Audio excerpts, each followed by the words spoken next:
ada hari tanpa mabar. Main nge-lag, kerap buatku tak sabar. Gimana mau main sampai kelar? Ini waktunya ku bersinar. Oke, let's do it. Game smash andalanku bikin mainku semakin hebat. Tim stabil main makin mulus, rankku fix naik terus. Tukar DG rings, diamond dan voucher game kau dapat. Cuma game smash, makin no debat. Game Max Booster kini dapat DG Rings. Beli paketnya dan aktifkan boosternya di aplikasi Dunia Games. Yeah. Oh yeah, yeah, yeah. Oh yeah, yeah, yeah.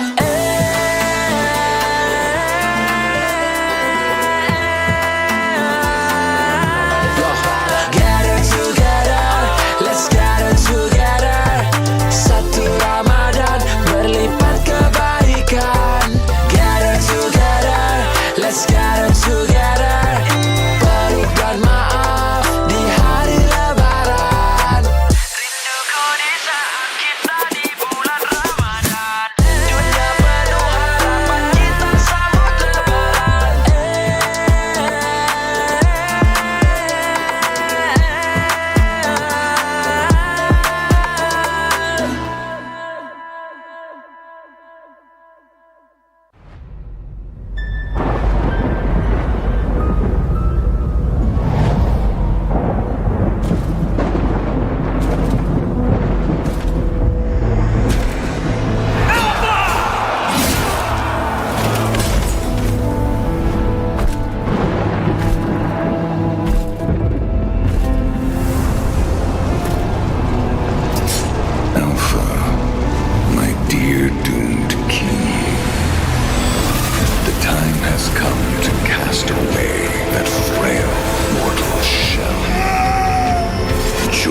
Though your ancestor was the great serpent of the sea, your destiny lies elsewhere. Your feeble human form shall never wield the great serpent's power. Why can't I?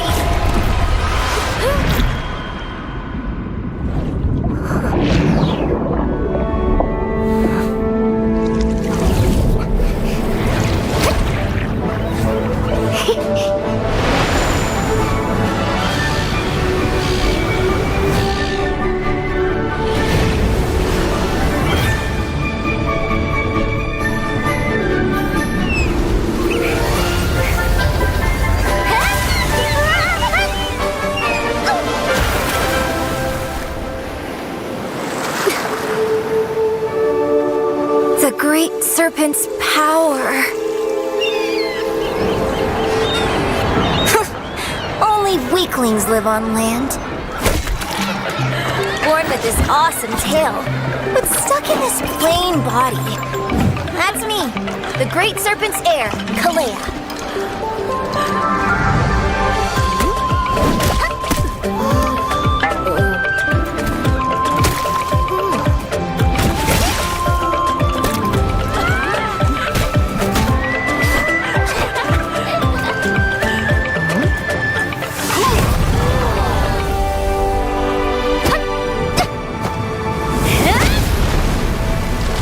Figures.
terus berlari, terus ke arah puncak tertinggi.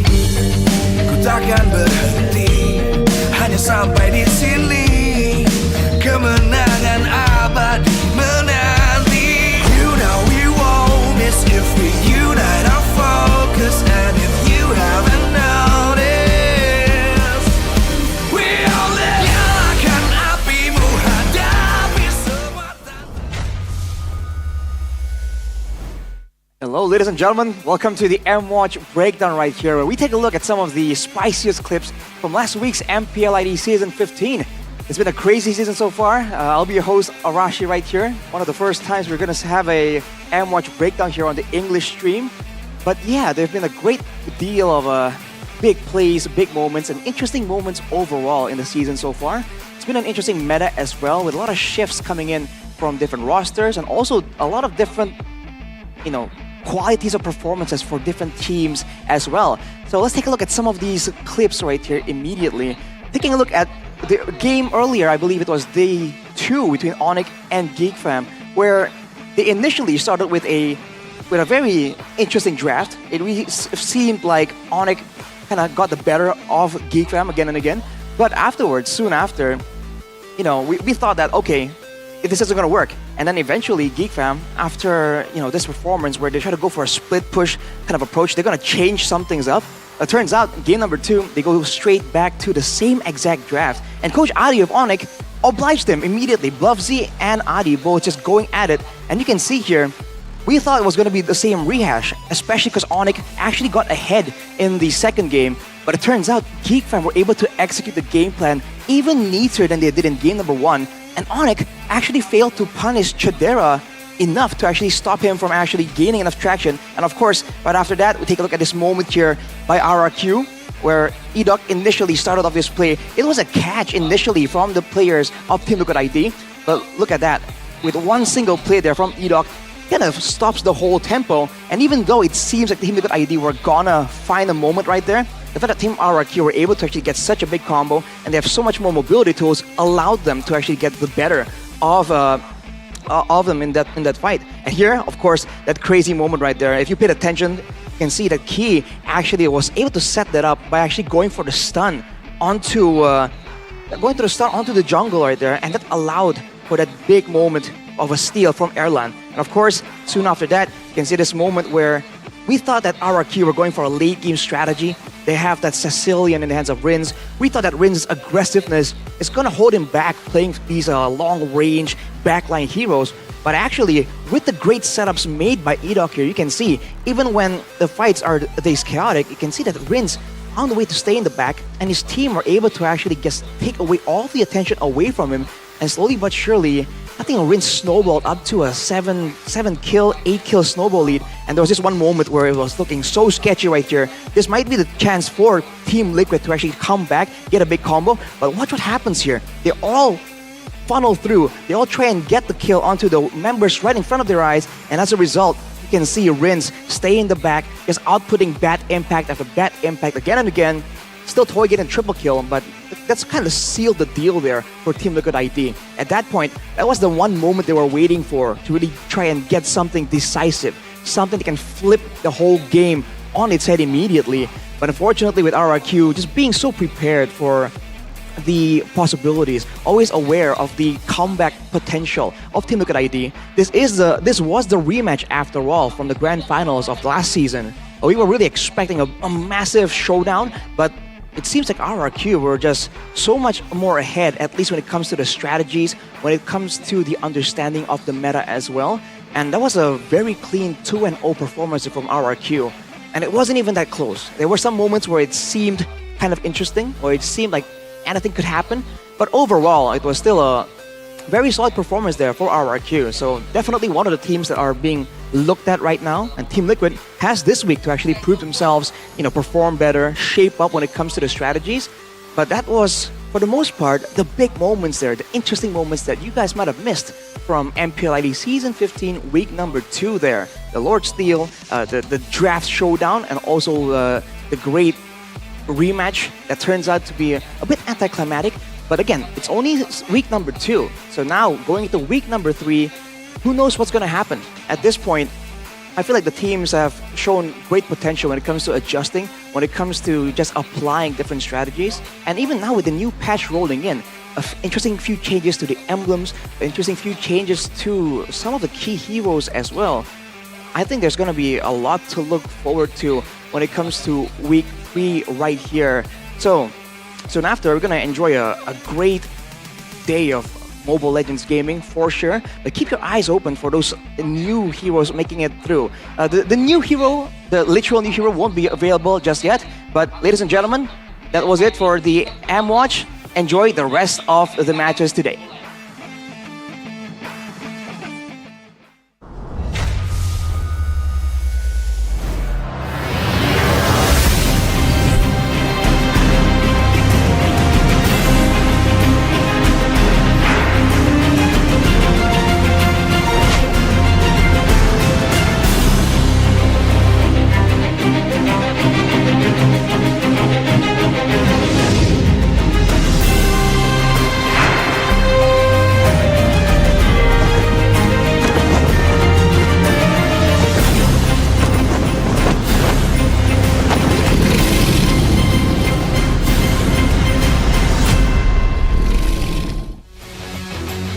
Live from MPL Arena, Jakarta, MPL Indonesia Season 15 is powered by Moonton. Supported by Esports Federation of Indonesia. Presented by official tournament smartphone Samsung Galaxy. Official e-wallet GoPay. Official sponsor, Head & Shoulders. Official coffee, Good Day. We own this.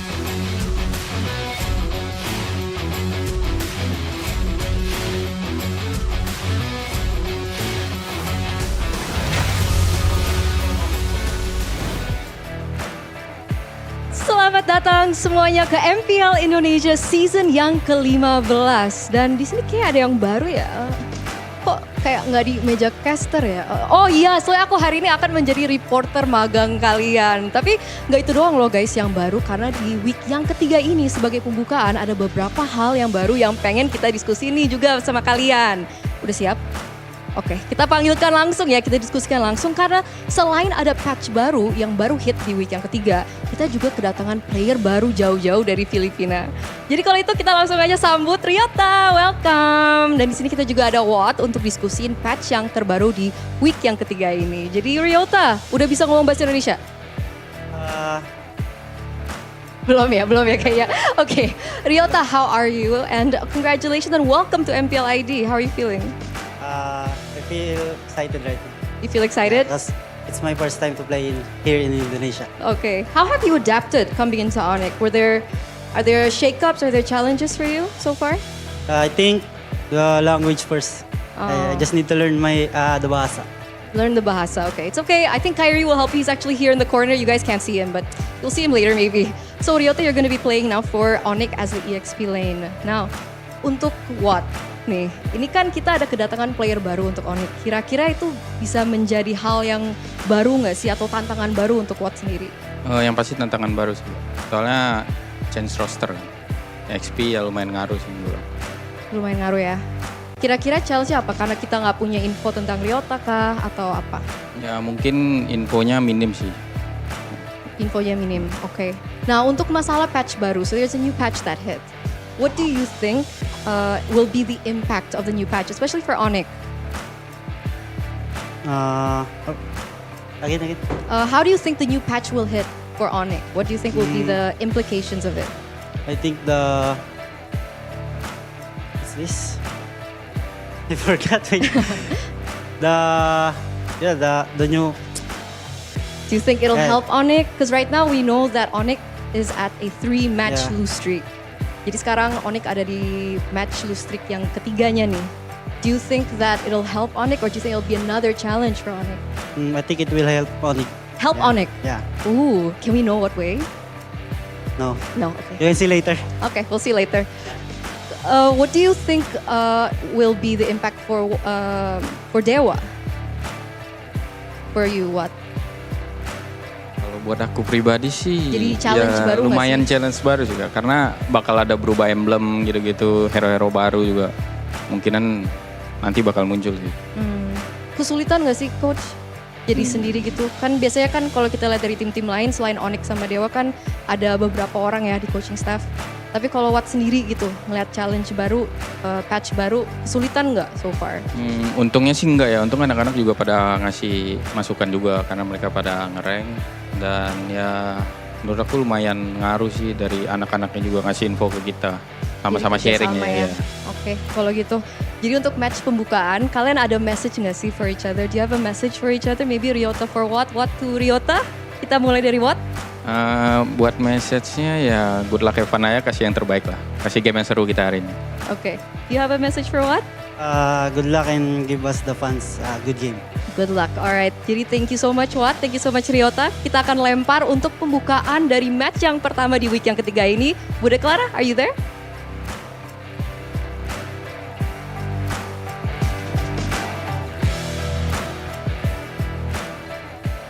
Yes, di minggu ketiga ini tiada tim yang bisa bernapas lega.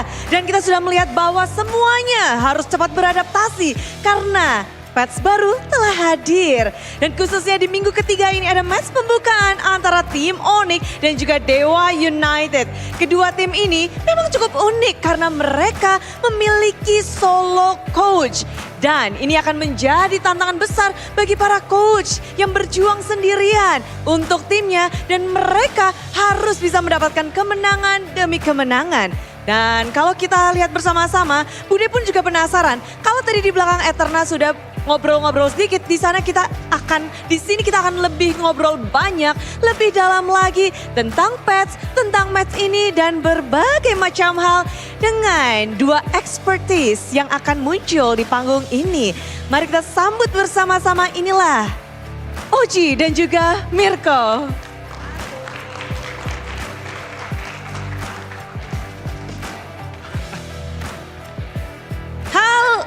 Halo, selamat datang di minggu yang ketiga. Oji, Ranger Mas. Terima kasih banyak Bud. Halo, apa kabar?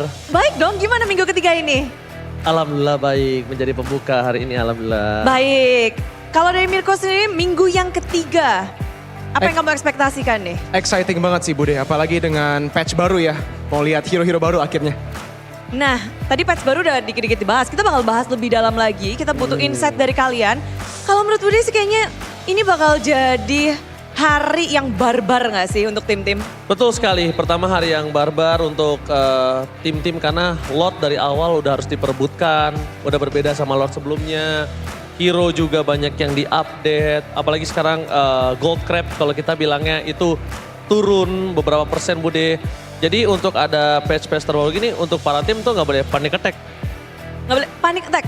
Gak boleh. Gak boleh. Panic attack tuh yang gimana tuh?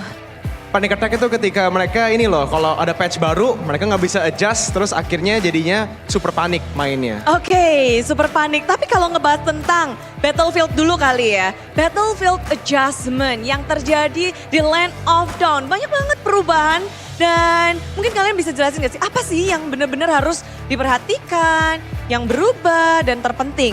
Ya kayaknya kalau untuk kita lihat ya sebenarnya ini pastinya Battlefield adjustmentnya sih dengan Lordnya yang sekarang dari Lord pertama, dulunya kan Enhanced Lord, menit ke-12 onwards baru bisa untuk nge-charge. Sekarang Lord yang pertama pun udah bisa charge dan itu bisa berterus-terusan ya. Jadi bukan cuman base tarat atau mungkin satu tarat doang. Biasa satu tarat terus langsung jalan doang. Ini tarat 1, tarat 2, tarat 3 sampai hancur semua lah masih bisa charge. Makanya itu yang aku bilang kayaknya dari awal akan ada perebutan Lord karena mereka butuh untuk dapetin sideline mereka. Nah ditambah lagi Lord kan biasanya kita punya damage tambahan tapi ini reduction. Jadi sekarang Lord itu akan lebih sulit Bude untuk ditumbangkan. Nah ditambah lagi best turret. Biasanya best turret itu kan itu clear minion. Dan ini sekarang itu akan ada 360 derajat dan dia itu dia mendorong keluar. Jadi kalau misalnya ada salah make a move ke dalam, dia kedorongnya ke dalam. Bukan keluar. Oke, jadi nggak dihilangkan ya, tapi lebih di-push gitu. Iya, benar. Berarti ini akan membuat gamenya akan berlangsung barbarly atau Sebenarnya tergantung sih, kita harus lihat juga. Soalnya dengan adanya gold crab juga ya, scavenger crab ini yang balik lagi goldnya di reduce 20%. Ini bukan cuman dari gold crabnya yang di reduce, tapi juga gold minion yang di gold lane. Jadi ketika itu terjadi biasa assassin bisa muncul lagi nih. Seperti mungkin Lancelot Link ketika Suyo atau Joy di ban. Apalagi dengan Hayabusa yang udah kena nerf juga. Mungkin bisa dibilang banyak hero-hero barbar bakal muncul lagi. Dan biasanya di sana artinya early to mid game-nya bakal lebih kuat. Ketika Lord dapat yang pertama bisa langsung seruduk. Turret base bisa hancur dengan Lord pertama. Jadi ya bisa lebih cepat tapi bisa juga lebih lama. Tergantung banget nih. Karena dengan adanya change base turret ini. Kan nge-push semua ya, bisa menjadi mungkin opportunity untuk banyak tim blunder. Bisa terjadi juga. Jadi hero-hero pick over juga akan bisa muncul Bude. Memang dari kemarin kan kurang punya pamor, kurang punya panggung hero-hero assassin. Sekarang karena gold lanernya itu sulit untuk jadi, sulit untuk dapetin core item di awal. Power-power assassin pick over ini bisa muncul. Nah, chance-nya. Berarti kita kalau bisa langsung bahas tentang yang kalian tadi udah bisik-bisik sedikit tentang hero-hero yang berubah. Ada hero adjustment, banyak sekali. Berarti hero yang biasanya kita lihat Shushin jadi langganan band. Siapa itu akankah bisa dilepas dan ada shifting dari drafting? Kalau misalnya menurut aku pribadi, shifting dari drafting mungkin ada. Tapi kalau untuk power pick balik lagi tuh masih bisa Zuxin untuk menjadi priority ban. Tapi tergantung ditukarnya dengan apa. Cuma kalau ngomongin ke arah top tier assassin setelah Joy dan Suyo seperti yang dibilang oleh Mirko. Sekarang ini kalau misalnya dia nggak mau main assassin, mau main lebih early, ya udah dia bisa mainin fighter. Lebih naik daun lagi, fighternya juga bisa. Lebih fleksibel berarti dong lebih sekarang? fleksibel. Kalau dari hero adjustment gimana dari Mirko? Iya bisa dibilang banyak banget hero yang bakal ada perubahan ya. Kayaknya untuk prio pick-nya gue belum tahu juga kalau misalnya untuk Juice ini gimana. Tapi untuk hero-hero lain seperti mungkin dari Fanny udah pasti sama ya. Fanny ini gak di-touch sama sekali tapi chip yang benar-benar baru di-buff. Ini buffnya lumayan luar biasa sih. Dia sekarang bisa teleport di mana saja. Bisa dari base langsung kepada ya portal point-nya ya. Dan itu pasti bakal membuat chip menjadi prio pick kalau mereka udah adjust. Tapi balik lagi, apakah tim MPL sudah adjust kepada patch baru? Karena kalau udah, ini bakal menjadi prio ban. Tapi kalau enggak, mungkin stylenya masih rata-rata sama. Itulah yang kenapa kita bilang nggak boleh panic attack. Karena kalau misalnya mereka panic attack, mereka itu tidak sesuai stratnya. Oke, dapat buff biasanya. Main langsung diambil, tapi nggak sesuai strat plan. Sama aja Bude. Tapi strategi juga bisa berubah karena adanya perubahan dari battle spell, dari emblem adjustment, dari emblemnya nih. Ini akan berpengaruh juga dong. Ini emblem-emblem support ya, jujur. Menurut gua OP, tapi yang sebenarnya kenapa gua sama Mirko ini setuju hero-hero pick over assassin akan muncul karena killing spree. Killing spree ini bikin heboh nih. Ini bikin heboh banget buat kita. Ini perubahan killing spree ini benar-benar signifikan banget sih. Karena tadinya yang harus mendapatkan kill ya, baru efeknya nyala. Ini ketika melakukan damage kepada hero yang lebih rendah HP-nya dari 30%. Udah langsung mendapatkan activate dari pasifnya. Jadi udah berubah ya sekarang. Dan cooldown-nya bakal reset ketika membunuh hero lawan. Oh ini bakal laris banget dong killing spree. Harusnya. Apalagi untuk jungler. Makanya assassin akan muncul lagi. Berarti sekarang shifting yang tadinya gold sekarang karena dengan adanya killing spree ini, jungler-jungler hero akan bersinar. Betul. Kita harapkan bahkan saya sama Mirko sempat berbincang semoga assassin-assassin yang tidak pernah muncul harus muncul. Asik, coba apa nih? Hero apa? Ya, Lancelot, Link, itu muncul-muncul kembali. Ada tim yang dibenefitin nggak dengan adanya patch ini? Tim yang bakal main sekarang kayaknya. Onyx kan dengan Lancelot, dengan Link, Kairi. Wah ini bakal jadi menarik pastinya. Tapi mungkin ada kata-kata penutupan untuk patch hari ini. Patch yang akan kita lihat bersama-sama, Oji. Don't panic attack. Don't panic attack. Don't panic attack. Don't panic attack. Pokoknya jangan ada yang panik karena patch di depan mata kalian harus menghadapinya. Terima kasih duo caster Panic Attack. Thank you banget dan terima kasih, selamat Bu. bekerja. Thank you, Bu. Thank you, Bu. Yes, thank you. Pokoknya emang kuncinya tuh jangan panic attack karena semuanya bisa dipelajari, semuanya harus bisa adjust dan tantangan di depan mata kepada dua tim yang sedang berjuang khususnya dari segi Onyx. Onyx belum mendapatkan satu kemenangan pun. Sedangkan dari Dewa mereka sudah mengantongi 2 kemenangan. Di saat Onyx berada di bawah, Namun Dewa berada di tengah-tengah. Tapi itu bukan tempat yang mereka inginkan pastinya. Semuanya ingin lebih baik. Dan dari semua super fans, Bude yakin kalian juga turut serta mendukung dari tim-tim yang sedang berproses. Dan kita lihat bagaimana proses mereka untuk adjust dari patch yang akan berlangsung match pembukaan. Tapi Bude ingin berterima kasih kepada kalian semua para super fans dan juga kepada para sponsor dan partner. Karena MPL Indonesia Season 15 powered by Munton, supported by PBSI, presented by official turnamen smartphone Samsung Galaxy, official e-wallet GoPay, official dari sponsor Head and Shoulder, official coffee partner Good Day. Dan kita juga punya partner ini sports, ada Telkomsel, Dunia Games dan IndiHome. Bersama dengan advertiser Kacang Sukro dan supplier RSV Helmet. Semua yang ada di sini bertanya-tanya bagaimana Onyx bisa bangkit dari lembah yang kelam ini. Dan juga bagaimana Dewa menjawab dari tantangan. Patch baru dan lagi kita melihat adanya player baru dari sisi Onyx. Banyak sekali yang akan disajikan dari kedua tim yang sedang berjuang. Berjuang untuk naik atau berjuang untuk bertahan. Kita akan saksikan bersama-sama. Inilah dia pertarungan pembukaan di minggu yang ketiga antara Onyx dan juga Dewa United.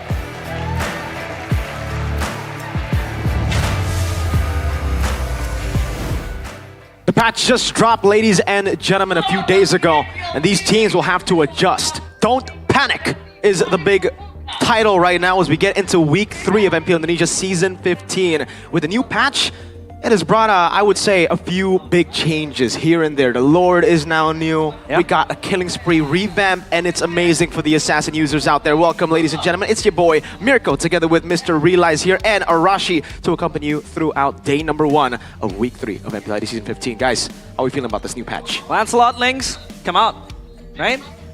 Is it possible? Is it possible, Arashi? I mean, if the main junglers, right, if the meta junglers are banned out, the Joy, the Suyo, we've seen some interesting junglers already pop up. But with this change, I feel like it's going to be even more legit, especially if you consider that the gold lane as well had the gold crab now gives less gold as well. So now there's more emphasis on that jungler. They can farm more efficiently. But for now, let's take a look at today's schedule first. We got the Sky Kings currently 8th in the standings up against Dewa United. And then we're going to end things off with Na'Vi trying to get their first win as well. 2 winless teams of day 1 here so far in the last 2 weeks. We're trying to get a shot at their first victory with EVOS trying to stop them there. Regular season standings looks like this per week 2 MPL ID Season 15. Mr. Realize, explain yourself. Why me?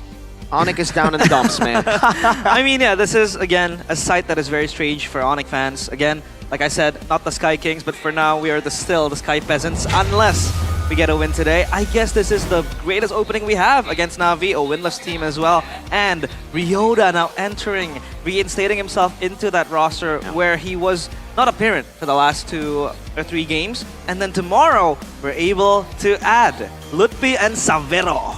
So, this is the turning point? Should be the turning point? Should be. Should be. Needs to be? Needs to be. I think has to be. Yeah. Needs to be for sure. But with the changes in the patch here, has it elevated Kyrie's game? Killing Spree got buffed. That means Assassins will be coming out, the Lancelot, the Lings. We've seen Kyrie kind of, forcing himself into the Assassin meta, even without the patch. He's been trying to go for Nolans, trying to go for Joyce. No success yet, but is it time for us to finally see Mr. Kyrie back again? I feel like that's a very valid way to actually shift the focus here. Because for Onyx, remember, a big point is that they don't really have neutral objective control. But now with the changes to the Killing Spree, but also to the focusing mark, to the pull yourself togethers, all of these tools are now just so much better, improved. It's not going to be weird to see teams tunnel in more to go for a kill, for a pick-off, instead of focusing so much on the neutral objective. That's why I think it should be up there when it comes to the audience topic voting headline, right? I mean, big question is, what will Onyx need to bounce back? But I don't see Kyrie adapting to the new patch. I don't see Keyboy adapting to the new patch. Pull yourself together, Killing Spree. It's almost like a patch made for Onyx because the Sky Kings era is shaking. Season 15, week 2, this is their worst. And this is serious, guys. Their worst performance of all time when it comes to franchise league performance. That means Season 4 to Season 15. They have never started as bad as this. But I'd argue this could be a perfect slap to the face, right? We talked about how maybe they would be complacent on their achievements against 4P champions, M5 finals. They have been too comfortable for so long, and this is where the wake-up call will happen with this man right here on the screen. He looks very confident. He looks ready for today.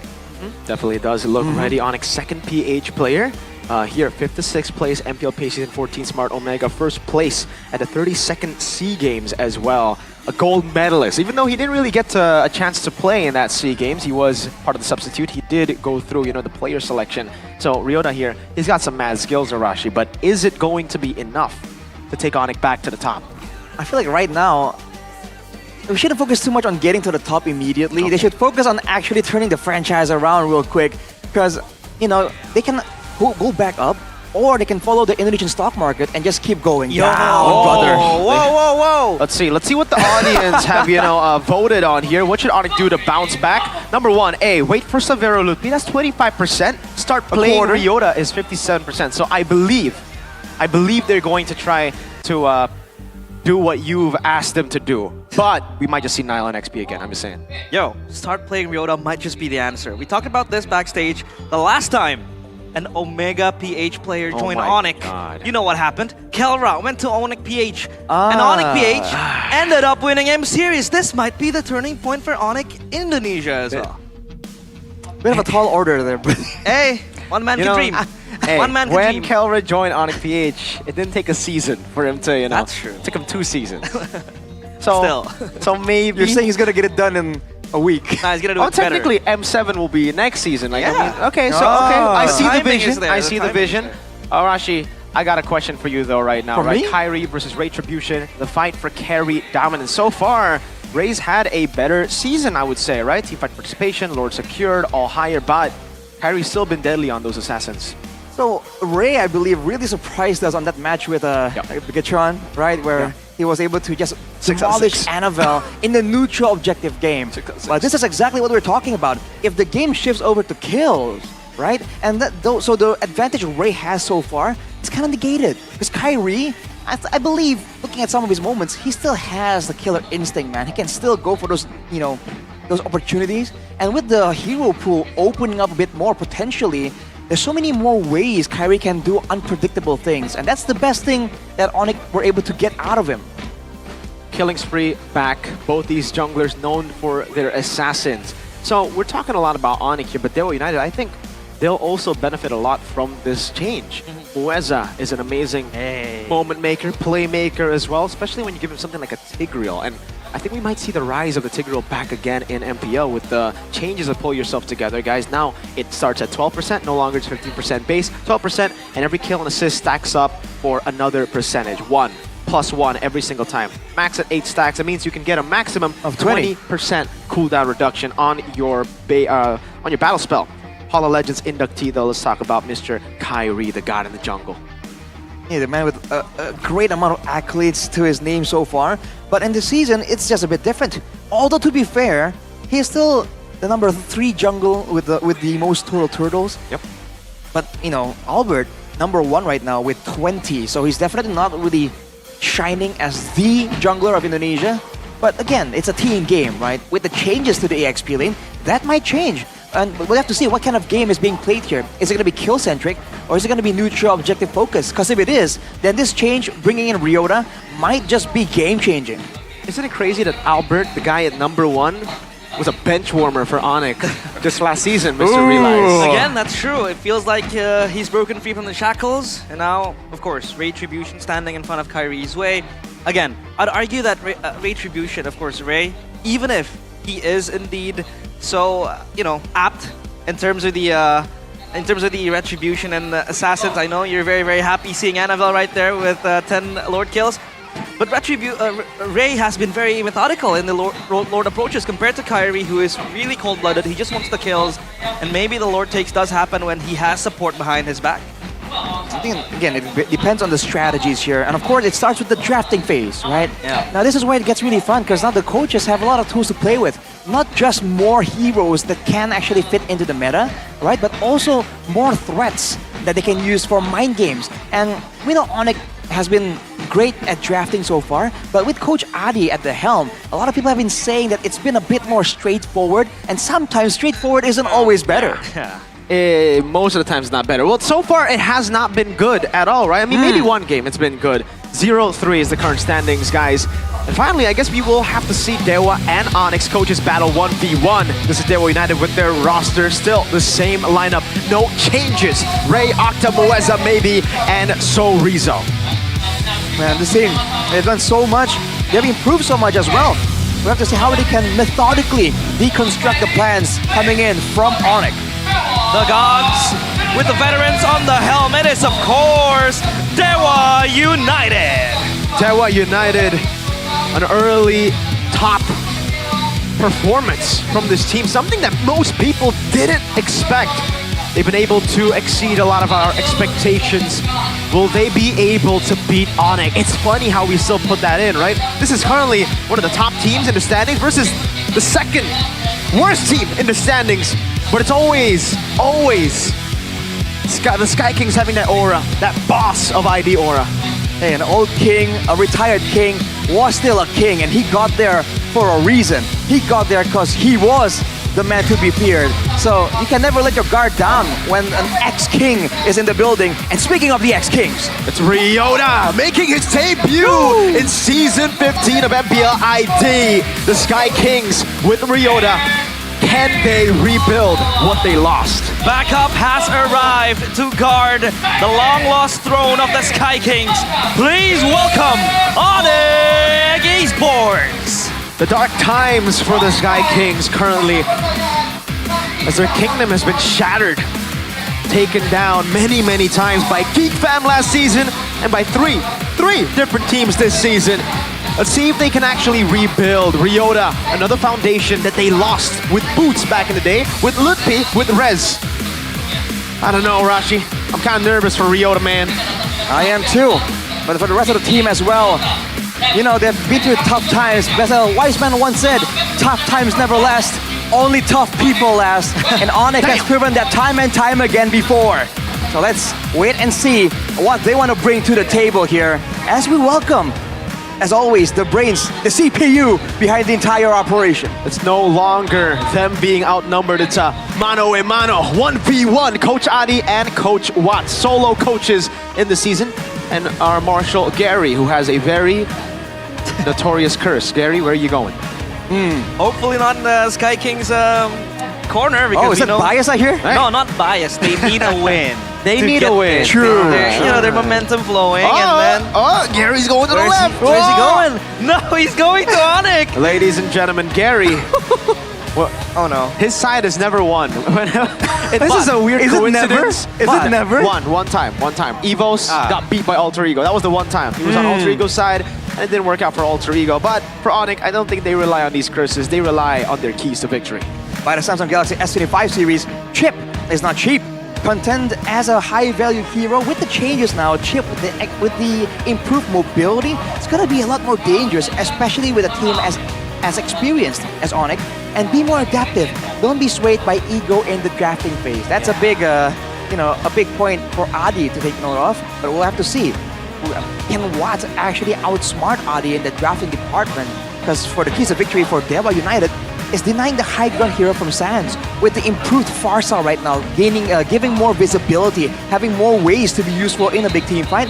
Sans can go back and fall back on that, and there's a chance we might see a very cool long distance battle with the Yves and Farsa, like the good old days. And of course, a more synergized mid-trio, especially Octa here. We've seen great things coming out of Moeza, coming out of Ray as well.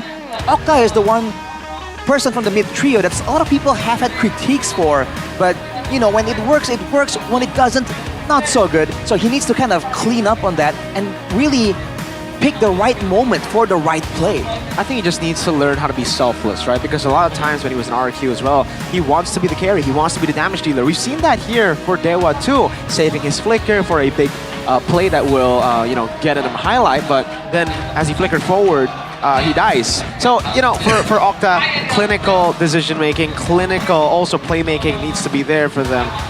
He needs to understand that he has a lot of carries in his team. It's not him carrying, it's okay for him not to be the carry. enable Ray, enable maybe. These two superstars have already shown what they've got in MPL. And for Dewa, they will be placed on red side, 50% win rate there. For Onyx, they were on blue side, and that's the only side where they've been able to find success. We'll have to see what can they go for. What's the idea here coming out of Dewa actually, right? Because they're the ones picking. I think they really want to try and see what Onyx wants to offer first, and then maybe try and find counters to it that way, play the more reactive style. It's a safer approach, but if Onyx has the jump on them, has something in the pocket here that they've discovered with the new patch, this could be a dangerous move from Dewa. I think on top of that, I just realized something, guys. Is this Onyx's fourth match with their fourth different lineup too? Like every single match they've played with a different set of players. So realize, yikes. I mean, on top of obviously the patch, you're gonna have to adapt to Ryota here. It was Nile XP back then, and then they went for Nile Jungle, and Kyrie again back to the fray, this time with Ryota. This begs the question, what will he bring to the table for Onyx? Whoa, very, very interesting start to the draft. Juicin still going to be banned out here with the Yve. That's two mid lane bans from Dewa, but it's Moskov and Harith. They have not gotten, they have not moved on from the PTSD that Chidera gave him. It's Suyo first pick for Onyx. Suyo as a pick now for Onyx. I guess they still want to. This kind of hints that they might really want to go for more of the neutral objective contest. That's one of the strongest suits of the Suyo. The max missing HP damage here. So for Dewa, what's the idea here? Do they still want to go with the Granger? Do they want to go with something else potentially? Do they want to go for prio picks, or do they want to go for the flexibility, the flex picks to really kind of confuse Onyx? The Granger comes through first, but the Gatot, same picks from the previous meta technically. Yeah, I mean, again, Granger, Gatot Kacha, Suyo has always been the top contested hero so far in MPL ID. Even as far as saying as in MPL PH as well, they are toply contested. It doesn't seem to change as well. So now, of course, Joy is still available. That might be picked up later on for Dewa, but they can still hold that because they know Suyo is there. But before it gets banned, they might want to pick it up. Sicilian very early with, again, Granger already being picked up. You would expect an Irithel to come out. You would expect, again, the Moskov, if it wasn't banned out, the Joy gets picked up. Again, folks, we're not going to be seeing new assassins if Joy and Suyo are up for grabs. We already spoke about that. If Suyo and Joy are not banned, say goodbye to creativity in the meta. We're stuck with this. Not for Dewa United though. The fact that the Harith and the Moskov are banned out, the options in the gold lane are dwindling down. Kyla, by the way, the new hero, is still banned for this patch, so we won't be seeing her for quite a while. I believe 2 weeks. Yeah. So 2 more weeks. She'll be back after the break, actually. Perfect timing. Great timing for that new hero. She's ridiculous, man. For Dewa, it's just a great timing here to not to actually squeeze down for the gold lane options to make sure that Onyx doesn't really have a good gold lane to kind of work around, and that's the Irithel immediately. Yeah, so Irithel banned out, the Moskov Harith banned by their side. See, they banned more marksmen than Dewa in the first phase. You would expect them to pick up a marksman here to, I don't know, not having the Irithel, not having the Moskov, the Harith, puts them in a very, very tough situation, right? I mean, you already have a Sicilian. So that's a late game hero in the mid lane. Now, what do you want to put in the gold lane? If you go for another scaling hero, it might just give Dewa full prio. Are you hinting that there's a potential Brody showing up? They've clipped his animations. It's a lot more fluid right now. So in the meta that potentially has so much more mobility, that could be a great asset to have in the gold lane. But the Brody doesn't do too well up against, long range. Usually when you get outranged, that's when the Brody struggles. So CC Phobius setting up for a possible Lucas. I think Dewa needs to pick up, well, they don't need to pick it up now, but they can pick up Valentina later if they want to counter that Lucas. And if they want to pick up the Brody here, I feel like that's going to really, really be hard for Onyx to play against, or rather play with, because the Jawhead entails you to be active or proactive in the other side lanes. You want to look for the pickoffs, you want to look for the invades, and Brody cannot have that because it's hard for him to play weak side, and he needs that constant support from his roamers. So Onyx, what do you think about the picks? Claude is still there, but again, it's not Beatrix. It's not going to be a good pick. Maybe Was Beatrix as well. Beatrix is a good shout there. Oh, the Lo Yi. And again, this might be a bait. Again, the Valentina can still go in the XP if Onyx pick up the Lucas. They banned out CC and Phobia, so the idea is pick up Lucas. Yeah. But I don't know if you want to pick it up when you see if there's a possible Valentina, they don't go for the Brody. They go for a safe Bruno pick here. And the last pick for Ryota will not be a Lucas. It will be a Hilda. Up against the Joy. But now Dewa can just go for Prio in the XP. They have a Gatot in Rome together with Loyi. They've already secured mid Prio there. Now for XP. What do they go for fast click? Hey, can Dewa go for the Lucas? I believe they can. And, you know, they still have a lot of utility built into the Lucas right now. He actually does a lot more AoE damage with the changes to his ultimate too. So if they're trying to go for a big combo, AOG into the Yin Yang effect into the blast, oh man, that's a dangerous combo. And Onyx have a backline carry that can be boxed in with the diversions. Oh man, Onyx, it almost seems like they set up for this Lucas pick, for Dewa's Lucas pick. Yikes. Arashi, is this another ego draft for Onyx? Oh man. Can you call it an ego draft? I mean, I'm not quite sure. I feel like initially the Suya Jawhead, it's a great combo. We've seen it come through before. But from the Sicilian pick onwards, it just seems a bit lackluster, man. Oh boy, I wonder how this is going to play out. Bruno's going to have to be a Ballon d'Or winner. He's going to have to show that Ballon d'Or performance, man, if he wants to win out. I mean, the counter index and the lineup rating favors Onyx, so realize it's all smiles. But it is a new patch. Maybe the counter index is wrong. Maybe they haven't adjusted for this new patch. Ladies and gentlemen, you see the wings of MPL ID, and we're going to fly right into the Land of Dawn for Onyx versus Dewa straight off the patch. Week 3, day 1. Ladies and gents, welcome to the Land of Dawn as the Sky Kings descend to face the gods. So far, winless for Onyx, and this is where they want to look for their first win ever in MPL ID Season 15. With the Jawhead in Tao, I think Onyx has a great chance here to just force the fast clears, trying to find ways to invade. Especially early on though, they gotta be careful because with Octa on that low Yi, that's a lot of damage. With the Kacha being the roamer as well, I think Dewa has a lot of more skirmish potential in the early game. But we'll have to see with the fast rotations that Ryota can do on that Hilda. Maybe, right, the Jawhead and Hilda activity might be enough to stifle Dewa's early game presence. Oh, look at CW! Oh, very low. Still able to dodge maybe, and maybe it's just a beast with the Granger again having that control over towards Onyx CW. Oh man, that was a tough one. Arashi, Bruno versus Granger. Is this how we expect it to play out? I mean, the Granger is still very much a strong pick right here. I think if both gold inners were trying to bully each other, I think the Granger does have the edge. But looking at the emblems here, Octa running that Inspire that now gives mana, so more spammability in the early game. But along with that, that's a pull yourself together for Keyboy. That's going to be a dangerous tool because we know Keyboy and those big moments, man. He just knows where to find them. Yep. Also, the Inspire coming down for Mr. Octa in the mid lane. A bit more mana regen. Definitely needs it as a low Yi here if he's going to constantly be spamming out those skills out and about. Turtle 1 seems pretty good for Onyx, and the Sky Kings have built the foundation of a camp to try to siege this turtle. They have control over the turtle as well. Lucas still down below, and look at Keyboy. The zoning potential with the Jawhead is very, very good. Ryota as well is joining onto this turtle fight, so this might be where it gets contested. Mueza though, close to the corner. Ray coming in with the electric occupying beat, and there goes the launch inside. Kyrie able to get the retribution down. But the fight continues. Keyboy having to face the wrath of Mueza. The blast is not enough to take him down by Ryota. In the back, still able to control deep and first blood. Even a double kill for Kyrie on to boot towards Onyx. Dewa United got baited into that skirmish. Well played from Keyboy with a great ejector. It was a great effort from Mueza there, but oh, hang on a second. Keyboy! Ejector again, and Ryota is here to just welcome Chorizo into his open arms. As well as there goes Sans and Onyx again with another kill. Like I said, it was a great effort from Mueza. He got the taunt off onto Kyrie, I believe, but then the turtle wasn't low enough for Ray to go for the steal. So you can say it's a bit of a miscoordination, but Mueza wasn't level 4 either before that fight began. So Onyx did a great job securing an EXP advantage through the rotations. Now they were on the back foot. Gotta be careful. Onyx has a great amount of snowballing potential as well. Especially if Ryota gets out of control, that can mean that Octa and Ray won't be allowed to play the game with the Hilda zoning. Disastrous start for Dewa United here as we get into the 3rd minute of the game.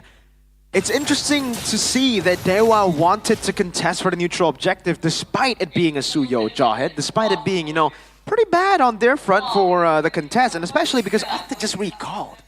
Yeah, they did con predictions. Wow. Play the new application, go play. I want to try Realize? your way. I want to try your way, Arashi? Miracle. Let's jinx it. Who knows? Right, it's a 3v3. It's me, Ranger Mas, and Onwawa against Lim, Kochul, Realize, and Arashi. Oh, okay, what's behind this prediction, Arashi? Well, I kind of want to see it happen, right? Dewa yo. getting the upset against Onyx will be a great storyline. So I'm rooting for the underdog right here.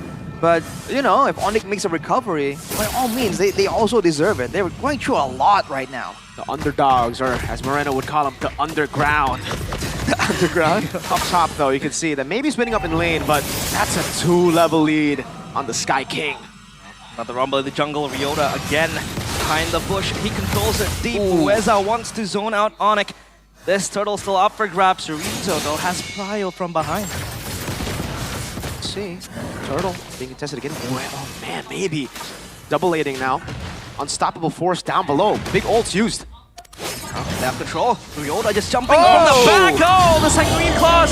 So good from Sans as he pops the Bat Feast. And Mueza is running low on HP. Ryota so crazy. Just zoning out Mueza and the entirety of Dewa United. Super sustainable, man. This Ryota guy. Super tanky Keyboy. Oh, great cancel on the conceal from Maybe.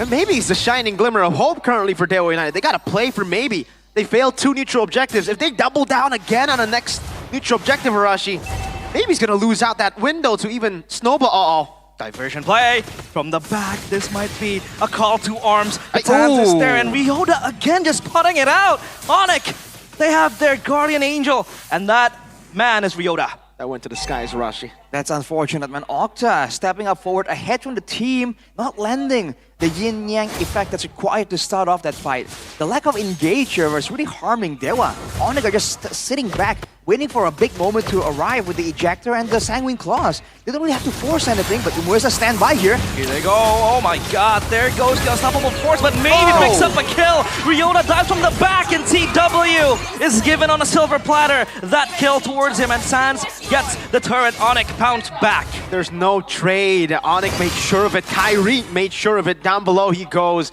as Ryota walks up. Man, we were talking about their synergy. How do they adapt together so far? It's instant. Doing great right now.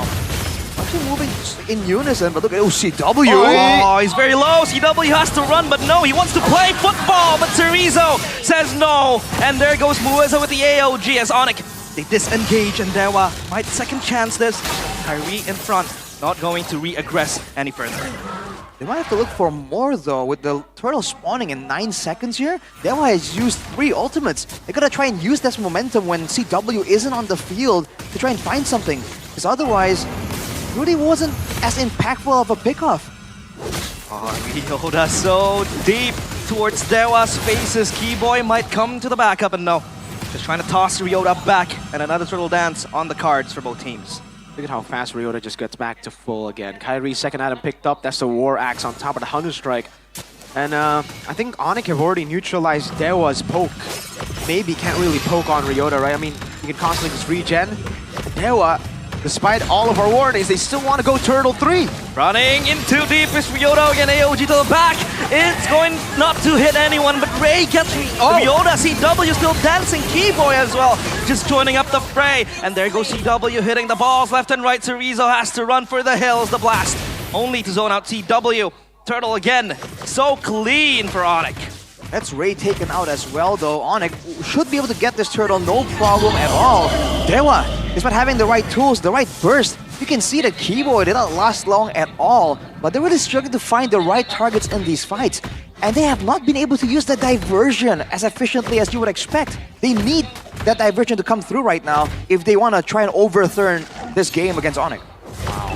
Down below, a turret as well, this time going to the Sky Kings as they continue the siege, it seems, on Dewa. And remember, guys, it's a completely different game. Now, if you're only leading by 3,000 gold, usually when you have this kind of composition, you want to be leading with more, right? I mean, in the early game. But now with the Lord changes, it's fine. You already have this much control, you have this much tempo on the map. That Lord the new one will start charging, even the first one onwards, guys. It's no longer 12-minute Lord that just charges in, and it's non-stop charging. Gets a charge on turret 1, it'll continue to charge turret 2, and then into tier 3. Yeah, this forces Dewa to play proactive as well, to stop the rampage of Onyx. They siege the middle turret. Look at Keyboy again with the concealed play, just trying to taunt the players of Dewa. And Onyx can dish back the equal amount of poke right now with Sans, with 7 assists. Not really killing a lot of members, but looking at the gold, he's actually number 4 on the board. So very respectable amounts of damage coming through. Only with the glowing wand right now, but I think soon he's going to finish a Wishing Lantern. Just as I say so, that's the Wishing Lantern for Sans. So if you thought that Dewa was losing out in the poke game just now, it's going to get even worse for now. Glowing Wand, Elegant Gem, and then the Wishing Lantern. So, yeah, man, a lot of mana regen for the Sicilian. Never has to recall. 007 currently. Stat line from Mr. Sans, Mr. James Sans. James Bond. Or Sans Bond, I don't know. You make it up. CW is the only guy who doesn't have a lead in Onyx, but it's completely fine. It's a Bruno, right? All you need to do is farm and farm and farm, and then later you will deal more consistent damage. And this damage has been surmountable, to be honest, in the skirmishes happening so far. So at least that's a good sign for Onyx, even if their gold later is losing gold, but at least the damage is still there for Onyx. And I mean, he's losing in gold, but it's not even a crazy amount. It's below 1k right now. So Onyx definitely still has the edge, especially with CW reaching the 2-item power spike. Berserker's Fury and has claws, the core items for the Bruno right here. So in a long drawn-out fight, Onyx might still have more of an advantage in the gold lane, despite the fact that maybe is ahead. Only one or maybe one, if not 2 stacks on that Sky Piercer as well. See, the diversion used for rotations now won't be able to be used for a pick-off tool as Keyboy and Ryota just zones everyone, man. Mueza comes with the taunt. Keyboy so low, taken down by Mueza. Ryota still frontlining for Onyx. The AOG dodged by Sans. He's able to pop the Bat Feast. Still looking for kills, but no. They have to wait for Keyboy to reset because they need that pick-off potential. However, Dewa, they might want to reactivate this Lord. They will try to move an inch closer. Ryota still just running around rampantly, just zoning out Dewa United. A window opened, but it closed instantly. Onyx, right as they lost Keyboy, they fell back. They didn't, make the mistakes that we've seen in week 1, week 2. Way more clinical already here, Onyx. Is it just a change of Ryota that has sharpened their decision-making? Wow. I mean, one member alone can't have that big of a difference. And now the wave on the bottom side has bounced back in favor of Onyx. So now Dewa are the ones working against the clock. And look at the poke coming through. Mueza. Ooh. Half HP. Yeah, it's getting low by the second. Sans also has the same poke. Ryota again just bouncing around. And Kyrie able to grab the first Lord of this patch. We see a glimpse of what Onyx truly is here in Game 1 against Dewa United. Their clinical macro as they play around the map, that perfect neutral objective game. We don't see a 12,000 gold lead. Usually Prime Onyx would have it, but, this is a rebuilding Onyx. They're doing just great right now. And even when they do fall back, like I mentioned, Mirko, they seem to actually know what to do immediately. So the foreplanning is just going so well. But look at this, Ryota, way too tanky, no way. Yeah, he's gonna be fine, just trying to open up the bush, and this is what the Hilda really gives you, right? That vision advantage. If you want to face check the bushes, and here comes their siege towards the middle turret. The unstoppable force towards the backside, maybe steals Keyboy, and Keyboy has gone the AOG flickered away by Sans. The Sanguine Claws will lock Mueza in place, and the double kill for Sans connects, and Ryota just again causing a ruckus in the back line. A bit of a miscommunication there from Mueza and Chorizo. Chorizo went to, 3 members. Mueza tried to go for the solo Sans ult. I don't think he would even be able to threaten Sans there, but definitely a miscommunication, but Onyx capitalized instantly. Luckily for Dewa, they're able to defend though, and Ray, what a play, CW so low. Kyrie comes in with a Soul Sever, not enough to kill the players of Dewa as they try to move back.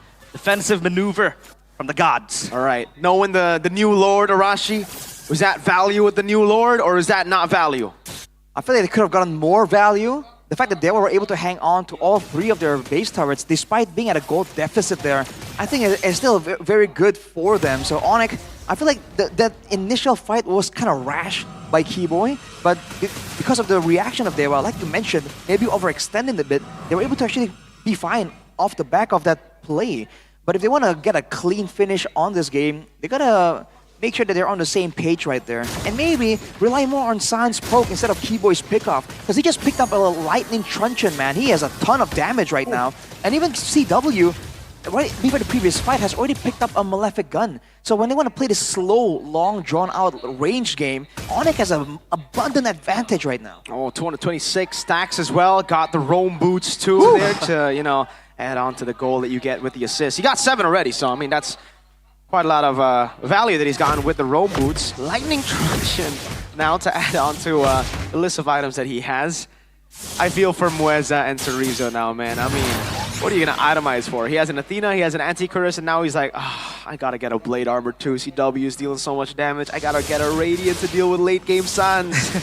I mean, some of them might actually go for the Twilight Armor as well. Considering the kind of damage they're getting from CW and San, it's all about 1k, dude. It's just big chunks of damage. But Mueza, unable to find anything. Now the slow burn continues, and it favors Onyx. They are the ones who have to try and make something happen. But the window is so small, man, and Onyx are just not showing it very often. Feels like the patch never changed, and again, back to the passive, aggressive playstyle we are used a few days ago, a few weeks ago, as the Lord so low and Kyrie easily snatches it from the hands of Dewa, but Mueza wants to move forward. Tans is able to take him down at CW though, with the balls to just kick away Dewa back to their base. Gatot Kacha is a horrible solo engager. You need someone to follow it up, or you need someone to start things up. He's the follow-up. And Cerezo was in no position to actually battle it out. Ray, though, has the pressure up top. Comes Onyx. They charge with the Lord. This might be the end of it, but no. They still have minions that they have to clear. The Lord stalled from the Crystal of Dewa United, and they might just move back, and Dewa able to defend their base. That's a great Dragon Spear from Onyx, though. They don't want to stop the siege. What's going on? Maybe so low with the poke coming in from Onyx as they pounce forward. The minions in the mid lane still marching onto the Crystal as CW just shoots those auto attacks towards the turret. The turret second down the bottom, able to fall. The topside turret as well next in the menu as Dewa scramble around in desperation. They need a Hail Mary play. Might come from Ray, but no, it's all cancelled, and Onyx are content with what they're able to get. The base turret on the side of the Lord spawning, not ideal, but better, much better than nothing. 9k gold lead. That one bad impact that landed on Maybe kind of forced Dewa to play really passively for a while and allow CW to slowly but surely siege the turret, and they're going for the same approach here. The claws towards Mueza. Keyboy might look for a flank angle with conceal, but no. Dewa steal! Just locked in place with the claws and the bad impact combo. Sans is just an absolute monster in the late game. The endless siege from the Sky Kings. Dewa United, they're stuck now with a very, very low base turret. And they're just going to be caged in. A diversion goes in, but oh man, that is one very... Cerezo so low, the evil Queller not enough to take him down. But the ball's just bouncing. The Worldy still able to just let Cerezo go back to the base and a heal for now. It's a lot of stacks for Maybe, but what is the stacks gonna do if the front to back can't even begin? Every single time the front to back looks okay, want to get a different angle. Ryota starts cutting in between. Bloodwings for Sans. Oh man, the Bloodwings and the Divine Glaive as well. 0 deaths and all the damage right now. A full build Sicilian. If Dewa United want to win this, they got to do something drastic. With the kind of engages they have, it has to be an all or nothing play. If they win, it's going to be a massive win. If they lose, it's going to look like a stomp. But at this point, they've backed themselves into a corner. 9k gold deficit with 10 seconds on the Lord. If they want to let this one go, then the next Lord push will be it. Onyx will be able to end off it. Certainly. Yeah, I mean, it's going to be the 8th. If they want to wait 20 seconds, it's going to be the new Evolve Lord, right? It's not even called the Evolve Lord. I believe it's a Summon Lord. That's when you have the damage reduction. Finally, a diversion play. Diversion from the back. Did Kyrie shoot them? Did he? I think Kyrie spotted them. I think he did. They're all spotted. Their plans foiled. And this Lord, they have to dance over it. Ray just running around. Keyboy locks him in place. And there goes Kyrie, guns blazing. Ray is gone as Onyx pounds forward. Mueza gone. AOT Loki defensively all cancelled. And Ryota alone in the back. He was the Omega, now he's the Alpha. Just running around Dewa. And the Lord secured by Onyx. It's all coming up roses for them. What a read, a bird's eye view from Kyrie. It spots out the diversion. That was the only proactive diversion play this game. And Dewa, they might just lose right here. This just might be the end. Oh my god. The poke towards Chorizo with the crystal falling as well. And Onyx, this might be the turning point as a methodical and clinical game 1 is able to hand them the victory. A step closer to regaining the glory that they lost. They are currently 0-3 in matches. They have gone games before. Let's not celebrate too quick though, because Onyx, they gotta go back to the drawing books and keep whatever plan they had for game 1 into game 2. That was Onyx. That was the clean performance we've come to expect from the Sky Kings. Not letting Dewa get even the slightest bit of advantage. The snowballing shut down, the rotations shut down, the diversion shut down, and of course that siege. Initially we thought that with the Granger, it's gonna be a siege gameplay from Dewa to stifle Onyx. But with that Sicilian pick that we doubted, that we thought was a bit rushed, that resulted in them having a less lackluster gold laner, it worked out great. Sans was a great equalizer there when it comes to that range damage, and he was just outdoing maybe at every single turn. I guess the idea of the new patch is the gold laner is truly secondary.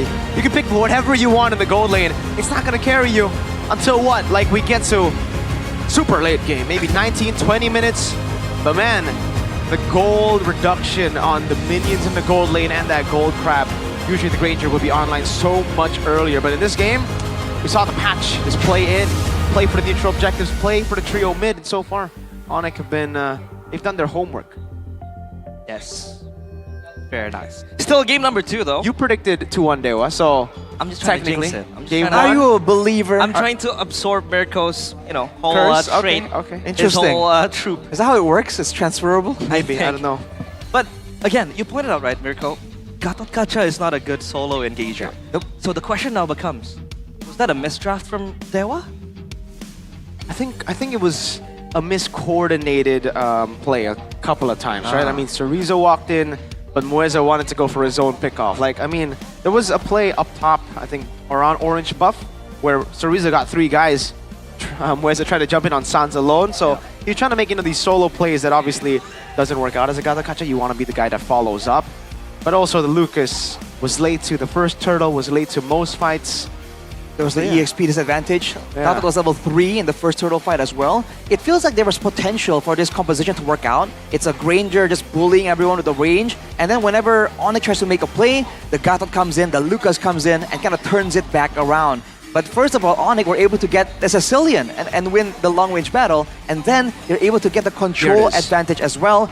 You can look at what happens here. Because they have a Jawhead and a Hilda, both very sustainable, both with insane shielding and regeneration, even though they have a Gatot Kacha, they just didn't get the prio, right? Lucas, a lot of damage, a lot of big moments, true.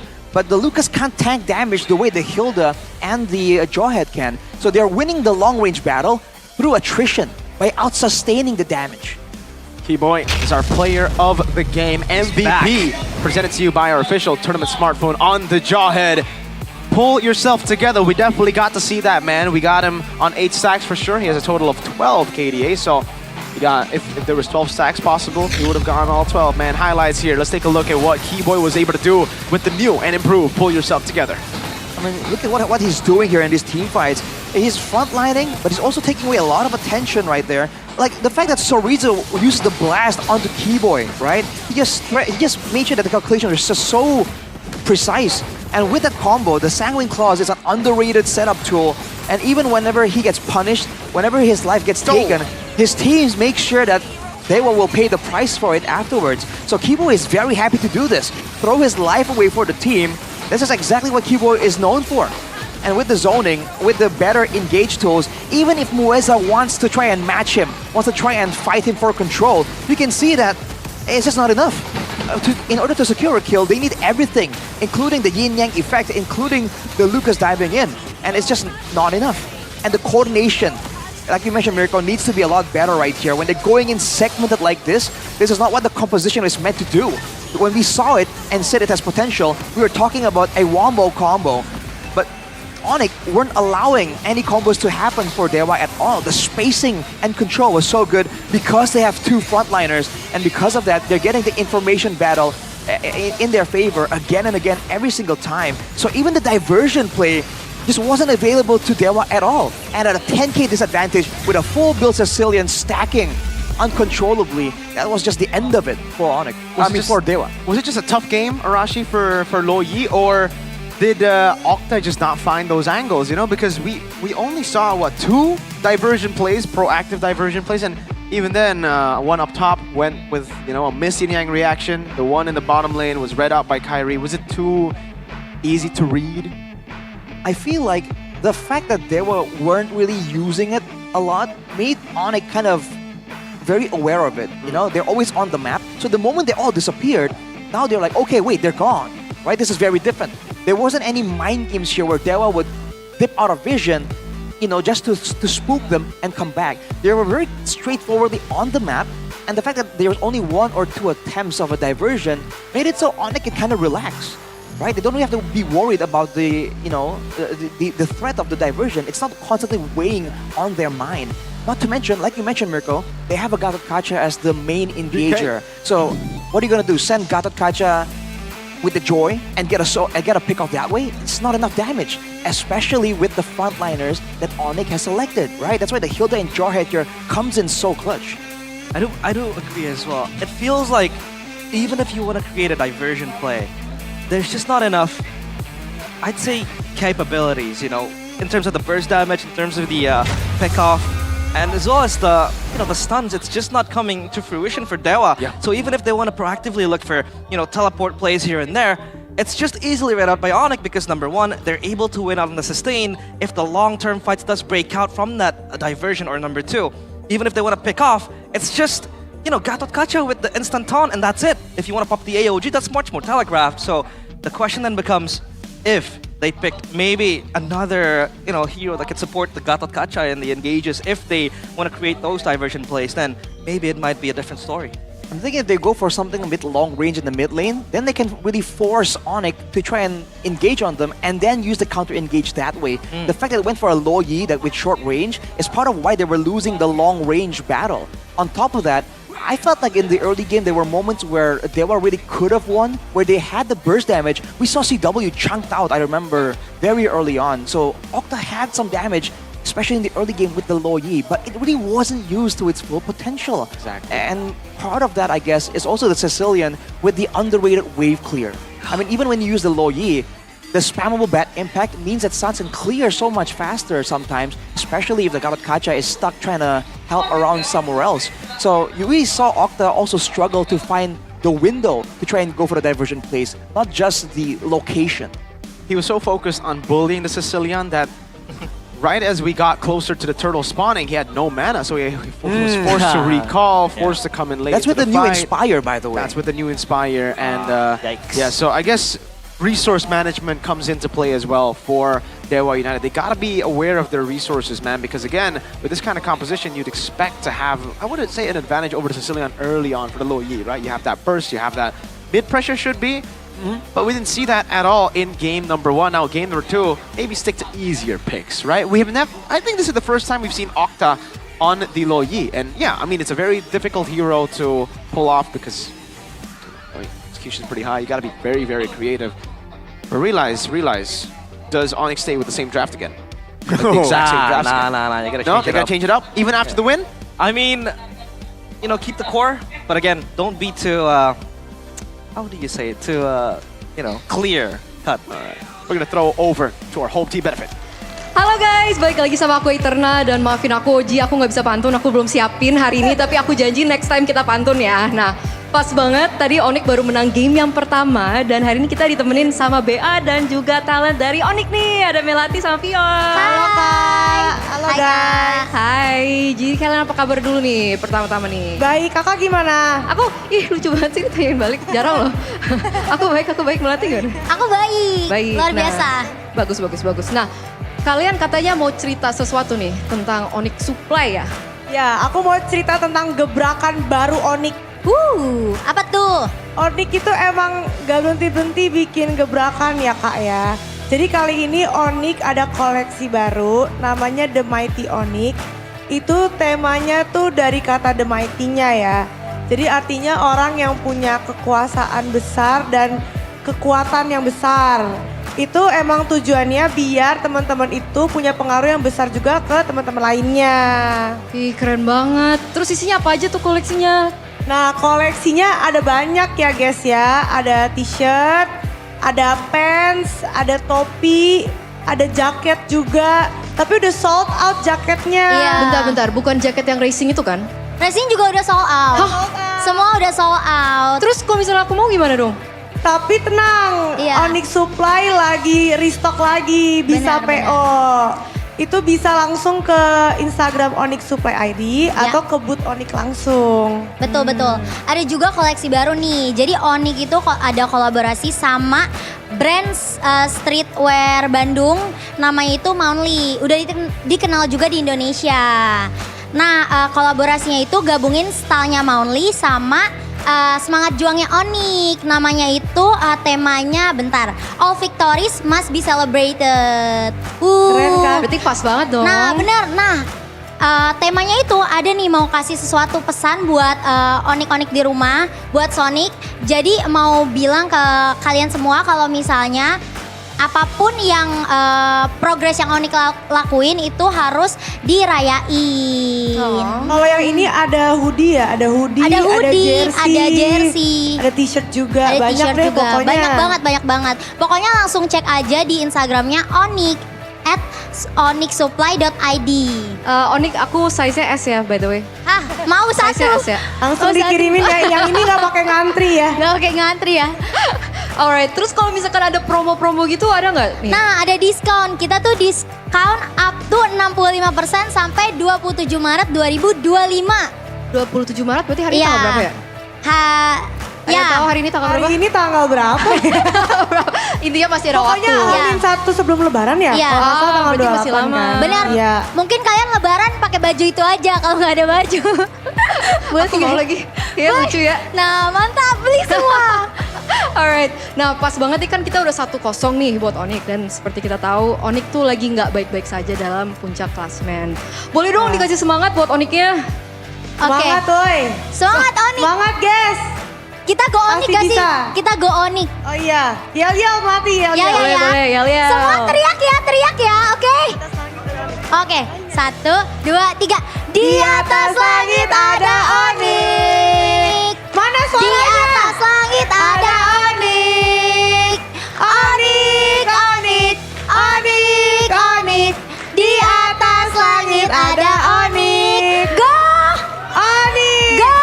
Onyx. It's Onyx time! Yeay! Nice banget, thank you so much Vior, thank you so much Melati. Terima Karena kasih Kak Etena. ternyata kita akan bersambung ke game yang kedua dalam match pertama ini. Untuk itu kita akan langsung lempar kepada caster. Jadi caster silahkan.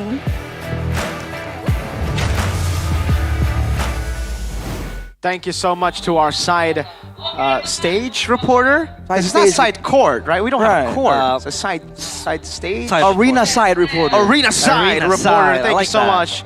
Eterna there with Vior and Malati of Onyx, and they were, talking about their merch. Hey guys, Onyx, I'm an XL.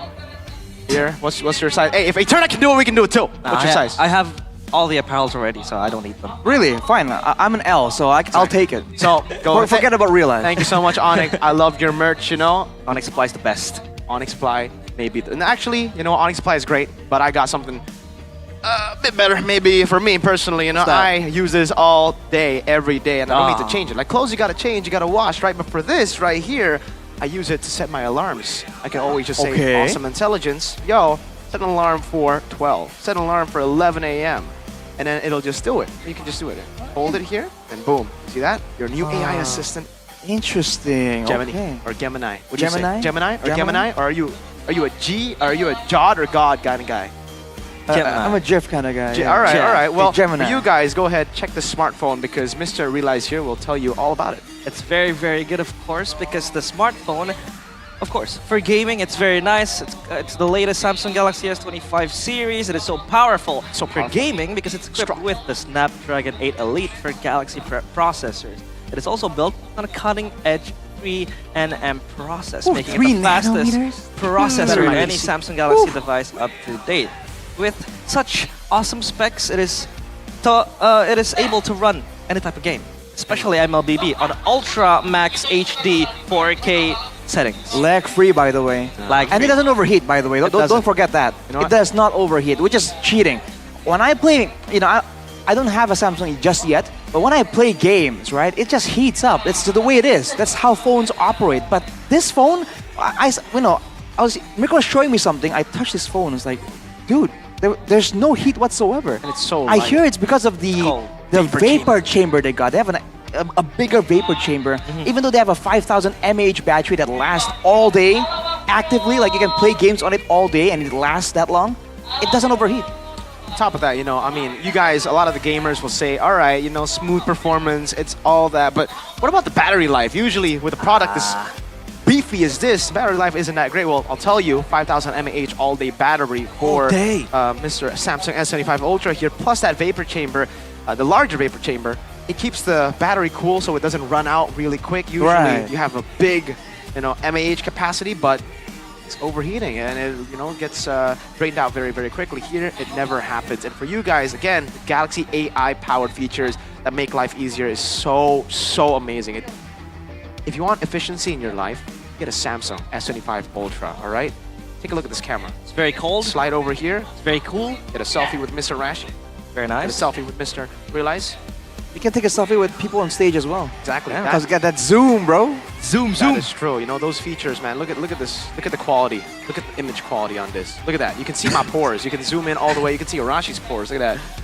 Okay, enough about the pores. Enough about the pores. If you get it now, you get a total bonus worth up to 5 million IDR. So hurry and get this promo. It's only valid until April 16th. So don't miss out, guys. You cannot miss out. You can't. It's very, very beautiful. It's very nice. It is said that it's colder than cold polymer. Oh. What? Well, okay. Because of that joke, you need to go. Okay, I'll leave. Get out of here. You don't need to go out. Okay. You need to go pay. Go ahead and utilize your S25. Go onto the App Store or the Play Store and download GoPay. Go ahead and get yourself the WDP. That's the weekly diamond pass that you can get for free with gopay.co.id/games. Flash sale 3 p.m. to 6 p.m. Or you can use the promo code shown during the MPL ID S15 broadcast. Here it is. MPL Pasti GG. GoPay games. Mr. Realize uses this all the time. I always use this, of course, to top up diamonds. Especially now I'm playing, Magic Chess as well. Oh. My diamond, you get like the skins? Is it the Yeah, I chibi? do buy the skins, the arenas as well. All right. I top up with GoPay to top up my diamonds because it is always cheap and very secure. It's Exactly. legal as well. Yeah. The security is a big factor, man. And make sure that you also you also go for the votes, I believe. Yeah. There's like the whole voting thing going on, right? Yeah. Go and vote for your favorite team right now. You can predict the champion, you can predict the match winners, and you can get special tokens that can be used to spin a wheel that will get you a chance to win smartphones, to win diamonds, or the big prize, electric motorcycles. Motorcycles. I mean, our predictions are also powered by the new application GoPay. Exactly. He's not gonna get a token because he lost. Well, I mean, depends. Maybe they will come back. Maybe maybe they will come back. Maybe. Still a possibility of a 3-game banger, so still up in the cards. It's all very possible, for sure. Are you still confident after looking at Watt? Look at Watt. Look at Watt. Look at him. He's strategizing. He's thinking. He's watting. First pick selection though. 60% win rate on blue side, Mr. Watt. Look at the watts going through his brain. Exactly. He's electric. Megawatt. Megawatt. Maybe we shall see Megawatt and his mega brain here, or will it be just Adi?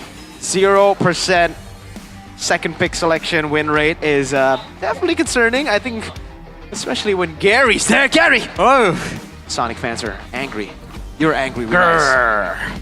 What do you think about this? 0% second pick. That was Coach Yeb's side. That was the side that would always be higher than blue when Yeb was at the helms. I mean, it's time to change that percentage, right? It always starts from now. But again, it really just shows you that when Onyx has to react, it feels like they're not able to get their comfort picks and they're not able to run their draft smoothly. So this is where they might be able to change it all. I mean, earlier, you can say that the final Hilda pick was quite reactionary. I feel like that whole Lucas or Valentina mind game was definitely taken into consideration by Onyx.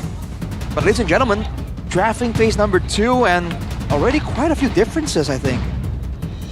Hilda and the Fanny will be banned out on the right side. So the Fanny stays there, but yeah, it's still the Yi and the Phobia. Oh, and the Suyo! Please ban Joy. Please ban the Please. Joy, I agree. Please. We can see, we have a chance, folks, to see the real heroes in the jungle. No longer the Suyos and the Joys.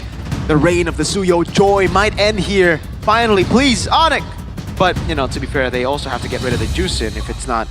But is Juicin that meta now? I don't know. They banned the Yi, so technically it does set up for the Juicin, but it also sets up for the Joy with the Juicin adjustments, Arashi. Joy or Juicin? Joy or Juicin? I feel like if you have to pick between the two, wait, to ban or to pick? To pick. To pick, I feel like I would still go for the Joy, man. Okay. The Sushin, I feel like it's still really good, but even before the nerfs, I mean, we saw teams know how to deal with it, right? Yep. The Joy, however, it's still up there. Time to draft. Will be banned out. Okay, now, Juicin or Harith, Arashi? Oh boy, Granger's still available as well. So That's true. Juicin, Harith, or Granger, Arashi? Wait, all these options, what's going on? options. Multiple choice.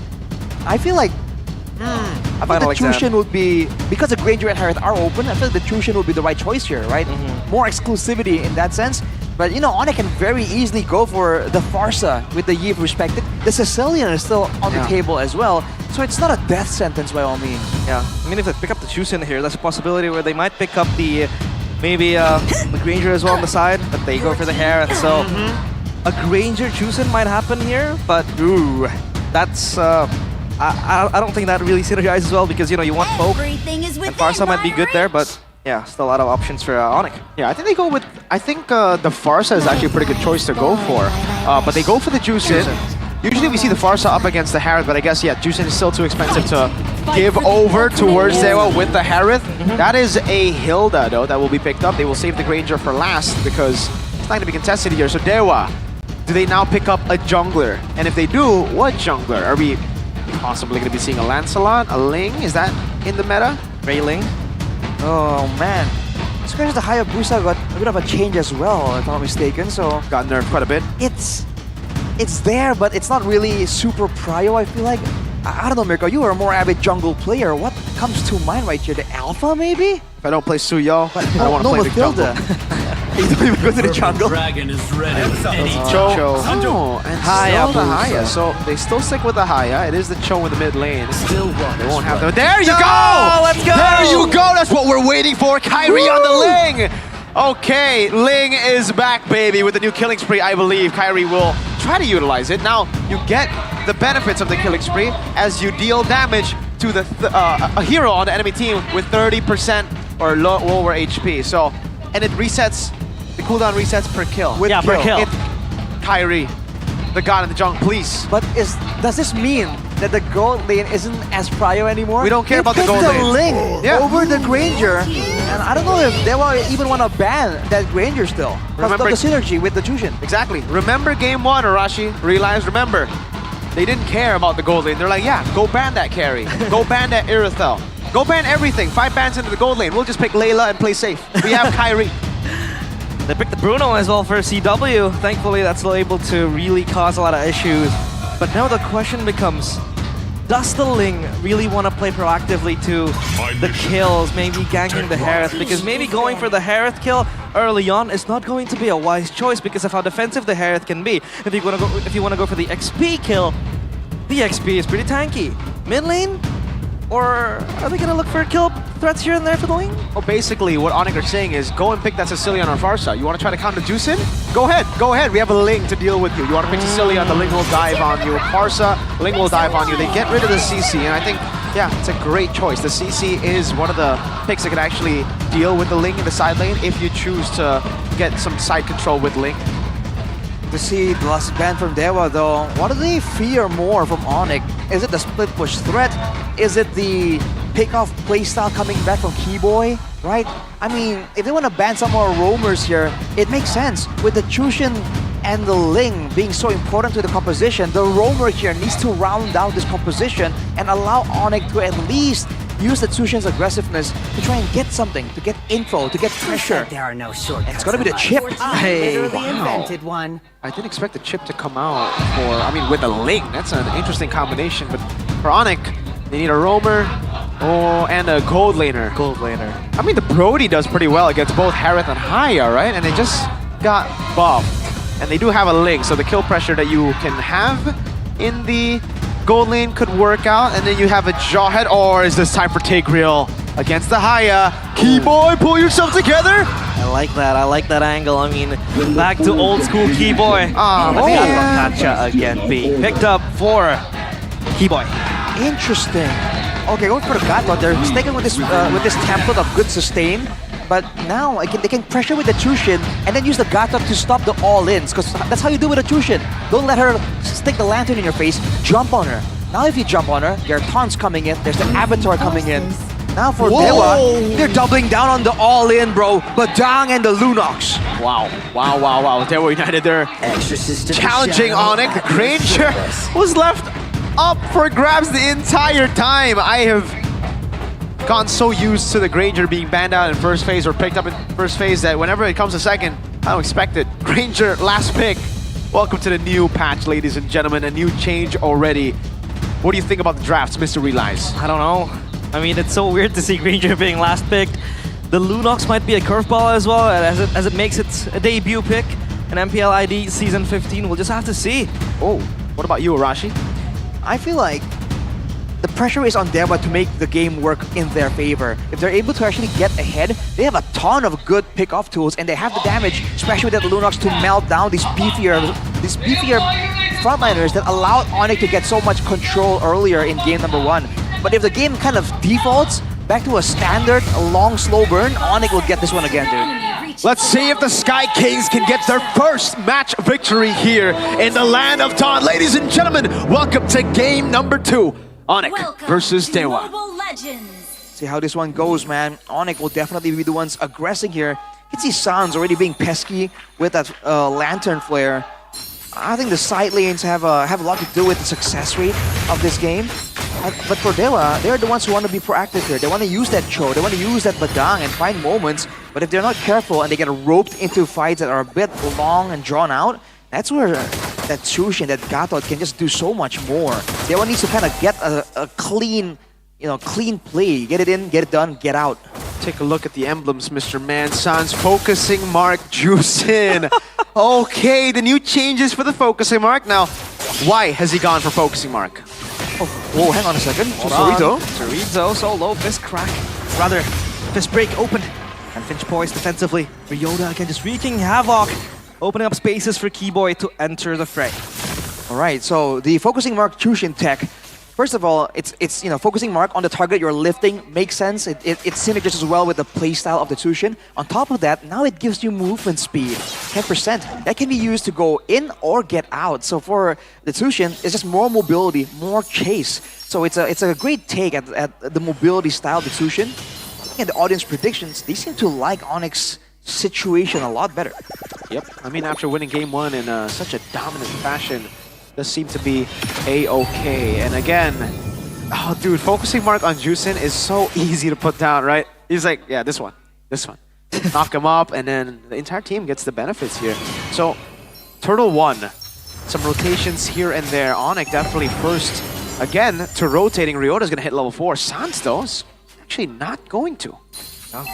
Early Ling has Kyrie on the back foot, of course, but he's gonna farm up to a bunch. Purple buff as well secured for Kyrie and Ray respectively. As Keyboy just disengages. Another turtle fight happening soon. As Keyboy might be caught in the process. Octa comes close and Sans might reposition. Keyboy just looking for an angle, but not yet with the AOG, so it's gonna be hard. But Kyrie comes in with the Finch Poise as well, jumping into Fine Blades. He's trying to take down. Brilliance popped by Octa defensively. Turtle, of course, in the grasp of Onyx as they take this away. This time, Dewa United will not force out that battle of the first turtle. Onyx! Oh, Kyrie knocked up, has to run away, but there goes the kick. Perfect fist crack as well to take down Ryota as Dewa striked 2. Calculated Dewa United. Already a 180 from game 1. That's the damage we're talking about coming in from Dewa United. Onyx get the neutral objective, but they stuck around. Ray was just farming the whole time as well, so overall, not a bad trade for Dewa to take at all. Onyx needs to be careful, man. That's the kind of damage we're talking about. As Sans forced to use with... Oh, hang on a second. It's a beacon. Mueza able to just dodge out of the taunt of Keyboy. And Onyx back to square one. Uh-oh, things not going as planned for Onyx here. That was a great kick from Mueza, by the way. Let's set that up. Now, fist crack. This break as well. Ryota has nowhere to go. Backup arrives and Octa is on a killing spree. 3-0. What does this tell you, Arashi? I mean, it tells you that Octa has damage on this Lunox, man. No surprise, but man, Onyx are definitely paying the price for it. Sans, for the most part, I think he's getting the better wave clear, but Dewa is sending Mueza to actually clear the mid lane in place of Octa so he can roam around more efficiently. So they're getting a bit of a rotational advantage, something they didn't really have in game number 1, and it's paying off great. Oh man, look at Cerezo already. I don't know how much of a lead he has over Ryota, but Ryota's currently 0-2-0. Cerezo got a lot of hits on that plating up top. 27 seconds for the turtle, second one of the game, and it does seem like they will have more control. Mueza, so aggressive, looking for the kick. The Keyboy comes in, can't do anything, he's so low. AOG is going to save him as Kyrie comes close. His blade's very dull, no damage just yet as Cerezo able to disengage with a fist crack, or rather the fist break, and Ryota unable to follow up as well. Maybe 1v1 with the Zenith blade, or rather the Zaman Force, sorry. Wow. Dewa United, they just brawled up against Onyx. They got the advantages. No Revitalize for Keyboy, no AOG, and no Crimson Beacon for Sans. Oh no, Keyboy has to step forward. Turtle so low, pull inside with the kick, and Octa again, a mega kill for him. Tempers the blades, and Kyrie still able to steal the retribution. He's back like he never left, but still, Ryota has to jump forward. Dewa keeping him at bay. Ryota unable to push further. It was all so good for Dewa, but then Kyrie walked in, stole the turtle. That's the composure of Kai, and that is Onyx savior currently. This gold lead certainly should be up in the thousands for Dewa. I mean, against Cerezo, against Mueza, so many threats, and Kyrie still finds an opening to get in there. While it was happening though, I think we saw maybe just get a lot of gold in that engagement from the bottom side, so not all went south for Dewa right there. But Onyx, they scale very, very well as well. So Dewa, they're again working against the clock. They have to find ways to translate some of these pickoffs into something more of a structural advantage. Skypiercer for CW. And Dewa United are just playing it super slow. They know that they can scale pretty well too. I mean, they have a Harith and a Lunox. Is the pressure on Onyx? Or is it just equal as they continue to scale? I think with Kyrie being on the Ling, with that macro presence, with the Finch Poise, I feel like Dewa are the ones with a bit more urgency, and they have more tools anyway. So Onyx, they want these drawn-out fights where Sans can be active with this Lantern Flare, but Dewa are just not allowing it. Even when they do send someone in front, oh hang on, it's Mueza with the mobility. Has to run away, but Mueza is just such a pesky player to deal against. And just buying so much time for Dewa as well, as they will charge back. Onyx knows what they're up to. Okay, so the big lead is on Cerezo as expected. It's Cerezo who holds most of the lead for Dewa United. And that's not the best. They need to start getting turtles. They need to get some more gold on the rest of the team, because if this continues, I think Onyx are fine with, you know, the 4-0 stat currently. They're equal. They're literally on par. It's just the XP. And I think Onyx are fine with Ryota being behind. You're seeing this approach from Dewa that they want to have pressure on all lanes. They're leaving maybe a lot of time to just push out. And now look at this, Mueza taken very low. That made me Dewa losing control. So much control relinquished for Dewa as Onyx still holding steadfast closely towards Keyboy with the kick is Mueza coming in, and now they want to pound forward maybe in the backline. Still dancing around behind the blades and Zaman Force. Cooldown reduction still. Turtle left unattended to. It's the instant burst. You kick someone and they're dead. Even the Gatot Kacha would revitalize. Keyboard couldn't handle that. Chorizo! Uh-oh, Ryota has to run from the hills. And he's so low, maybe gets the kill. But here comes the burst from Dewa. Kyrie solo, tempers the play spot. But CW in the back, under pressure, maybe! Assassination towards CW. And Dewa, you give them an inch, they'll take a mile. It's a great move there for Dewa, especially Octa there. We criticized his performance in game number 1, but hang on a second, Chorizo! Oh, Kyrie, he's gonna be fine. But that's gonna buy time though. Uh-oh, this is first Lord! Oh, this is no. the new Lord! Kyrie's caged away and Dewa, they run away with this Lord. Wow! Retribution, unattended. They noticed how clinical Onyx was in game 1 and they were like, oh, let's just make it chaotic. Let's brawl it out. If you want to play safe, if you want to play clean, we'll make it dirty. And they have the tools to make it happen. They thought that the danger was over, Onyx, when they saw Mueza use the Way of the Dragon. That's where Chorizo comes in. You said the gold advantage was high on him, and he's using that to get a Thunderbelt, a Brute Force Breastplate as well. So he has the resistance to crowd control, and he has more movement speed. He is a very reliable secondary engager if Mueza is forced to use his tools on someone else. And the fact that Octa was able to do so much damage and still get a Brilliance Order there, that kind of bought so much time for Dewa to get so much value from Onyx. And now Onyx definitely have to be a bit more careful. If they make a mistake here, it's a couple of turrets going down. Chorizo's just been so clinical, man. XBTR, by the way, he's been playing it so well with the initiations, the pickoffs, just also very patient in how he uses the fist crack. He'll go for the initial CC, but then he will wait for the final moments before popping out the fist crack so that he can get most out of that CC. Look at the siege from Dewa, and the charge. That charge will be continuous, not just one time. This turret falls, and there will be another charge to follow. Chorizo! Oh, they have to put this down. Chorizo just zones Keyboy away. The charge might come in, and there goes the turret. Only half HP, though. But the energy is able to be absorbed by the Lord. And the passive also taken away by Dewa. That's already a great start. On the other side, though, Onyx trying to buy some time with Kyrie's mobility. But again, in the 1v1, it's not really as clear-cut. But technically, Kyrie should have the advantage with the Tempest of Blades output potential. But looking at this game fact by our new application, GoPay. Red team turret has been I mean, Arashi, I'm just looking at it again, and I'm thinking, what if they got Tigreal? What if they got that pull yourself together Tigreal instead of the Gatot Kacha, right? No Purifiers on the board, except for maybe here.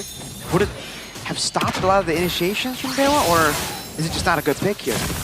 I feel like it would make Onyx a bit more all-in, and maybe that's what they should avoid. But look at Suns! Suns! Assassinated AOG defensively off the connect, and there goes the fist cracks. A barrage of punches towards Onyx, and this might be the punch to the gut, the final blow that Dewa might look for. But still, Kyrie causing cuts behind Dewa's backs, and they have to run back. No minions to spawn. A base turret without a lord. They just picked them off, and the pickoff is so sure. You get a CC tool on anyone, and they are dead. Now the purple buff also.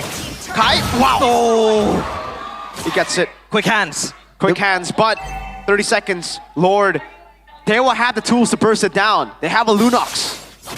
And there's only 7 seconds to go. Kyrie won't have the retribution available. Now they're stuck in an also quite the awkward spot right here. But they seem content to try and go for some kind of contest right here. Sans already scouting it out. But now they gotta be careful. They've already seen what Mueza can do on this show. And look at the HP bar of the Lord just going down really quick. 5 seconds on Kyrie's retribution. They have to go big or go home, Kyrie. Reset. Might look for the angle, but yeah, the Lord resets. That means Dewa will move back, and Onyx, they have a moment to breathe. A rebreather, much needed one at that. Dewa, they want to dance this the long way. Yeah, they can play it as long as they want. They are having a good day, and so can you with the new Good Day coffee. Go ahead and get your avocado, perhaps, flavor, or I mean, depends on what you want, man. Dewa definitely like the slower kind of coffee here. They're waiting for the slow push up top to get this Lord. Ryota. Boys under pressure. Ryota again slashing the axe left and right. Chorizo just keeping Ryota at bay. Kyrie has to come in. The Lord half HP, but not yet a retreat. And again, Dewa, they know. They know the power, but up top, the minions are pushing in. So smart by Dewa United. Now, Kyrie will be the one set. Oh, the Lord secured Dewa. Methodical, clinical, so base, the clean. base, the But base, the the base! base! The minions are coming in, the crystal! So low, but TW is there to clear it down. And they have to push away the minions. A complete forced error by Dewa United sends Onyx back to their knees, on their knees. Concentrated energy for maybe. Longer fights are gonna benefit Dewa right now. They have so much more damage to dish out. Onyx can burst people down, but for the most part, if the fight goes on, with the really hang on a second. Whoa. Oh, Octa. Brilliant close. stopped defensively.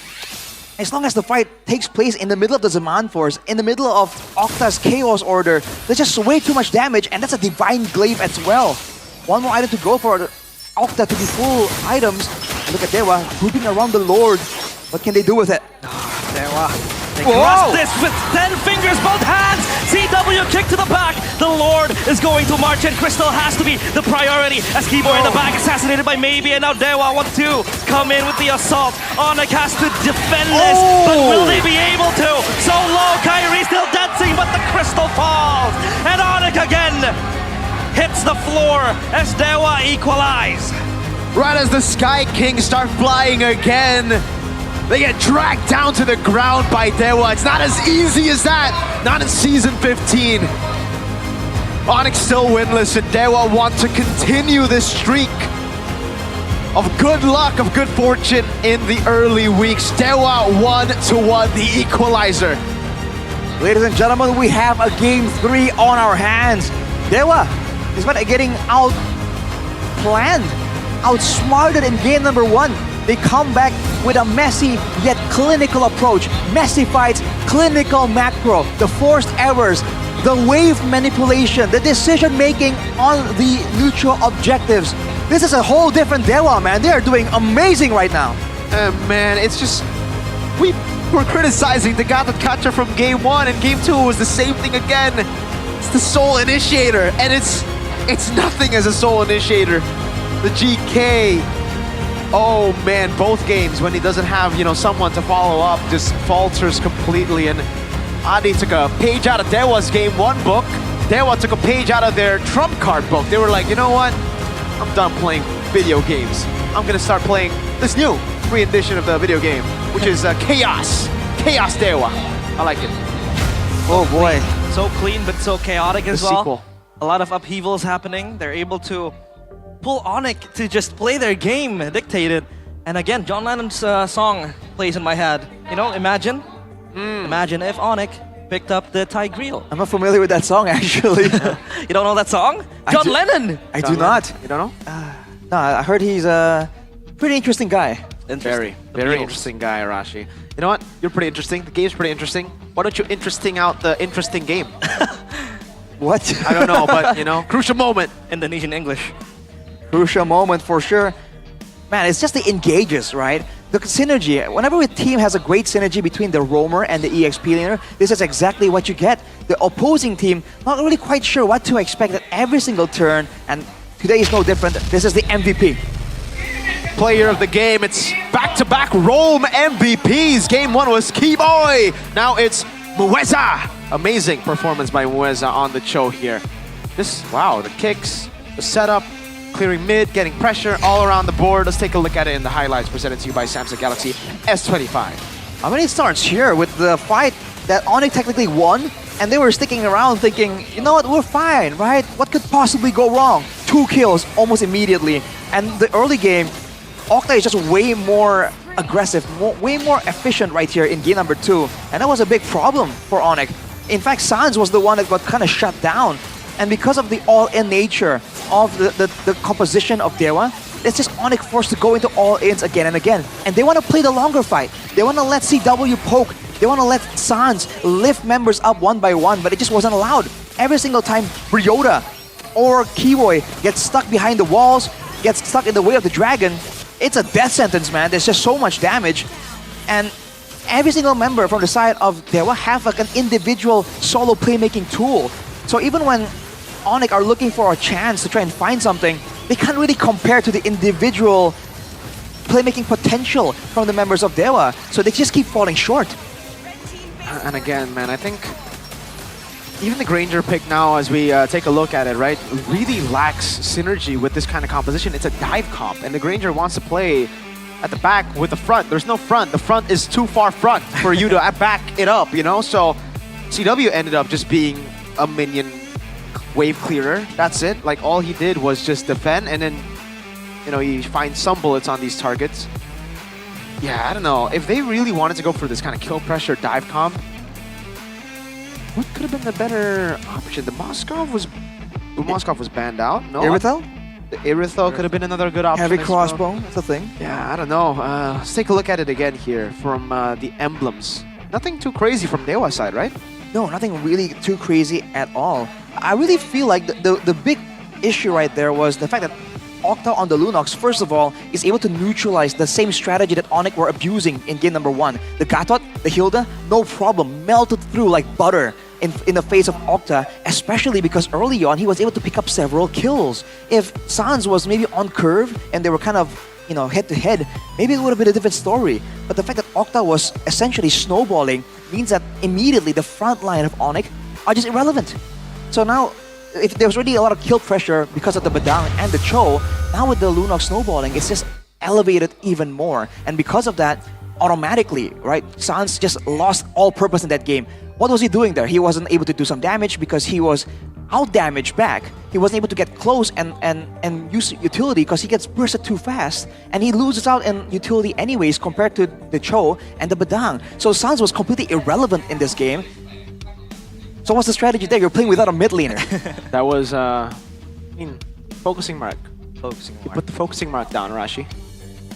I mean, is that not enough for you? Who's gonna capitalize? The only person who can no, it's just as the long only as he puts person, the only person that can kind of target a single member like that is Kyrie. Right? Because even their gold laner is a front to back gold laner. Can't really always take advantage of that focusing mark. But it's they just have the rough. focusing mark. That's the patch, remember? So they got to use the he's new moving, things in he's the moving patch. Embracing the fast. patch. Sans was fast on his feet there. They were. I think they embraced the patch a bit too much. They're embracing the meta humped picks it. a bit too much as well, right? I mean, the Gatot Kacha is a meta pick. The Granger is a meta pick. But that lineup needed an initiator. That lineup needed someone in the gold lane to actually help put on more kill pressure as well, I feel. And again, the Granger, the Gatot, 2 last picks there. We were so hyped for the first phase. Second phase kind of dipped quite a bit in terms of hype. I think Realize shook his head quite a bit there. He realized with his real eyes. The real lies. The real lies. Is that draft a real lie? Realize? Tell us with your real eyes. The only real lie is the focusing mark. So you're saying it's reliable? It's not reliable because, again, saying like it's I said, a lie. no damage, so it's a lie. Everything is a lie. No damage, no sustain, right? No sustain. Usually when you don't go for focusing mark, you go Brave Smite. There's at least sustain there. So Yeah, you play around with the sustain, you constantly get Brave Smite. The movement speed, 10%. 10% moving speed. 10%, bro. Also, You gotta go no fast. killing spree for Kyrie. He still ended up going Warcry, so still going for more damage over the killing spree. I think I just to try and abuse that, right? The focusing mark, the war cry. Well, we're gonna throw it to Eterna to ask some questions. Thank you so much casters, balik lagi sama aku Eterna dan di sini aku ada bareng Kimura. Nih Kimura talent ya sekarang ya? Iya benar sekali. Udah berubah. Akan main lagi nggak sih pertanyaan ini? Main kayaknya. Main. Kapan? Season berapa? Next season lah aku Next trial season? lagi. Sama Dewa? Nggak tahu. Oh nggak tahu. Mana tahu Oke. pindah kan. Nah ngomong-ngomong kan Dewa ini udah satu sama nih sama Onyx. Kira-kira ngelihat performa Dewa season ini tuh kayak gimana sih Kimura? Harusnya sih Dewa season ini lebih kuat lah, nggak week 1 doang kuatnya.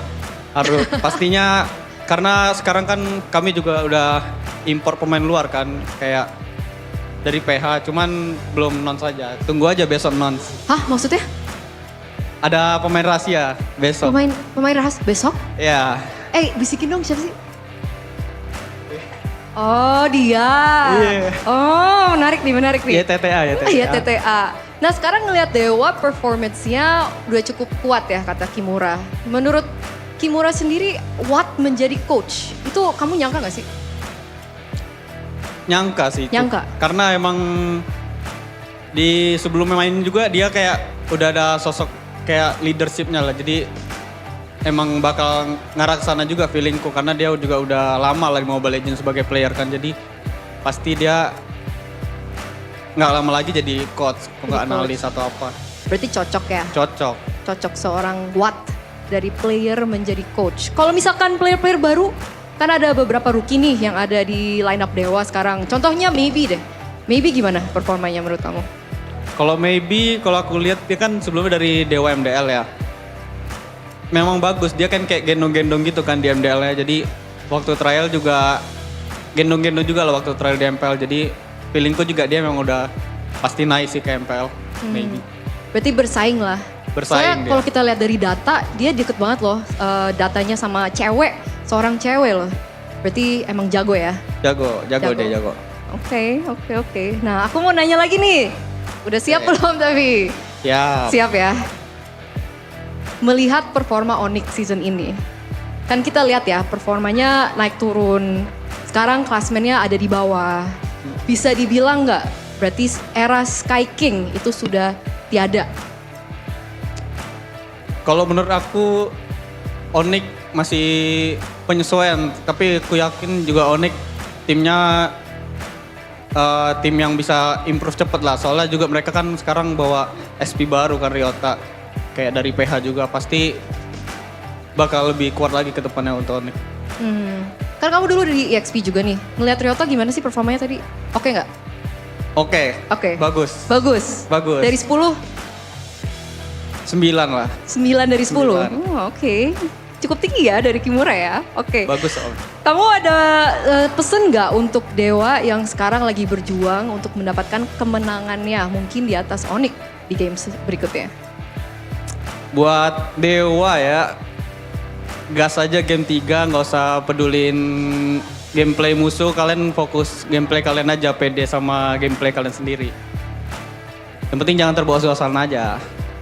Nice, alright, thank you so much untuk Kimura. Jadi kita akan melanjutkan pertandingan kita untuk match yang pertama antara Onyx dan juga Dewa United. Dan katanya, Ranger Emas ada pantun bahasa Inggris. Oke, kita akan langsung dengar pantun dari Oji.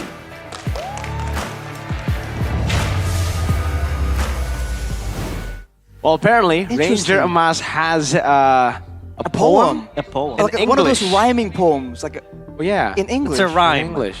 I want to hear it now. Where is it? I want to hear it, but Eterna kind of put Ranger Emas under the bus. On the spot. On the spot as well, because it's crazy because she didn't even do what Ranger Emas said. Ranger Emas said, Eterna has a poem. She said, oh, I'm not ready. And now he wants to. I can't.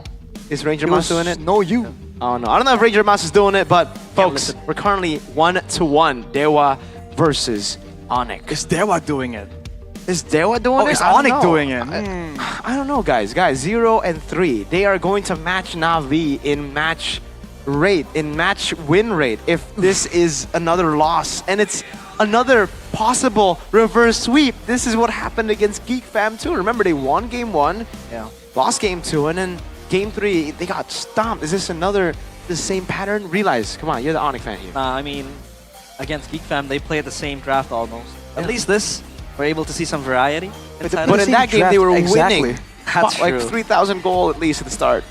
I'm just so confused as to what they really want to achieve with that draft. So I hope they go back to the drawing board and fix up their mistakes for game number 3. They gotta be way more efficient, man. Maybe as efficient as us on the desk when we pay for stuff. Be financially responsible with GoPay, folks. Join the MPL GG party by voting for your favorite team in every MPL ID S15 match at GoPay or JoePay, depends on how you say G. Shotco.id/games and win guaranteed rewards for your first vote. You'll definitely get 3 diamonds, 1 token. Use the token to spin, and this is what we said earlier. You can get MLBB skins, GoPay coins, I think smartphones too, and 15 electric motorcycles. That's a lot.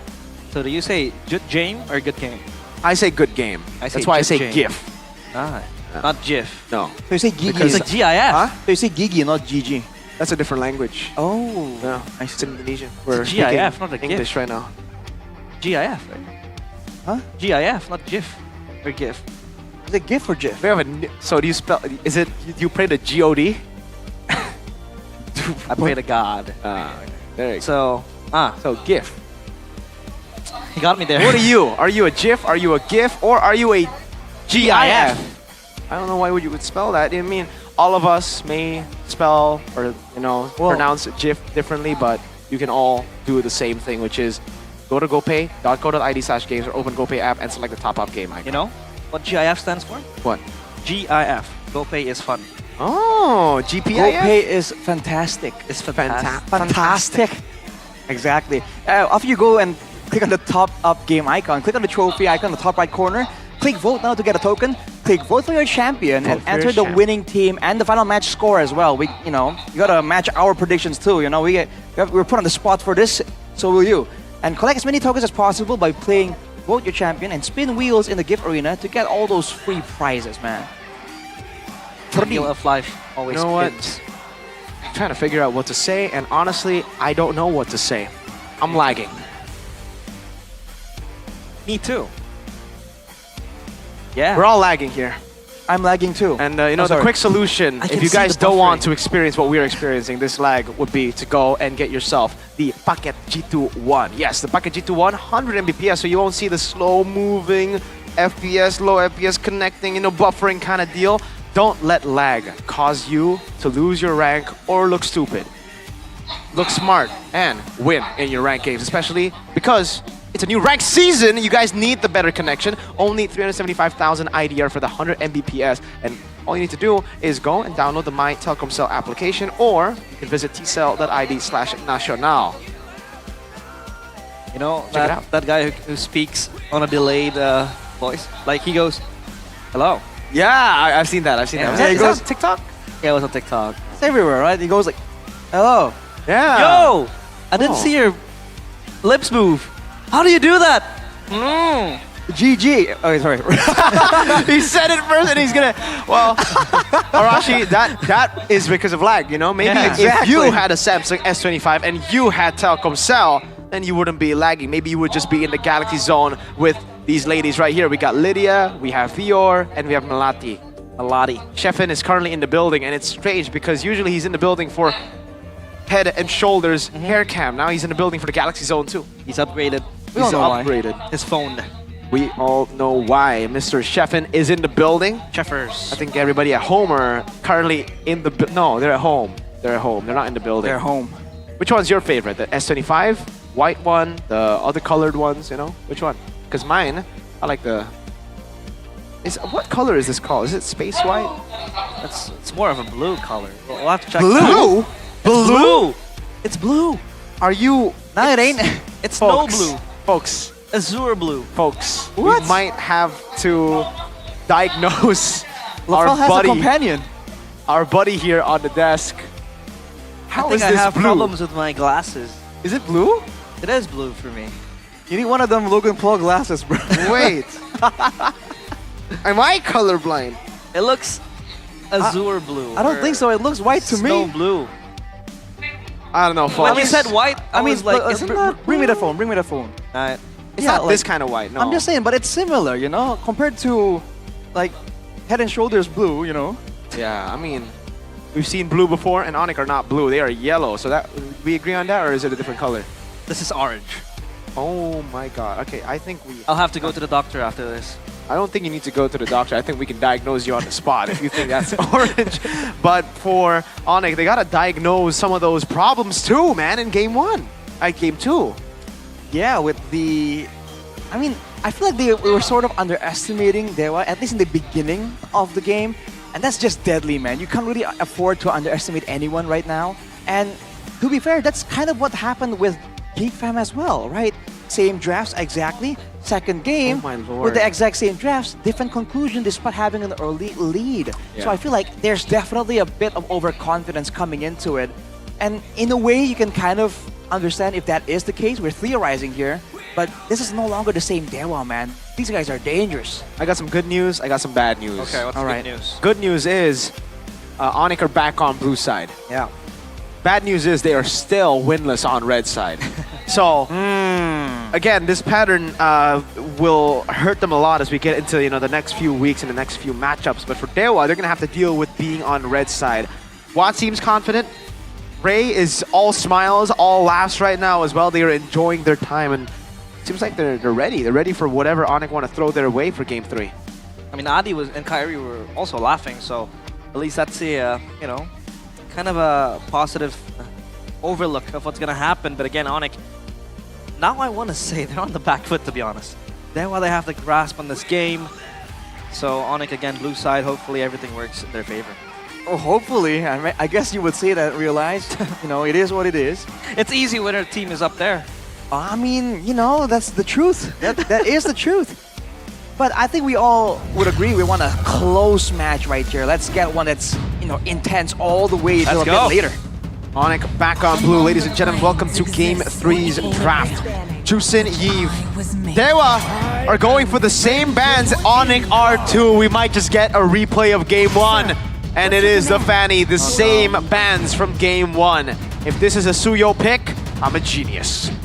This is going to be an Onyx Geek situation again. Oh my god. Oh boy. The first pick Suyo as well. This is heralding things that might just replay over and over again. Wow. Interesting. Wait a minute. I wonder if they're going to go. Okay, they're not going to go for Gatakacha. They go for the change. That's the Badang. And this is technically still flex, but I don't know. With the changes, does it stop the flex potential? With the changes, I feel like it doesn't completely stop it. But you've never been a fan of Rome Badang anyhow. For Onyx though, great synergy right here. Same picks from game number 1 actually. Jawhead, Sicilian, and the Suyo. A good mix of pick-up potential and also long range. For Dewa though, now they got the Joy, which is wait, they got the Joy in game number 1 as well here, along with the Granger, but they had the Gatot that time. Maybe, seeing the poor performance of the Gatot the past 2 games, they could be onto something new. Now, will the change for Dewa be an Irithel and Bruno ban instead of an Irithel and Carry ban? Yeah, that's a possibility as well, because again, Irithel plays pretty well against Granger, especially when you're up against, you know, the Granger strafing around with a heavy crossbow. It's very hard for the Granger to lock you down with the Sonatas and the Rhapsodies.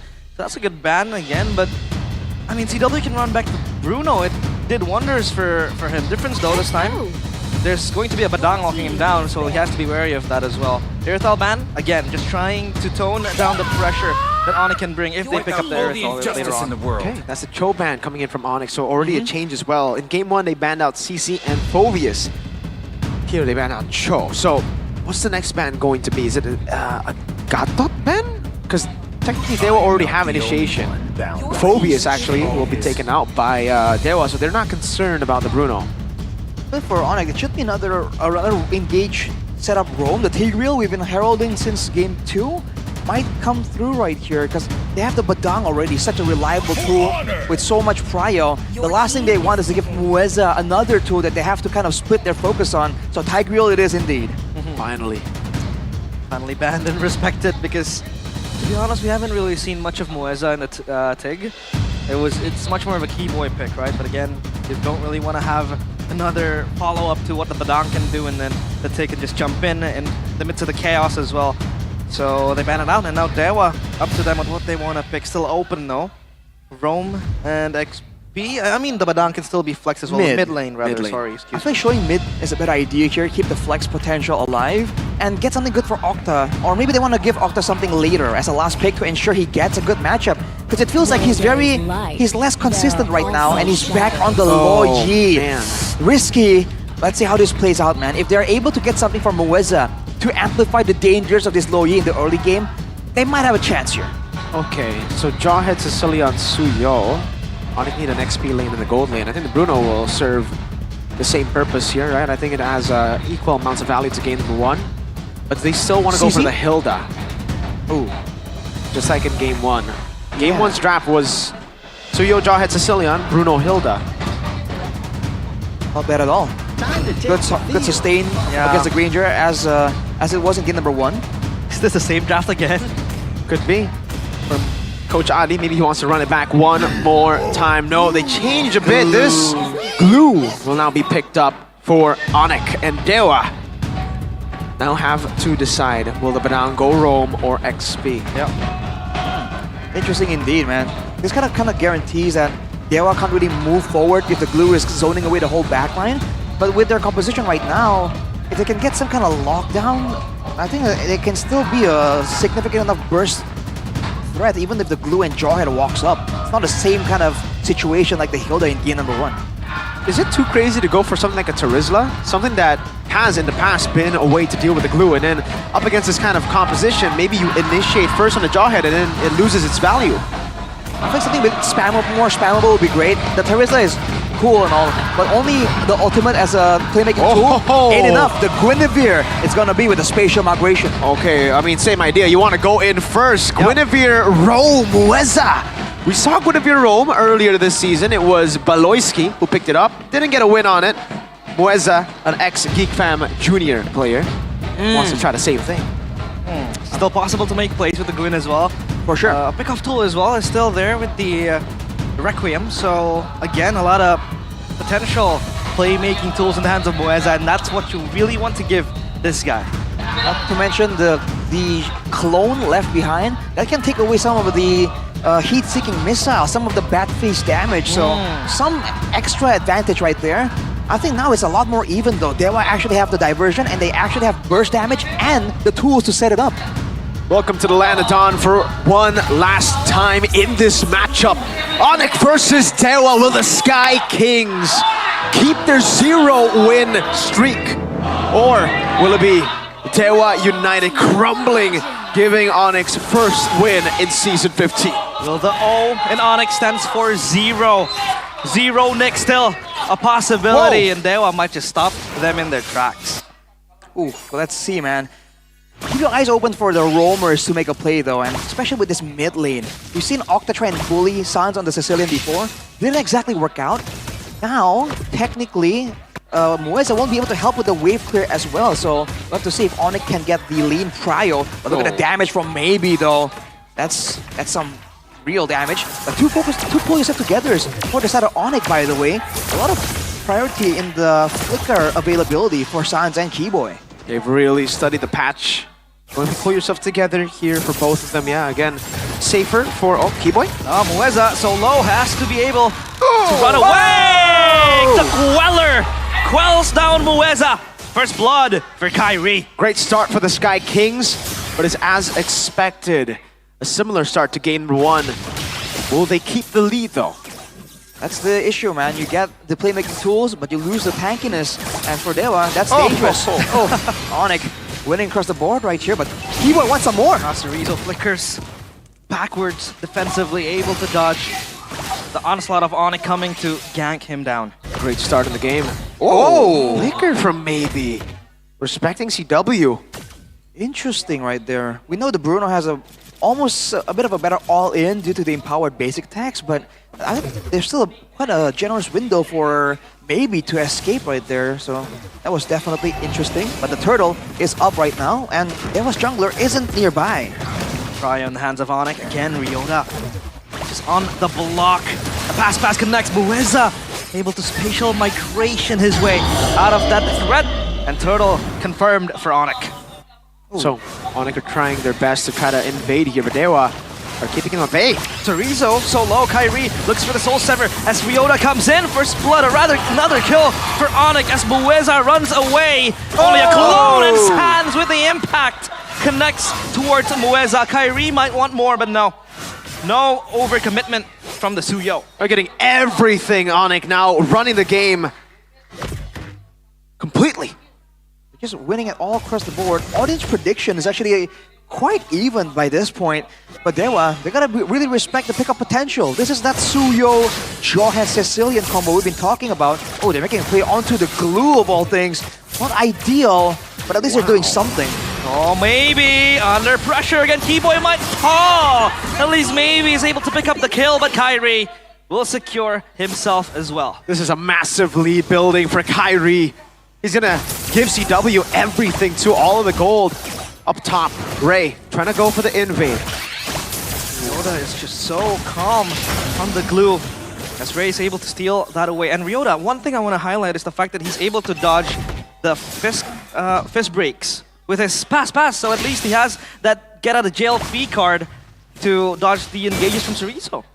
And he just has so much sustain, so even if Cerezo wants to poke him down, really isn't as simple as it seems. But again, for Dewa, the same issue. This diversion hasn't really been working out for them despite having better tools right now. Onyx are the ones with more pickup potential, more survivability, and more damage too. Octa, careful. You can't walk up like that, especially with Keyboy on the opposing team. They can set up from so far away with the Sanguine Claws as well. You can see they were really trying to respect it, but slowly but surely they are losing control here across the map. Leads across the board for Onyx here. Every single member holding a lead, and doesn't look like Dewa can even contest for this turtle. They're gonna have to concede and maybe look for some trades up top. CW. Oh, CW again able to slide tackle his way out, but not for Ray because he is run down by Ray and Co. Maybe though, gets the kill. Another cross-map play again by Kyrie. Keyboy chimes in to the fray as Ryota might follow suit, but Dewa, they know their limits. And they're only gonna go and get the kill right there. And immediately a cut coming through for Onyx, so they want to try and get something in exchange. What? Oh, maybe so low. What is this damage from Sans? He's stepping so far forth, and Sans with the Requiem caught in his regard as Octa gets Keyboy. Ryota has to live to tell the tale of gods running rampant in the face of the Sky Kings. Back in the day, you see Onyx with a 3,000 gold lead and you think it's done, it's over. Now you see them with a 3,000 gold lead and you somehow expect the throw. It's not over till it's over now, and that lead has just been depleted by themselves. They forced that. Especially with Sans going in aggressively there, going with the flicker. It's a great outplay by Maybe, 3-1-0. But look at this play though. Keyboy, again just tossing to the back. Octa is gone as Ryota might want to follow suit. Dewa, they retreat, and retreat. Conceal play might just not turn down the pressure for Onyx as Keyboy might look for more. Too deep towards the turret is Cerezo running away, but he is going to be fine, and Dewa lose Octa. They recover. They recover. That 3,000 gold lead is basically back again. They doubled down on the fight up top, and Kyrie got the objectives down below. Great solution there by Onyx, but that was a beautiful engage by Keyboy. The unstoppable force into a sideways flicker right onto Octa, knowing that the threat of the low Yi in the early game. Looking at some of the items right here, Octa, not even a single item completed just yet. Sans opting for the more conservative option, going for the Blood Wings early, knowing he's dealing with a Joy. He's dealing with a potential Badang set behind him as well. So Onyx definitely wanting to play this game a bit better, a bit more fun to back, but Dewa failed to engage right there. Yep. Sans flickered out though, so it is a flicker burnt for a flicker. Two flickers, Moeza and Sans up top of the turret, traded for the turtle. Still definitely valuable for Onyx as they get another perfect turtle. Almost an imitation of game number 1 where they were able to slay all 3 turtles. Now Onyx get that map control down in the jungle. Dewa has to reclaim this. I think the diversion kind of hovered over by Octa right there, but the pressure, so much. Ray! Oh, so low, has to run back, but the worldie is there. It's just gonna bounce, and the defenders of the Dewa players, as Keyboy might want to re-aggress, but Dewa create their boundaries. That was scary, man. Now the purple buff targeted by Onyx, but Dewa trying to strike back. This is a lot of pressure towards the purple buff. Ray needs this. Ryota jumps in. Kyrie stuck in the middle of no man's land. The fist crack lands as well. Onyx are disintegrating one by one. Maybe shoots his bullet from the back. Ray runs forward. Cerezo is able to dive to the back. It's just Sans alone, having to be the lone wolf. But the wolf is just fed by the predators, and Dewa, they win that skirmish with no players falling.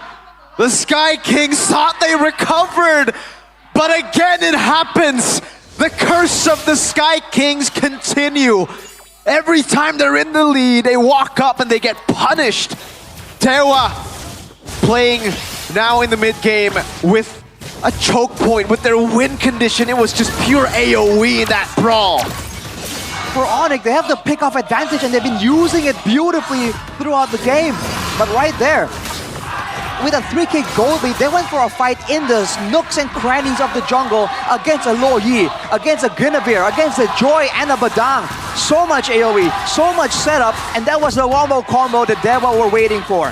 Onyx are not out of the game just yet, but that was a massive step backwards. And you can hear the eruption of fans in the building. You can hear the silence from the Onyx side as well. That was a heavy blow to their morale for sure, as the Lord is now up, and the wave on the bottom side isn't in anyone's favor just yet, but Moeza is about to change that. Look at Moeza, he's playing the far lanes. Might invite pressure from Onyx, but at least Dewa has prio on the Lord. Though Kyrie will start a diversion to just hitchhike a ride towards the Lord. Slow push again for Dewa United. This is deja vu to game 2. Playing it slow, waiting for the slow push. Onyx gonna be decisive. Keyboy! Oh, Keyboy with the toss towards the back. Cerezo so low, still survives. Not for long. Ryota has to run the grab towards the backline. It's Moeza again. Hitchhiked by Ryota, but he has to go. And now the Lord so low. This is secured by Onyx. Good peel and good initial fight. Lord secured for Onyx. That was it, man. They knew that the waves were going to be pushing against them. They know that the diversion is in the picture. Onyx, all they have to do is force that fight. Go for the right member at the right time. By all means, they didn't really get the backline members, but it was just so sudden that Keyboy was able to get things started off for his team. Just like that, that wave on the bottom side neutralized. The diversion, useless in that fight. And Onyx now can siege with Sanj picking up the Wishing Lantern. Look at the damage. Aggressive play towards Keyboy, but they will move back the worldie as well. Next, the Evil Queller is there, and Cerezo has to run for the hills. Ryota again becoming the forefront of the push. And Onyx, they stabilize everything. The bleeding stemmed, and the Lord marching towards the bottom side turret. In a forced error like that, you just had to be decisive. You have to force a fight or go and commit on the Lord. They decided to go for the fight. Keyboy got them out of that tough situation. And now it's a siege for Onyx. Moeza. So deep. With the spatial migration unpopped just yet. Violent Requiem rather. And now another base defense for Dewa. And a tier 2 for Ray. Ray is going for the split push angle right here. Wow! Base. Ooh, the base passive looking way more effective right now.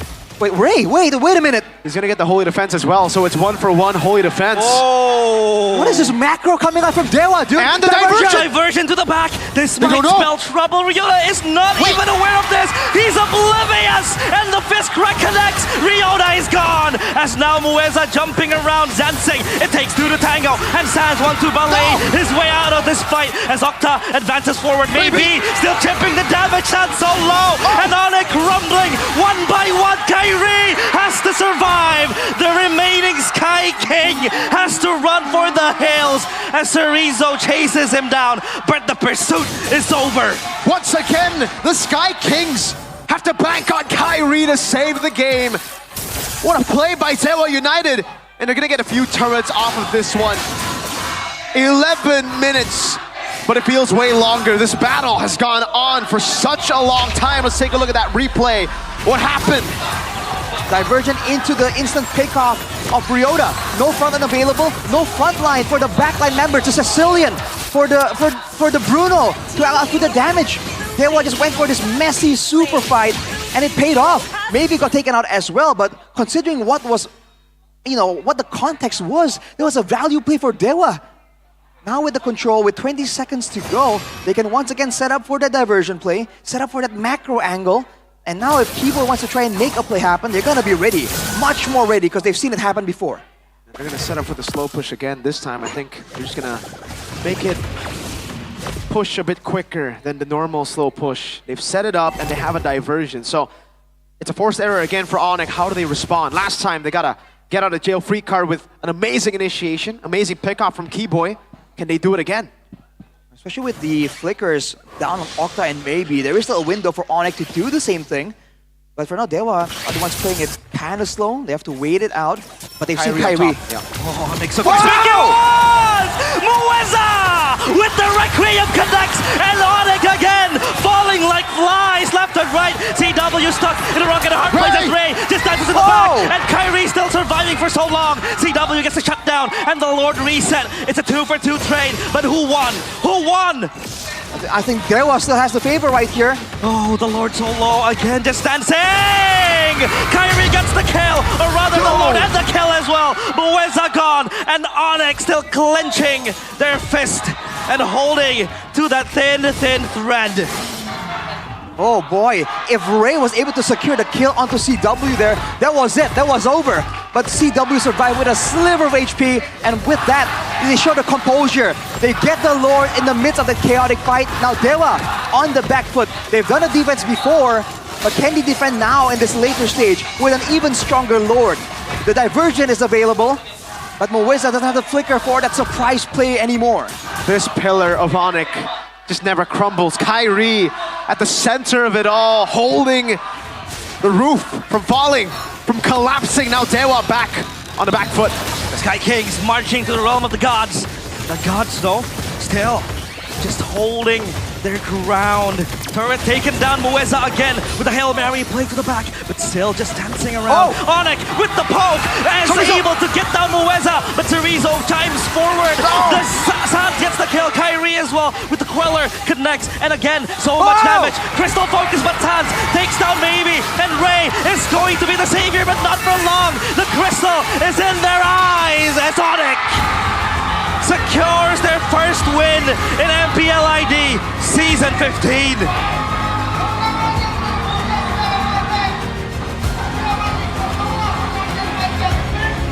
The Sky Kings end their 3-match lose streak with a win. 3 weeks. And finally, we get to see that one win for Onyx. 2-1, hard-fought battle up against Dewa United, who pushed them to their limits. And man, I gotta say, Kyrie. It only took them 2 weeks to finally get a victory, man. Almost a 15-minute game with 15 kills each. If you told me a couple of seasons back, Dewa United were gonna push Onyx to this far, to this limit, no one would have believed you, man. But here we are in Season 15. A phenomenal performance. In that final moment, the composure from Kyrie, again, that Lord fight. The decision to go at it, the decision to stay safe, the only one who really did follow together with, you know, all the other fights that went Dewa's way. And then a very, very good way to end the game here. Forcing the error. Definitely, man. That was a great moment, but we have to see what the winners finally have to say after 2 weeks. We're gonna throw it over to the winning interview for the first time. Folks, it's Onyx on stage.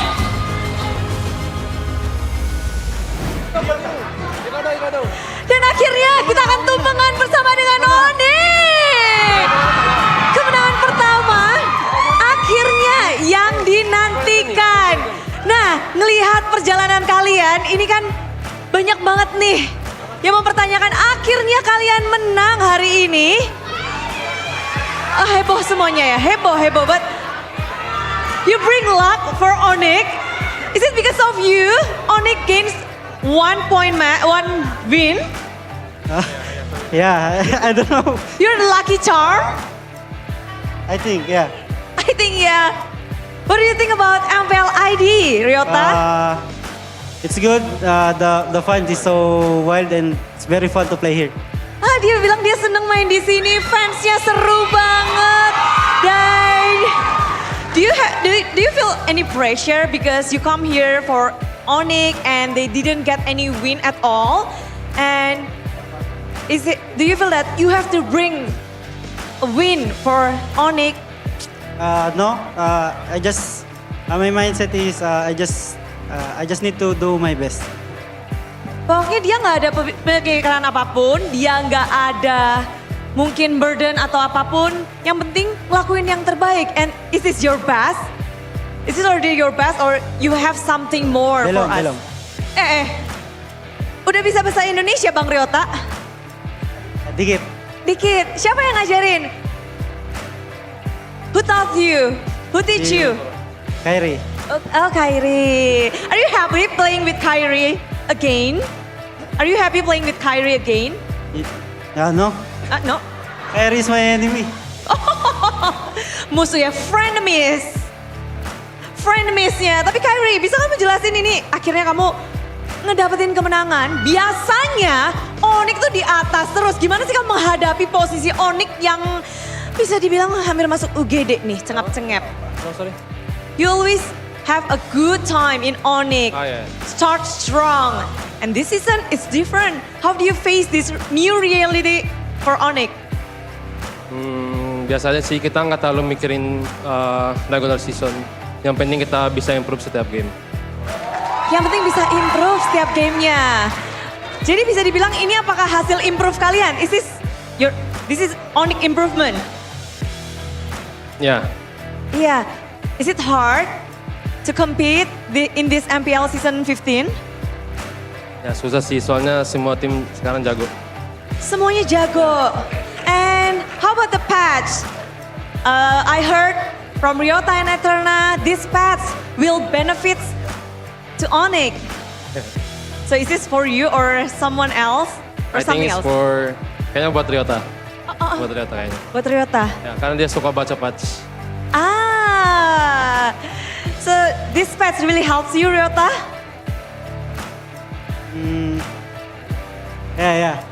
Yeah.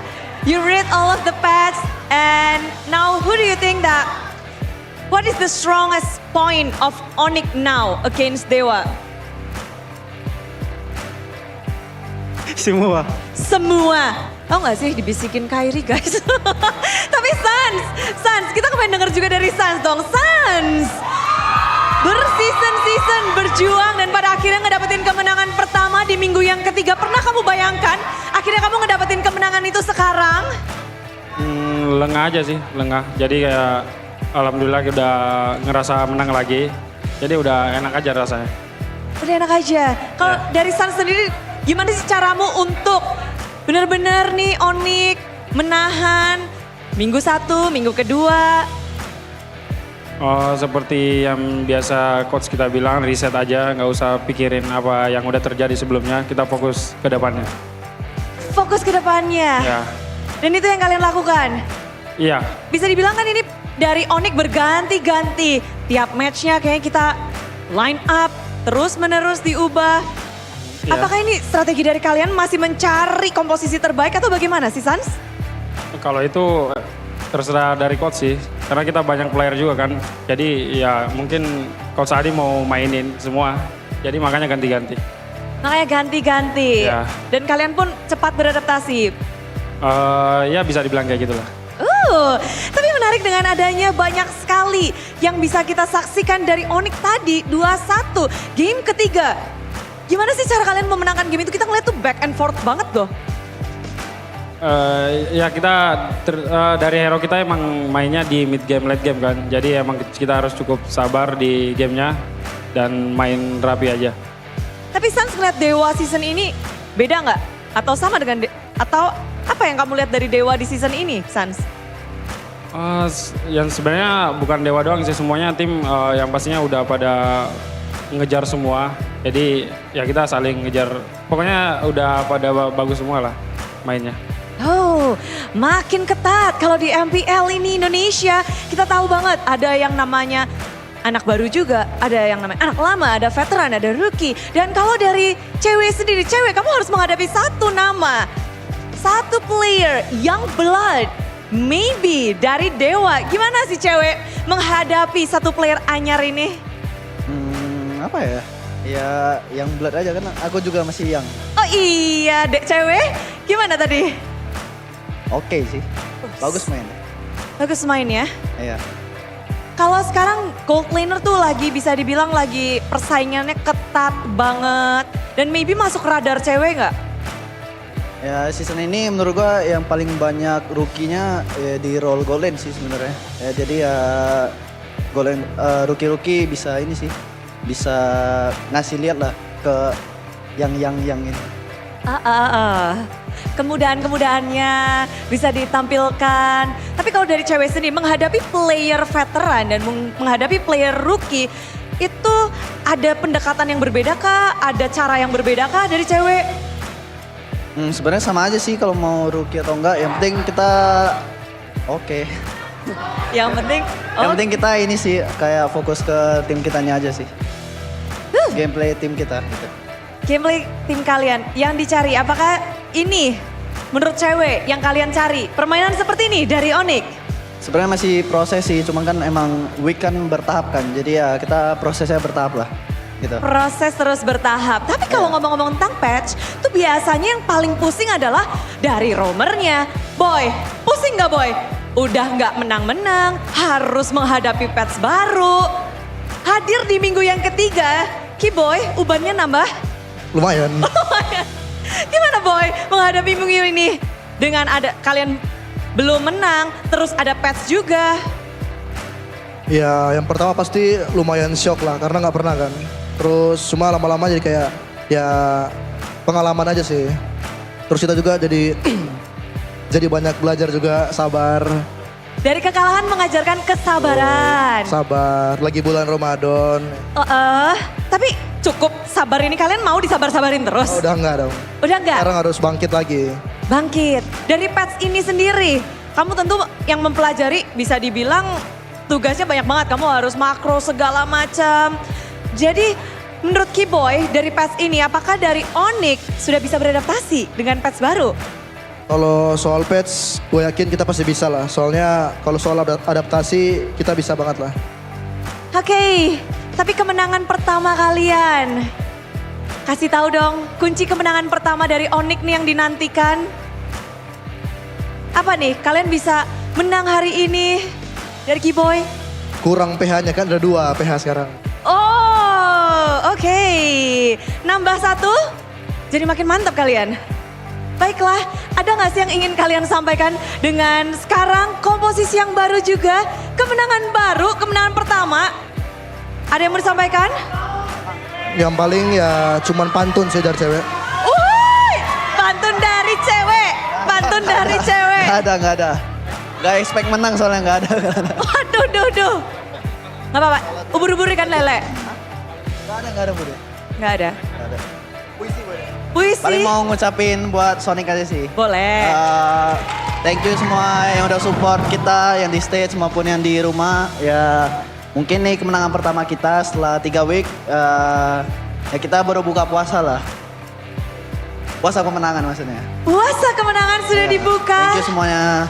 Dan itulah dia dari cewek. And one word for this win, Ryota. Ryota mau pantun Bude gitu. Poetry. Finally, dan inilah yang dinantikan akhirnya. Rayakanlah bersama dengan Sonic, inilah dia kemenangan pertama dari tim Onyx.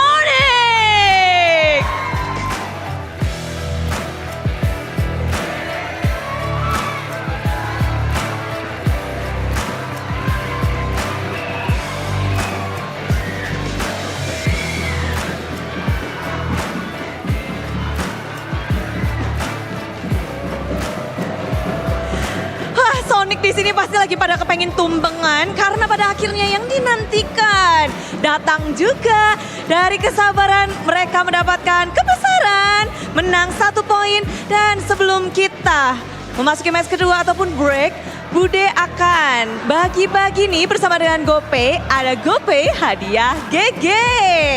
Caranya gampang banget untuk dapetin GoPay Coin secara gratis. Kalian tinggal download aja dulu aplikasi GoPay. Tapi Bude yakin di sini semua udah pada punya aplikasi GoPay.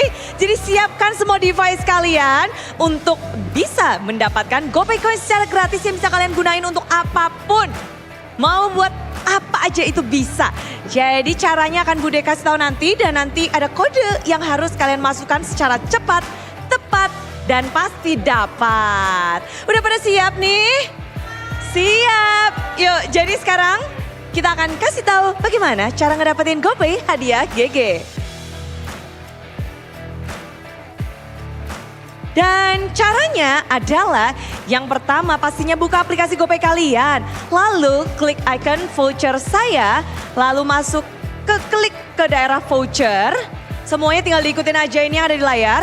Lalu klik kolom punya kode promo. Nanti kalian harus mengisi kode promo yang akan Bude buka, Bude reveal setelah ini. Dan kalau kalian memasukkannya cepat, tepat, pastinya GoPay Coins akan langsung masuk. Otomatis. Udah diikutin caranya udah? Udah buka GoPay-nya? Wow, belum. Udah. Banter kali tuh, cepat kali. Sonic makin happy nih. Anak Dewa juga jangan mau kalah. Semua super fans boleh. Karena di sini siapapun bisa dapetin GoPay Coins secara gratis. Udah siap ya? Kita akan reveal bersama-sama. Kodenya inilah dia. Kodenya GoPay hadiah GG. Kode promonya GoPay pasti GG. Waduh, hati-hati itu bukan A, itu adalah 4. Hati-hati itu bukan I, tapi 1. GoPay pasti GG. Setiap hari ya kita bagi-bagi GoPay koin secara gratis. Tapi bener-bener deh, kebahagiaan kalian tuh yang kita ikut seneng deh. Kalian pasti GG kan? Siapa nih yang paling GG nih? Yang udah paling cepet gercep? Wih, pojok sana dapet. Congrats yang udah dapet. Wah, seneng banget di minggu ketiga ini kita bisa ngedapetin banyak sekali berkah. Apalagi ada GoPay hadiah GG. Dan setelah semuanya dapet ini banyak banget yang pada dapat. Congratulations buat yang dapat, yang belum dapat tenang. Masih akan ada lagi, jadi pantengin terus MPL dan juga GoPay. Saat ini kita udah ngedapetin banyak banget informasi, banyak banget GoPay coin. Saatnya kita dapetin hal-hal yang mungkin kita pengen tahu. Akhirnya Onyx memecahkan listrik mereka dan kok bisa? Langsung aja para talent, monggo.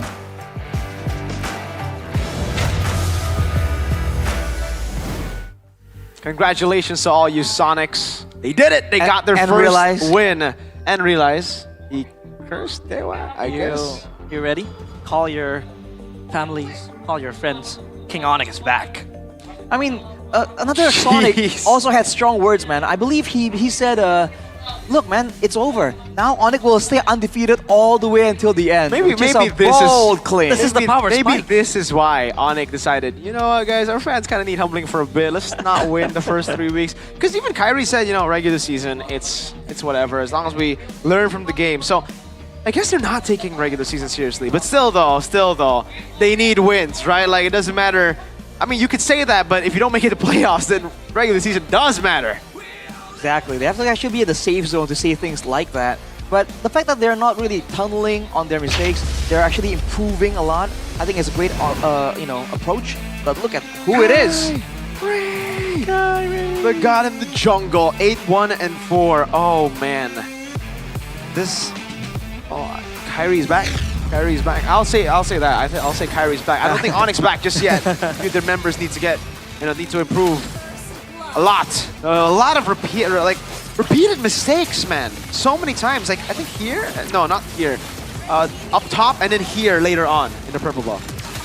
It just seems like they have a bit of an over-aggression issue almost. I feel like they're able to actually get those big moments, but then they're taking some risks that we are not used to seeing Onyx taking. Of course, it makes for cool moments like this where, okay, make a big moment or lose the game, and they come through and win, in face of adversity. But at the same time, it's no longer the clean Onyx that we have come to expect. And I think it's also credit to Dewa for actually making creative plays, making good macro decisions to actually push Onyx to the limit right here, because there are some moments where it really seemed that close. But in the end, of this one moment right here, it was a great engage by Mueza. Shout out to him again. But afterwards, Ray in the back, it's this one moment right here. If he's able to actually get the kill onto CW, the game's done. It's over, I think. Wow. But it just wasn't meant to be, I guess. And with the composure, with the Suyo and Tao, Kyrie just does Kyrie things. Unfortunately, they were trying to make some more unpredictable plays, but at that point, with this composition, Onyx slowly but surely go for the W. Yeah, I like the constant follow-up of Dewa. Very good engages, Requiems left and right, and then Cerezo follows in to the fray, either with a fist crack or a fist break, and it just sets the stage for Dewa, but Onyx, they have Kyrie. We can take a look back at the item builds here, 15 and 15. But Kyrie was 8-1 and 4. He only died once, and again, throughout this game, whenever Onyx made a mistake, Kyrie was on the other side, recovering, saving that mistake from being a fatal one. Funny enough, you can say the same thing about Ray on the Joy too. Whenever things don't go Dewa's way, he's immediately off to split push. Wonder if that's gonna be the go-to approach right now for these assassins, especially with the whole, Lord's difficult to deal with 5v5. Might as well take some pressure and take it to the other side, the other opposite end of the map. But yes, Kyrie, I mean, this guy, How does he do it, man? It feels like every time it's always either, oh man, Kyrie, what happened to him? He's gone. And then he's back out of nowhere. Run it back, baby. Just like that. From run season 10, 11, 12, 13 back. Actually, maybe not 13, just 10, 11, 12. 12. The peak. But man, I don't know. It was so good for Dewa. Like the combo actually happened this time, but I guess we're gonna take a look at the mic check here, listen in to what Onyx was saying in the game. Tadi ini boy, dia sabar boy. Gua clear mid dulu, sabar. Ada orang di goto guys. Udah tadi. Tunggu midnya aman santai. Pelan-pelan guys. Jaga guys. Lagi. Mati. Kait. Masih bisa. Gas lagi. Liatin ya, Gatot nih. Gua lu ya. Masih bisa ya, guys. Gua lu. Ada blikir enggak lonya? Balik. Udah blikir lu ya. Santai guys. Guys, majin. Ayo, kocel. Kita orang. Guys. Orang aja masih bisa. Jonya ke gue ya. Masih bisa. Gue ya. Joy lo Pesan. Mana Joy? Gue enggak blikir gue. Kait lagi guys. Gue enggak ada blikir ya. Ada enggak ini bir? Enggak ada. Coba. Saya blikir juga kayak enggak ada blikir kayak. Gua ada last macam mana tuh? Dia mau lompat tuh. Cover guys. Tebeng. Kau tebeng. Cover. Udah lah. Santai. Cukup. Wow, Ryota is speaking Indonesian and there's no English comms at all. Full Indonesian. Ryota, how long have you been here, brother? I feel like it's a Filipino skill to master the Indonesian language. But even then, it's not everyone. I mean, Yawi, Ryota, and right? Yeah, Beloyski took time. What about Jana QT took Lord time. JM. Hades. Lord JM took a lot of time. Kyrie took a lot of time too. It took him like a year before he was really like, wow. They're trying to accustom the language maybe to Ryota. Wow. I mean, I've heard from a few of them, like, that Filipino and Indo is pretty similar in a way. So maybe that's why it's a lot of similar words at least. But wow. I didn't expect Ryota in his first week of MPL. I guess he's been here for a while then. Yeah, he has been. Yeah. Should be. I mean, if he's going to be that good, by all means, we haven't seen the extent of his Indonesian. It might be good, adequate for in-game, but we've mentioned multiple times, in-game, still relatively simple, you know? I don't think you can kind of like judge his whole Indonesian from the in-game comms alone. Enough. I'm surprised to see the comms were pretty chaotic though. Because, you know, for the longest time, I don't know how many times we've said this, but for the longest time, Onyx is the chill team. It has barely any communications. Yeah, go in. Telepathy. Lord? Okay, good. You know, just all calm. Now they're looking human. Yeah, I think for the longest time, they've just been ahead of the curve. They're like 1, 2, 3 levels above of everybody else in MPL ID, and that's why maybe they didn't need to communicate. But now, since again, they have also mentioned that teams are improving at a very crazy rate, they're gonna have to start, working on their communications, and it'll start off really scuffed. It'll be very chaotic, but later on, maybe it can build to a very calm and composed and very witty-ish. Witty-ish. Yeah, that's the way to say clean comms. Witty. That's true. I like the kind of confidence though from Kyrie. When Moeza engaged in, they were locked 2 players, but Kyrie still said masih menang. Yeah. Which means it's still winnable. Still winnable. The confidence is there. Especially because Sans did flicker out of it, right? We saw that in the replay there. So again, the awareness on the team definitely is still there. If you want good awareness, pro-level awareness, you got to listen to the loser interview that we are going to be showing you guys with Dewa United. I believe it's Eterna to ask the questions. Terima kasih para casters. Di sini ada Eterna di Losers Team Interview dan sayang sekali kita bertemu lagi ya. Yeah. Jadi gimana what happened? Apa yang terjadi? Ya di game terakhir tadi sih kebanyakan blunder sih. Kebaikan blunder. Parah blundernya banyak. Berarti dari sisi eksekusi ya. Eksekusi. Oke, tapi gimana rasanya menjadi tim yang memutuskan lose streak dari Onyx? Jadi apakah cuma blunder doang dari sisi Dewanya atau emang Onyx jadi lebih kuat? Kalau dari aku pribadi sih ya dari anak-anak aku aja sih yang blunder terus dan nggak enak juga. Jadi apa ya bahan mereka buat menang sih sebenarnya. Gak enak ya? Pasti gak enak sih. Gak enak. Selain blundernya kenapa sih? Gara-gara komunikasi kah? Atau emang benar-benar pure in-game decision making atau apa gitu? Decision making ya sih. Terlalu pada buru-buru dan apa ya? terlalu overhype juga. Terlalu overhype. Apakah karena melawan Onyx jadi overhype atau emang? Enggak sih, dari kemarin sih kelihatan dari ya? kemarin kita yang di week sebelumnya yang pas lawan Liquid juga sama. Jadinya sama. Oke, selain execution dari anak-anak dan decision making dari anak-anak, menurut Watt ada efek dari patch baru nggak sih? Kalau efek dari patch baru enggak sih, palingan hero doang kan yang baru. Hero. Tadi ya kita lihat ada Link keluar, terus oh itu dari sisi Onyx ya? Dari sisi Dewa tuh ada Guinevere sama Lunox. Nah itu gimana tuh? Itu Ya, emang udah di planning atau? Emang udah di planning sih. Udah di planning. Harusnya works. Works, tadi kan kelihatan works. Cuman karena blunder kita aja. Guinevere juga? Iya. Oh oke. Nah next team yang kalian akan face itu Alter Ego. Dan kita tahu Alter Ego tuh lagi kuat-kuatnya. Menurut Coach Watt sendiri apa sih yang harus dibenahi selain execution dan decision making dari anak-anak?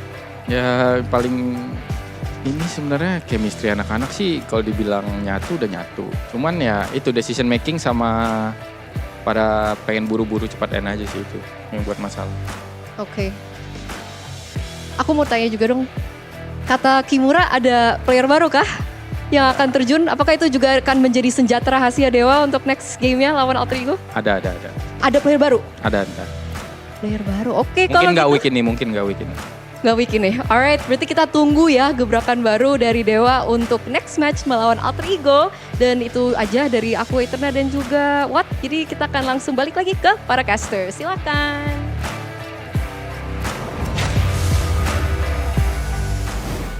And we're back, folks. Thank you so much again, Mr. Watt and Eterna for that interview. And in the interview, Sir Watt said that, it's an execution problem. They were rushing into things. They weren't really focusing on the discipline maneuvers that got them game 2, by the way, right? The macro, very slow, clinical game, once they got the lead. And I agree. I think they definitely got overhyped. I think it may be because of the crowd. The crowd was cheering them on like crazy, and adrenaline when you're on stage there definitely created an environment where you just wanted to go in and brawl it out and win, beating Onyx with a wipeout. But that didn't happen. Yeah, because even in that final moment there, we talk about how Ray could have taken on CW. He could have also backed away, and at that point CW was zoned out already. So there were small, minute details like that in the midst of a fight that, aside from damage, that kind of makes it work. Definitely, but ladies and gentlemen, we have M News here. Erpan Dewa's ex-coach has officially joined Homeboys for MPL Malaysia Season 15. Ex-Geek Fam to Dewa to now Homeboys. Mr. Worldwide, Erpan, good luck in Homeboys. I don't know what Homeboys roster looks like right now. Still. Is Udil back? I don't know. Udil, no party, bro. Who knows, but good luck to Erpan, He was good luck, man. Together with Geek Fam when they made it to M5. There you go. With their shadow analyst, Mr. You know who it is. Yeah. Well, for you guys back at home as well, everybody here is celebrating Ramadan, I believe, right? They are fasting and everything. And you guys can also join in the fun. If you're not fasting, it's okay, but you can, log into MLBB and join a dazzling golden spin to get a time-limited Ruby new skin for free. Also, every night from 21 p.m. to 2 a.m., okay? 1 minute, one phone will be given away in the game. So every 1 minute? Every minute. Every minute of that time frame, 21 p.m. to 2 a.m. 21 p.m. is 9, right? Yeah. 9 p.m. to 2 a.m. Does Ruby fast though? Does she celebrate Ramadan? Because she wears the hijabs. You tell me, realize. She wears the hijab. You tell me, realize. Is that what that is? Does she fast? I see. But I think she does with that outfit. With this, okay. Who knows, right? I mean, the green hijab. Go ahead, guys. Start fasting as well, man. I mean, very soon you get to break your fast in 30 minutes-ish. Unlike some people on this desk. Who is that? Who's that? I mean, who could it possibly be? Who could it possibly be? I mean, Arashi is talking to me that he's hungry. Mirko's is trying to quench his thirst, and yeah. Well, realize maybe you can tell them about your experience when you went to Umrah. You have to pay for yourself, right? That's true. They can get it for free. Get it for free because MLBB will send 10 lucky players and their chosen companion on a free Umrah trip. Maybe your friends and families.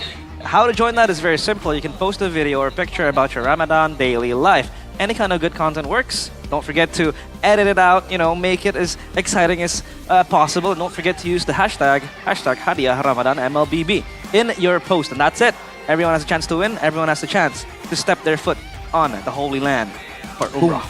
10 lucky players and their chosen companions. So you can bring your mom, you can bring your dad, you can bring your sister, whoever you want, man. Like, go. Your best bud. Your best bud too, Maybe someone that, even if you don't have friends, you could just be like, yo, you want free Umrah? No wrong with a stranger sounds good. Yeah, right? And then you can like bond over there, and then you'll be like, interesting. Maybe this is my best friend. Yeah. Maybe this is the guy who I've been missing, my best friend. That's true. Find new friends. Find your friends. Again, I want to ask the question. Are you going to join? No. I don't think I qualify. You're not qualified. We had this conversation with Chef and realized Again, same exact like the thing is, I don't qualify. If I get it, I'll probably give it away to people who want it more than me, right? Do you want to qualify? To give it away, sure. Again, to help other people to get. Yeah, that's good. Oh, you know what? I think Arashi wants to break. This guy wants to break his fast. He's been fasting all day. Realize did not fast today. Me and Arashi did though, and we will take this break very, very quickly before we get into our final match of the day. It's Na'Vi versus Evos, another winless team. Can they win? We'll see. Can they?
Ya, aku bareng. Ulang dong.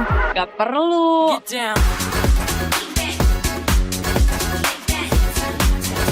Guys, review.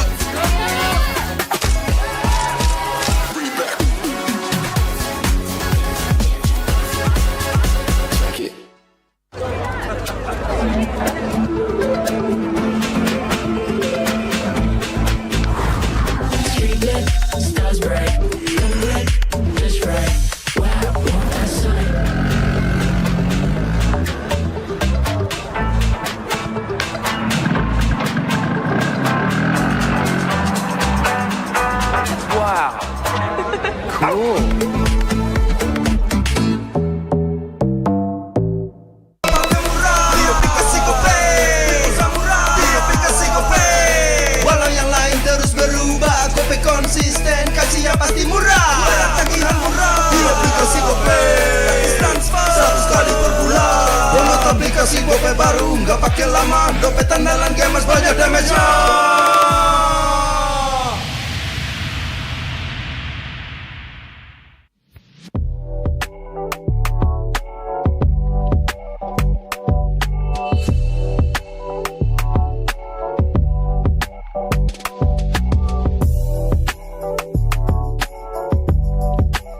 Rasa baru makin seru. Pertama di Indonesia.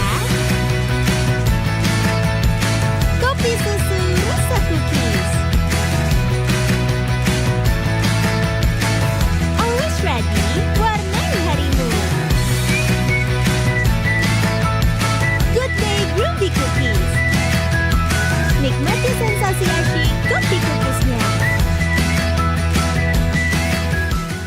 Tak ada hari tanpa mabar. Main ngelek, kerap buat ku tak sabar. Gimana mau main sampai kelar? Ini waktunya ku bersinar. Okay, let's do it. Games max andalanku bikin mainku semakin hebat. Tim stabil main makin mulus, rankku fix naik terus. Tukar DG rings, diamond dan voucher game kau dapat. Cuma Games Max makin no debat. Games Max Booster, kini dapat DG Rings. Beli paketnya dan aktifkan boosternya di aplikasi Dunia Games. Yeah, oh yeah.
Though your ancestor was the great serpent of the sea, your destiny lies elsewhere. Your feeble human form shall never wield the great serpent's power.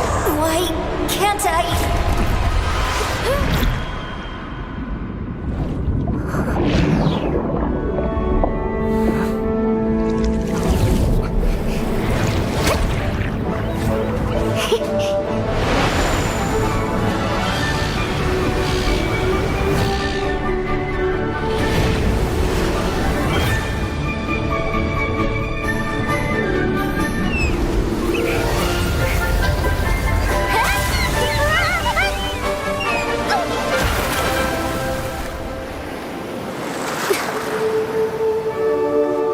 The great serpent's power.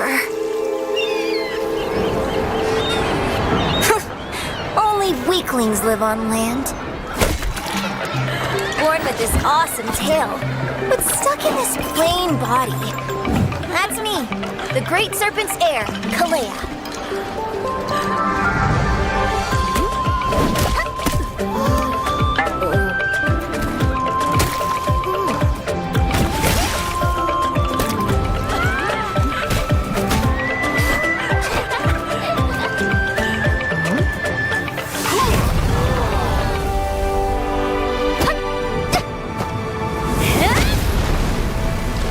Figures.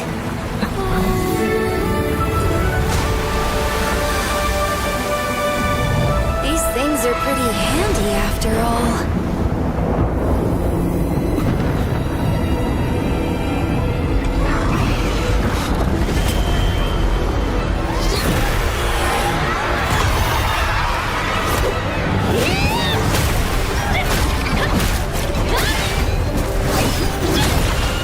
You messed with the wrong island.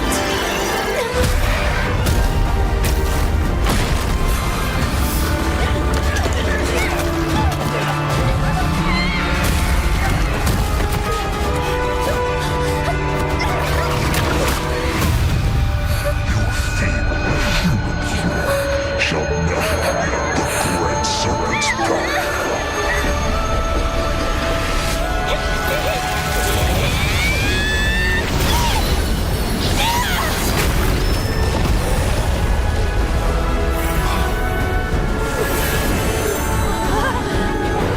So this is the great serpents? No. My power.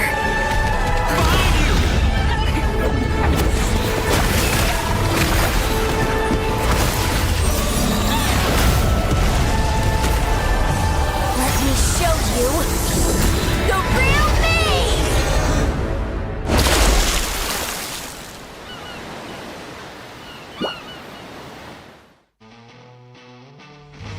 Selamat datang di MPL Indonesia Season 15! MPL Indonesia Season 15 League of Days. Hai Superfans, Bude Clara berada di tengah-tengah keramaian dari semua Superfans yang hadir di MPL Arena. Kalian bisa lihat di belakang, lagi pada meet and greet. Iri nggak sih? Memang season ini tuh seru banget. Ada meet and greet, ada watch party, ada lucky fans. Pokoknya ada banyak banget keseruan lainnya. Jadi kalian jangan sampai skip ya. Kita mau lihat-lihat nih, langsung aja ke tengah-tengah para penonton yang ada di sini, para Superfans. Dan kayaknya kenal nih. Bang, Maul is in the house. Yo Maul, kemenangan pertama buat Ararge nih. Alhamdulillah Bude, berkah bulan puasa ini. Berkah bulan puasa, tapi rame banget gak sih? Ini lagi, kamu ngantri meet and greet? Iya Bude, sebenarnya nemenin temen doang. Mereka pengen ketemu player-player ya kan. Memang, ini kesempatan spesial ya buat para Kingdom. Hadir langsung meet and greet. Coba buat kamu sendiri gimana suasana MPL ini? Kalau aku ngeliatnya ini ruangannya kayak lebih adem lah. Di luarnya lebih adem, lebih enak, lebih nyaman lah kita buat datang sini, nggak rugi juga sih. Kalau kalian mau seru-seruan bareng kita, datang aja ke MPL Arena. Jangan lupa beli tiketnya. Jangan lupa beli tiketnya buat Kingdom dan semua juga, semua Superfans, kita dan seru-seruan bareng. Thank you Mamu. MPL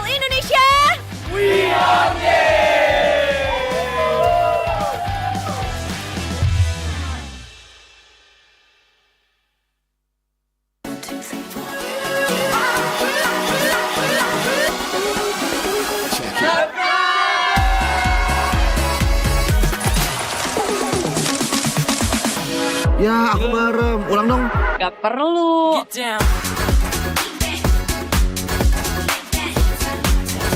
Guys, review.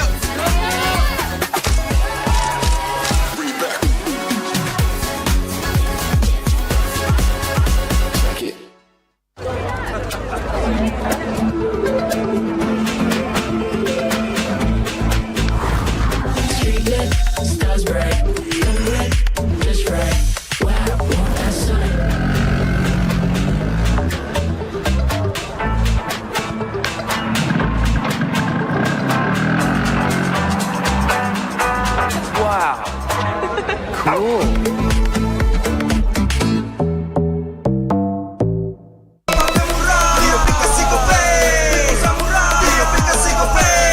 Walau yang lain terus berubah, Gope konsisten, kasihnya pasti murah. Bayar tagihan murah di aplikasi Gope, transfer 100 kali per bulan. Download aplikasi Gope baru, nggak pakai lama. Dompet andalan gamers banyak damage-nya.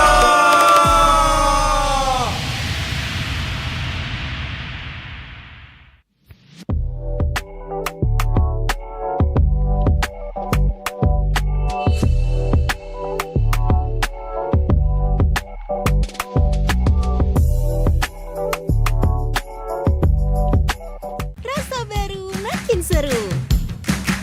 Pertama di Indonesia. Kopi susu rasa cookies. Always ready, warnai harimu. Good day groovy cookies. Nikmati sensasi asyik kopi cookiesnya. Tak ada hari tanpa mabar.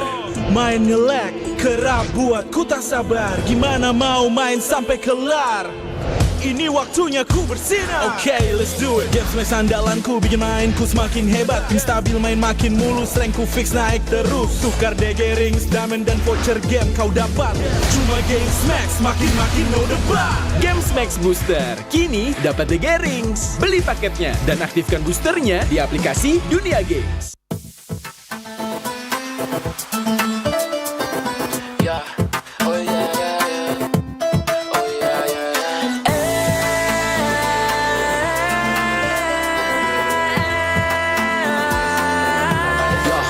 Get it together, let's get it together. Satu Ramadan berlipat kebaikan. Get it together, let's get it together. Perubahan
Though your ancestor was the great serpent of the sea, your destiny lies elsewhere.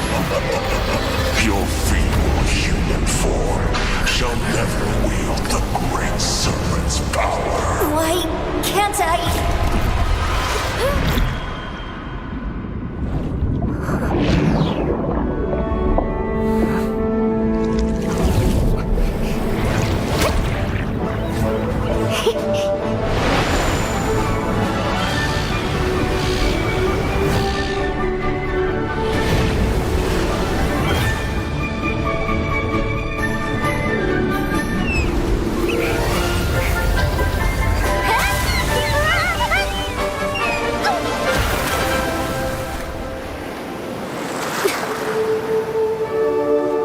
The great serpent's power. Only weaklings live on land. Born with this awesome tail, but stuck in this plain body. That's me, the great serpent's heir, Kalea.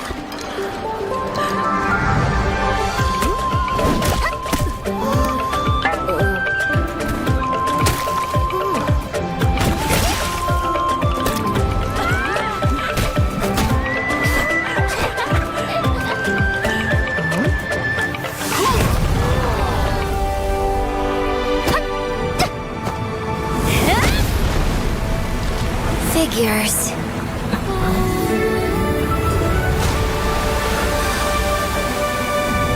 These things are pretty handy after all.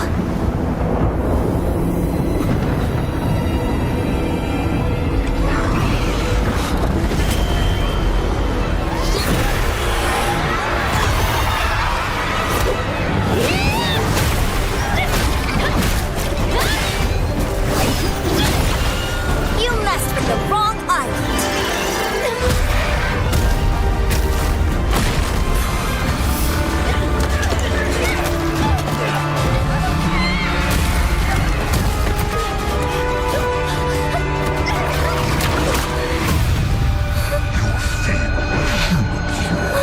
Shall never wield the great serpent's power.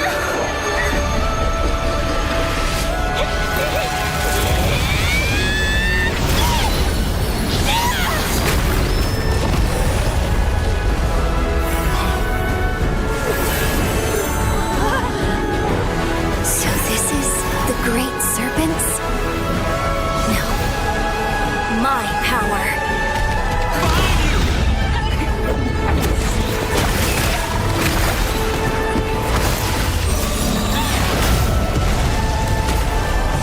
Let me show you the real me!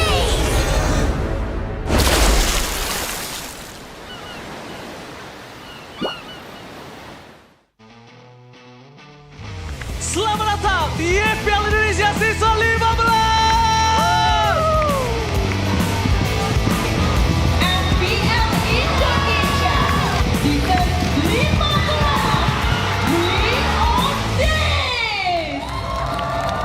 Hai Super Fans, Bude Clara berada di tengah-tengah keramaian dari semua Super Fans yang hadir di MPL Arena. Kalian bisa lihat di belakang, lagi pada meet and greet. Iri nggak sih? Memang season ini tuh seru banget. Ada meet and greet, ada watch party, ada lucky fans, pokoknya ada banyak banget keseruan lainnya. Jadi kalian jangan sampai skip ya. Kita mau lihat-lihat nih, langsung aja ke tengah-tengah para penonton yang ada di sini, para Super Fans. Dan kayaknya kenal nih. Bang, Maul is in the house. Yo Maul, kemenangan pertama buat RRQ nih. Alhamdulillah Bude, berkah bulan puasa ini. Berkah bulan puasa, tapi rame banget gak sih? Ini lagi, kamu ngantri meet and greet? Iya Bude, sebenarnya nemenin temen doang. Mereka pengen ketemu player-player ya kan. Memang, ini kesempatan spesial ya buat para Kingdom. Hadir langsung meet and greet. Coba buat kamu sendiri gimana suasana MPL ini? Kalau aku ngeliatnya ini ruangannya kayak lebih adem lah. Di luarnya lebih adem, lebih enak, lebih nyaman lah kita buat datang ke sini, nggak rugi juga sih. Kalau kalian mau seru-seruan bareng kita, datang aja ke MPL Arena. Jangan lupa beli tiketnya. Jangan lupa beli tiketnya. Buat Kingdom dan semua juga, semua Super Fans, yuk lah dan seru-seruan bareng. Thank you Mamu. MPL Indonesia. We are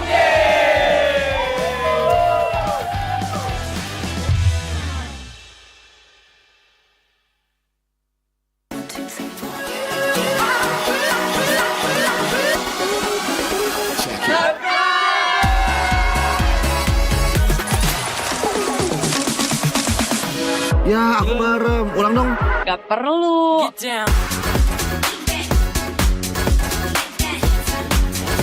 Guys, review.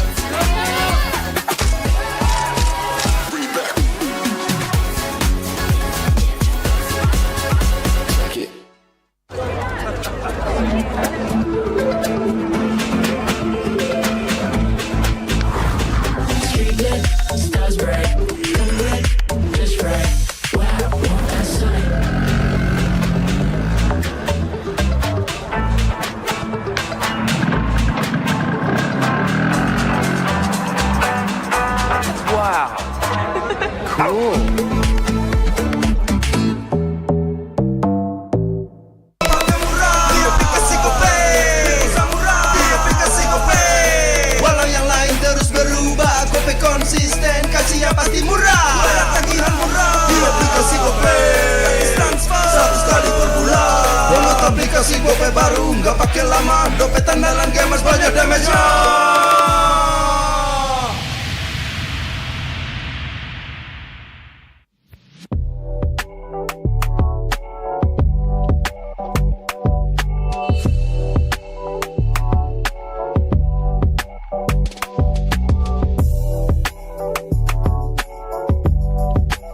Rasa baru makin seru.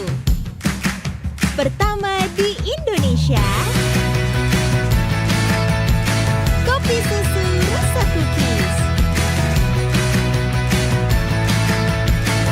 Always ready, warnai harimu. Good Day Groovy Cookies. Nikmati sensasi asyik kopi cookiesnya. Tak ada hari tanpa mabar. Main nge-lag, kerap buatku tak sabar. Gimana mau main sampai kelar?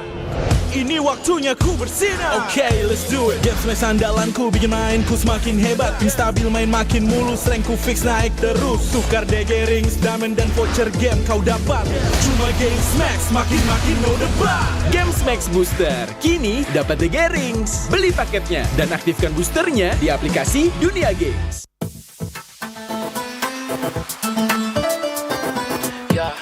Oh yeah, yeah, yeah. Oh yeah, yeah, yeah.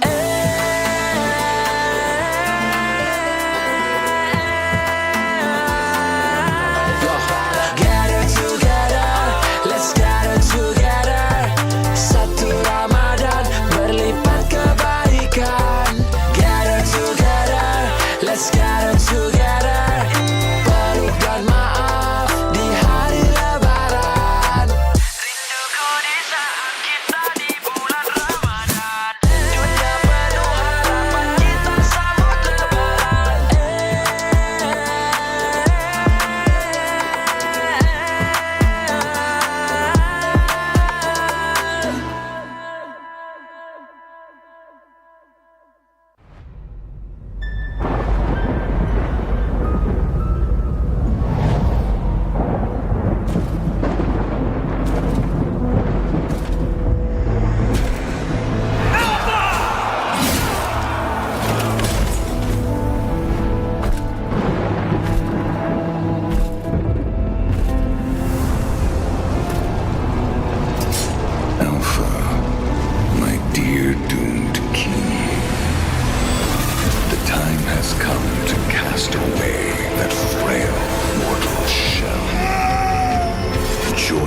Though your ancestor was the great serpent of the sea, your destiny lies elsewhere. Your feeble human form shall never wield the great serpent's power. Why can't I?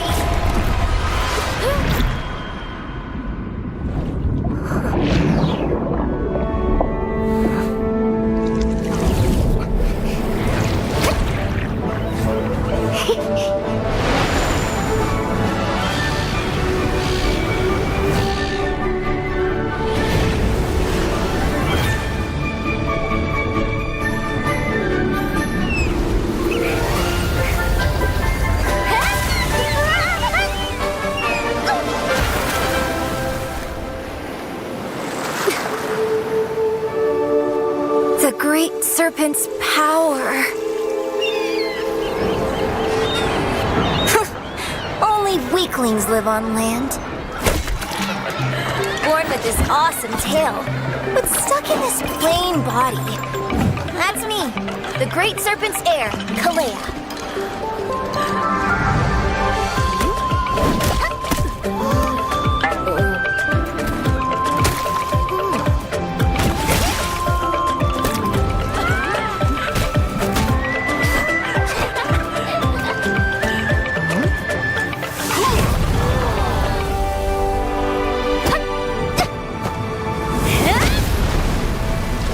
Figures.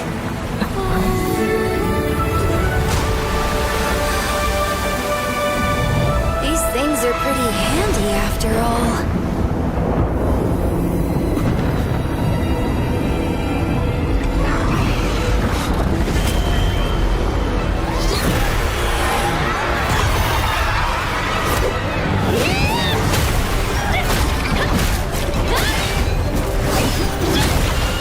You messed with the wrong island.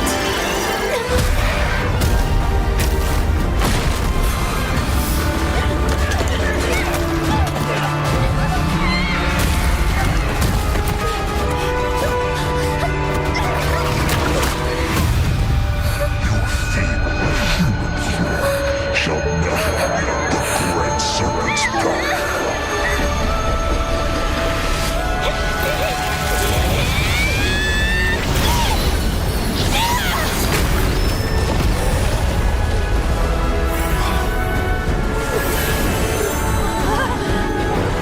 So this is the great serpents? No. My power.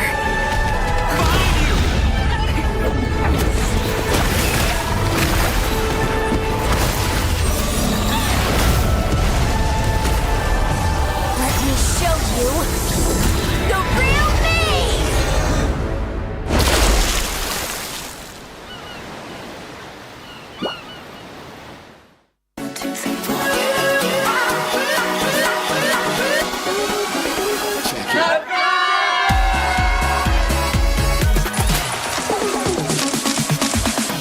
Ya, aku bareng. Ulang dong. Gak perlu.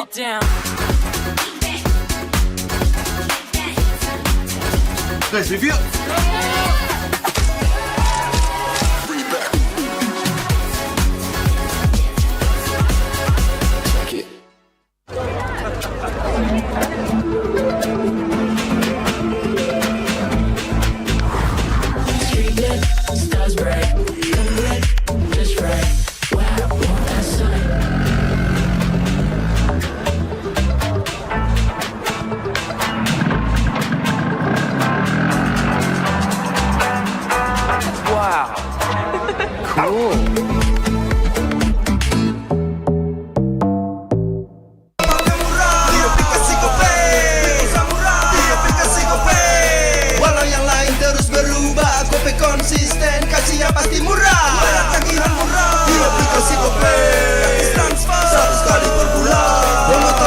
gope baru nggak pakai lama, dompet andalan gamers banyak damage-nya.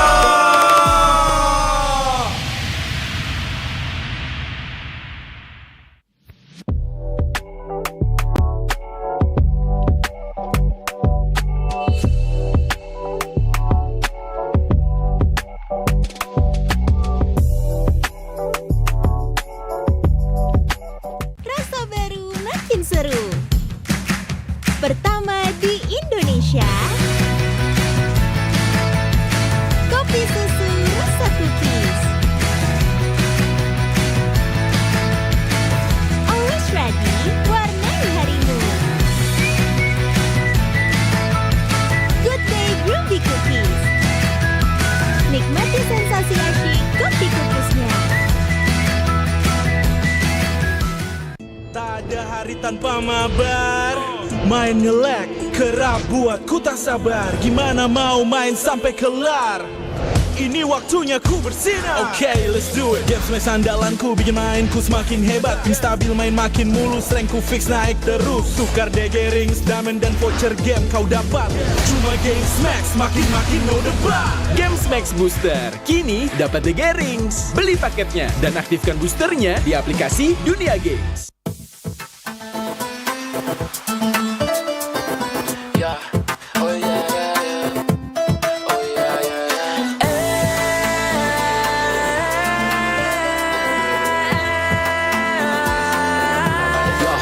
Get it together, let's get it together. Satu Ramadan berlipat kebaikan. Get it together, let's get it together. Peluk dan maaf di hari lebaran.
Though your ancestor was the great serpent of the sea, your destiny lies elsewhere. Your feeble human form shall never wield the great serpent's power. Why can't I?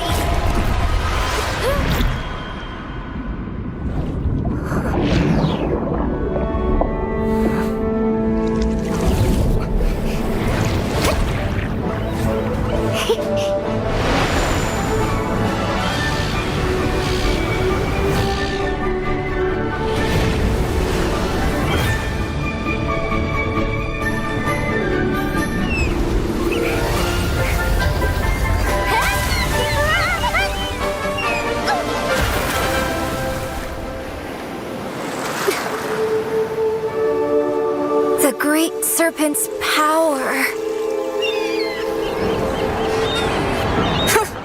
Only weaklings live on land. Born with this awesome tail, but stuck in this plain body. That's me, the great serpent's heir, Kalea.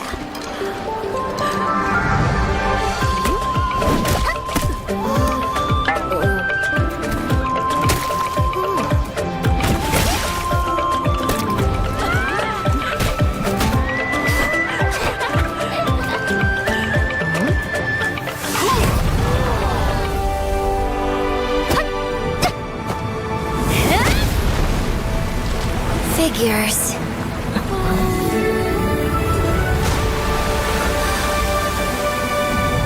These things are pretty handy after all.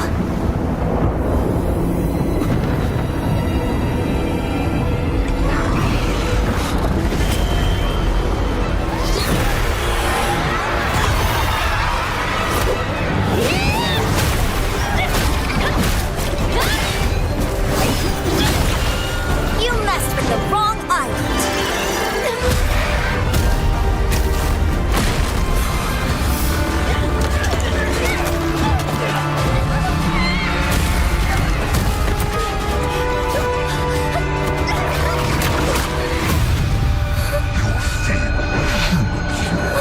Shall never wield the great serpent's power.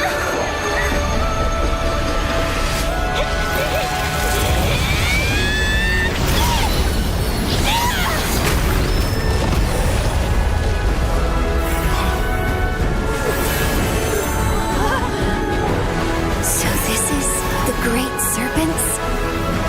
No. My power.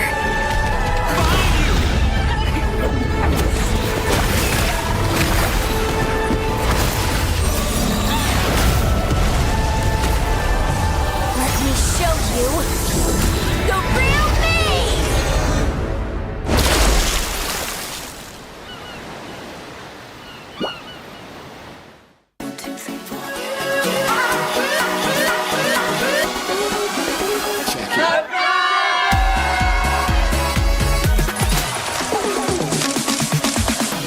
Ya, aku bareng. Ulang dong. Gak perlu.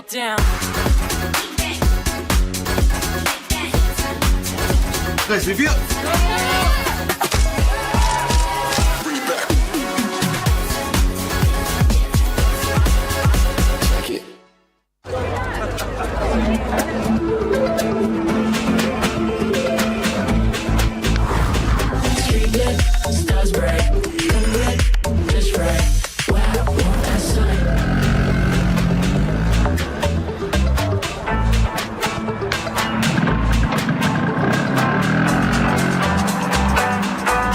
Wow.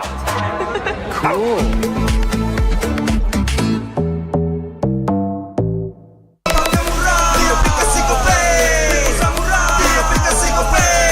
Walau yang lain terus berubah, Gope konsisten, kasihnya pasti murah. Tagihan murah di aplikasi Gope, transfer 100 kali per bulan. Download aplikasi Gope baru, nggak pakai lama. Dompet andalan gamers banyak damage-nya.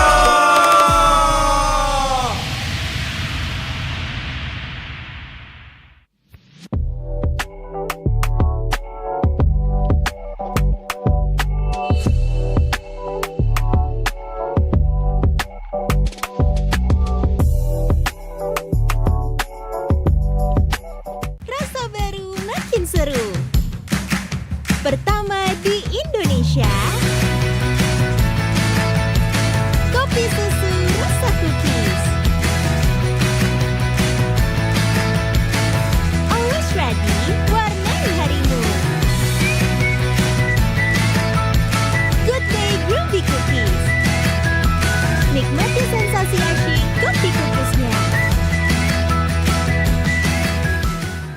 Ada hari tanpa mabar, main nge-lag, kerap buatku tak sabar. Gimana mau main sampai kelar? Ini waktunya ku bersinar. Oke, let's do it. Game smash andalanku bikin mainku semakin hebat. Ping stabil main makin mulus, rankku fix naik terus. Tukar DG rings, diamond dan voucher game kau dapat. Cuma game smash makin no debat. Game Max Booster, kini dapat DG Rings. Beli paketnya dan aktifkan boosternya di aplikasi Dunia Games. Yeah. Oh yeah, yeah, yeah. Oh yeah, yeah, yeah.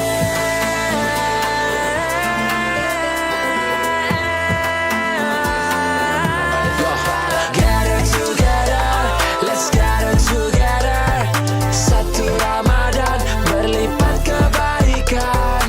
Gather together, let's gather together. Peluk dan maaf di hari Lebaran. Rinduku di saat kita di bulan Ramadan. Dunia penuh harapan kita sambut Lebaran.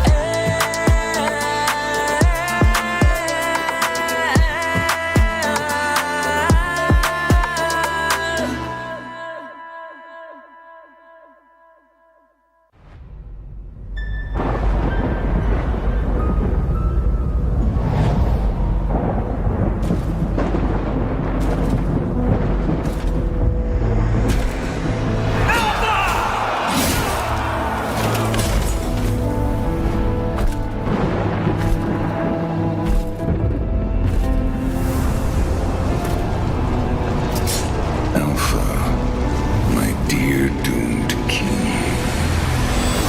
The time has come to cast away that frail mortal shell. Join me in eternity.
Indonesia ada bagi-bagi, ada acara spesial 1 menit 1 HP gratis. Caranya sekali lagi itu gampang banget, tinggal jawab pertanyaan dan pertanyaannya akan kita berikan. So, inilah dia pertanyaan pertama. Selama event Golden Month MLBB, skin terbatas dari hero apakah yang bisa kamu dapatkan secara gratis? Pasti kalian tahu kan? Yang bunyinya, ayo, hero apa tuh? Nongol juga kok. Ayo di kolom komentar pasti ramai banget nih pada langsung ketik yang cepat dan tepat ya. Tulisannya juga nggak boleh salah. Nama hero-nya harus tepat. Ayo, ayo, ayo, ayo. selama event Golden Month MLBB, skin terbatas dari hero apakah yang bisa kamu dapatkan secara gratis? Banyak sekali yang bisa didapetin ya. Memang bulan Ramadan banyak acara, banyak hadiah bersama dengan MLBB. Ayo, ini setiap 1 menit pertanyaannya akan melanjut lain. Nanti akan ada selanjutnya. Jadi pastikan kalian tulis jawaban yang tepat dan cepat. Oke, ayo siapa ayo?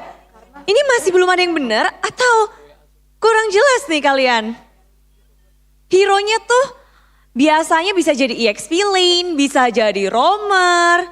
Huruf depannya R gak sih? Ayo. Siapakah dia?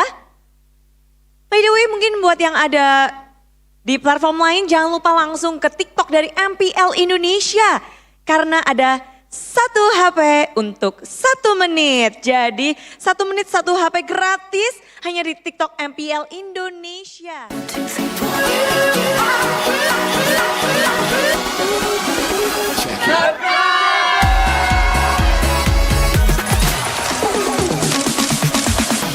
Ya, aku merem. Ulang dong. Gak perlu.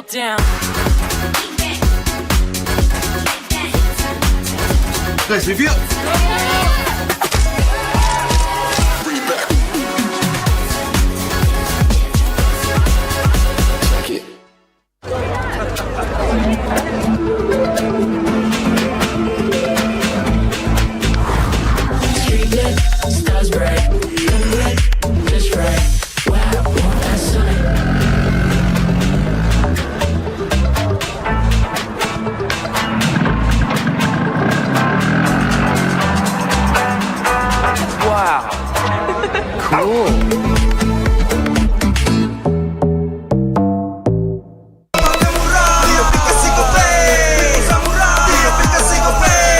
Walau yang lain terus berubah, Gope konsisten, kasih yang pasti murah. Bayar tagihan murah di aplikasi Gope, transfer 100 kali per bulan.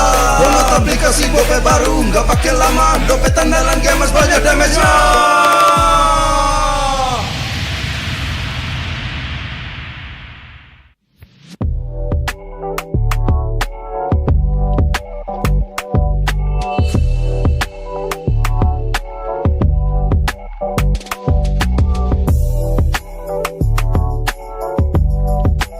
Rasa baru makin seru. Pertama di Indonesia. Kopi susu rasa cookies. Always ready, warnai harimu. Good day Groovy Cookies. Nikmati sensasi asyik kopi cookiesnya. Tak ada hari tanpa mabar.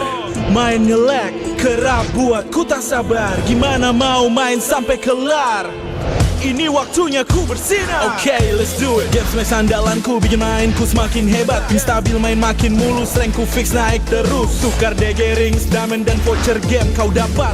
Cuma Game Max makin no debat. Game Max Booster, kini dapat DG rings. Beli paketnya dan aktifkan boosternya di aplikasi Dunia Games. Yeah, oh yeah, yeah, yeah. Oh yeah, yeah, yeah.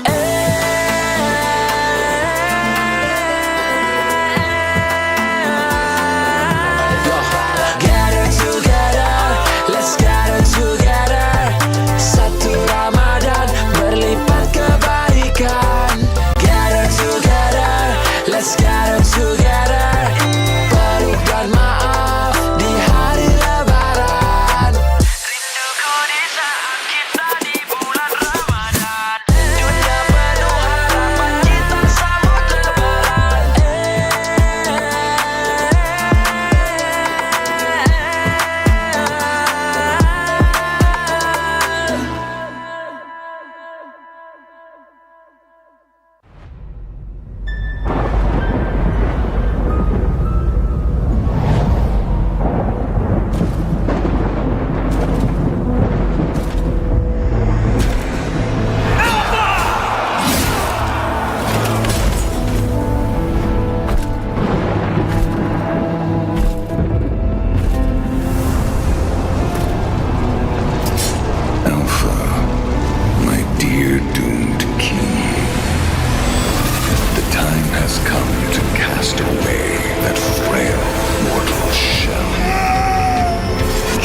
Though your ancestor was the great serpent of the sea, your destiny lies elsewhere.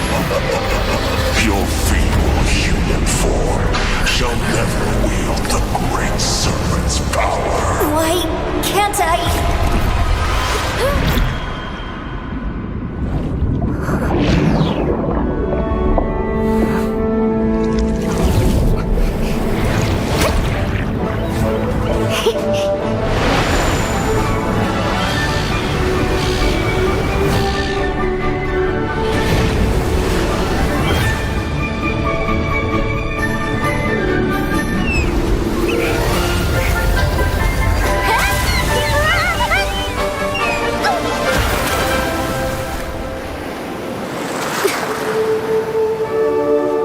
The great serpent's power.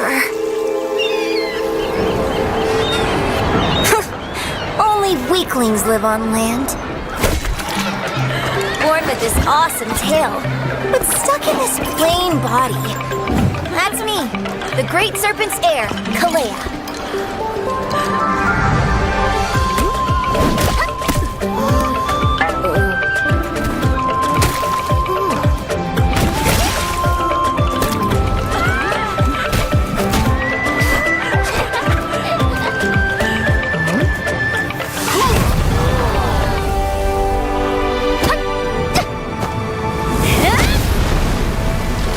Figures.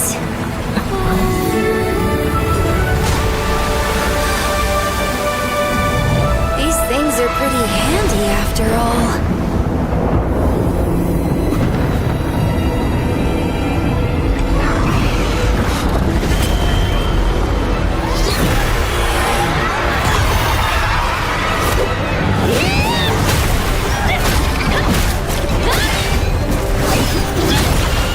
You messed with the wrong island.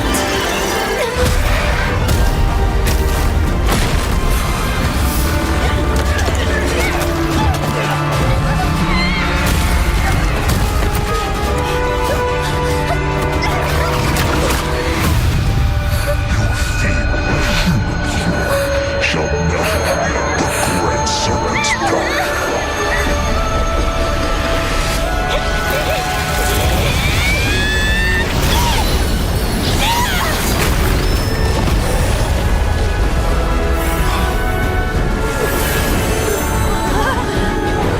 So this is the great serpents? No. My power.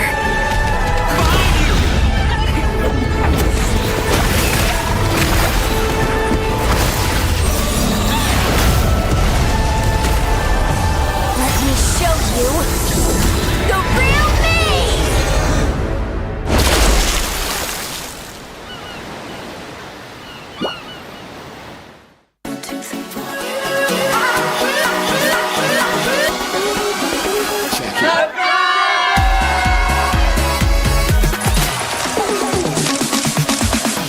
Ya, aku merem. Ulang dong. Gak perlu.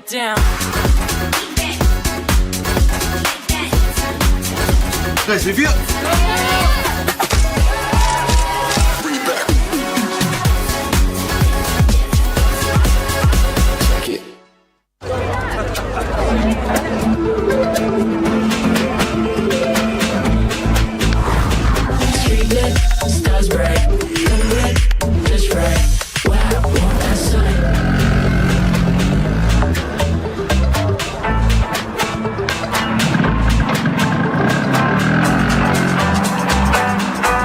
Wow. Cool.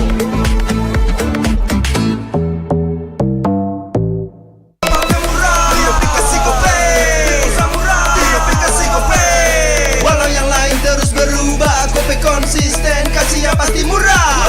Tagihan murah di aplikasi Gope, transfer 100 kali per bulan. Download aplikasi Gope baru, nggak pakai lama. Dompet andalan gamers banyak damage-nya.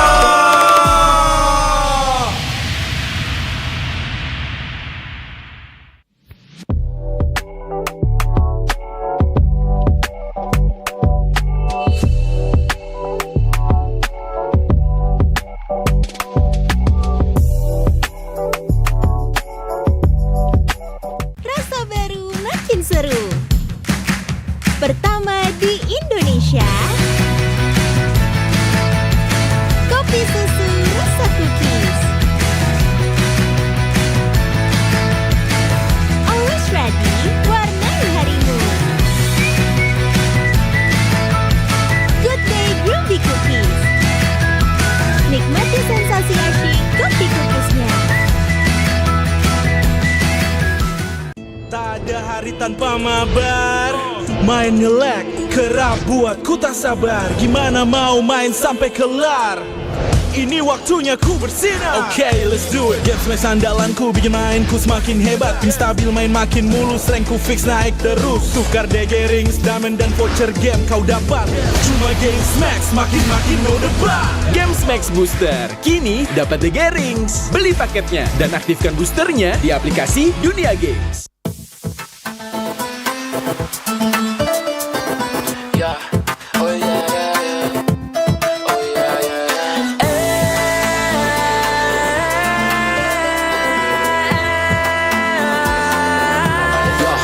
Gather together, let's gather together. Satu Ramadan berlipat kebaikan. Gather together, let's gather together. Peluk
Although your ancestor was the great serpent of the sea, your destiny lies elsewhere.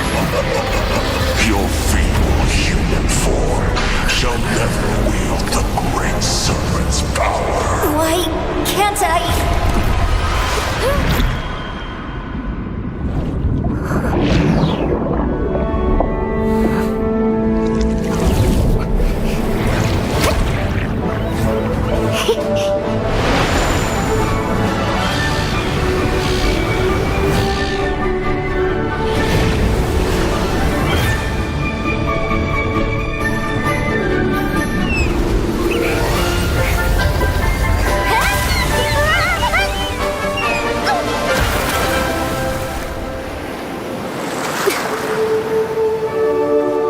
The great serpent's power. Only weaklings live on land. Born with this awesome tail, but stuck in this plain body. That's me, the great serpent's heir, Kalea.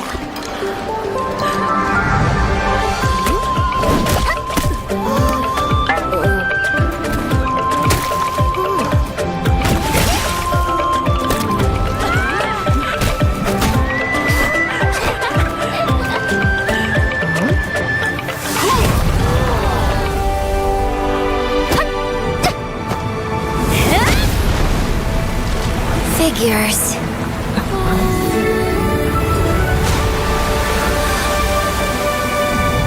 These things are pretty handy after all.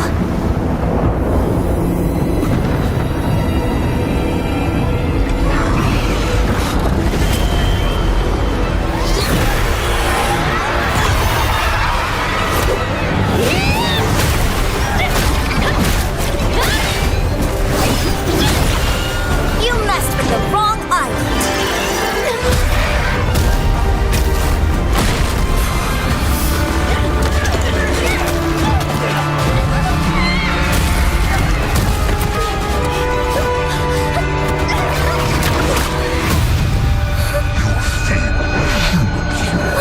Shall never wield the great serpent's power.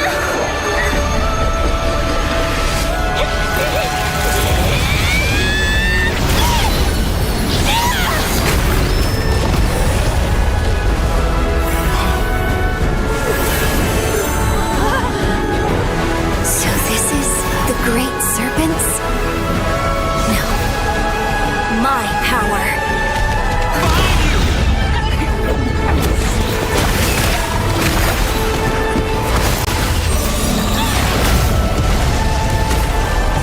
Let me show you the real me!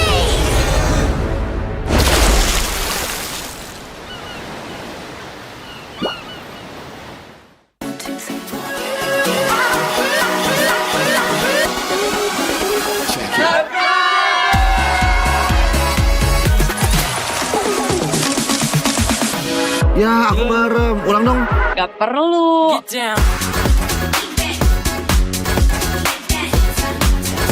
Guys, review.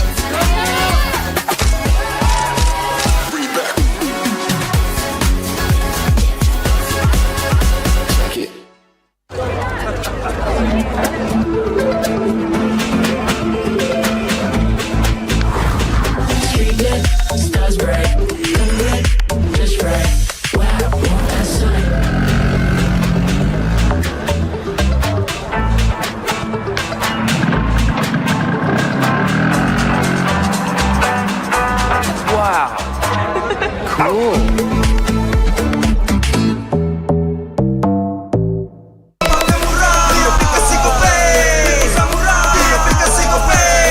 Walau yang lain terus berubah, Gope konsisten, kasihnya pasti murah. Bayar tagihan murah di aplikasi Gope.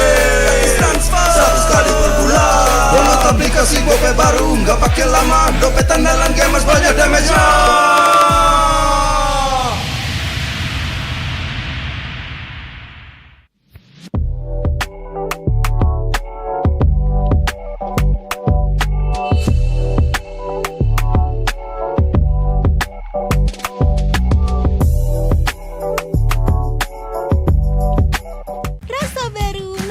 baru.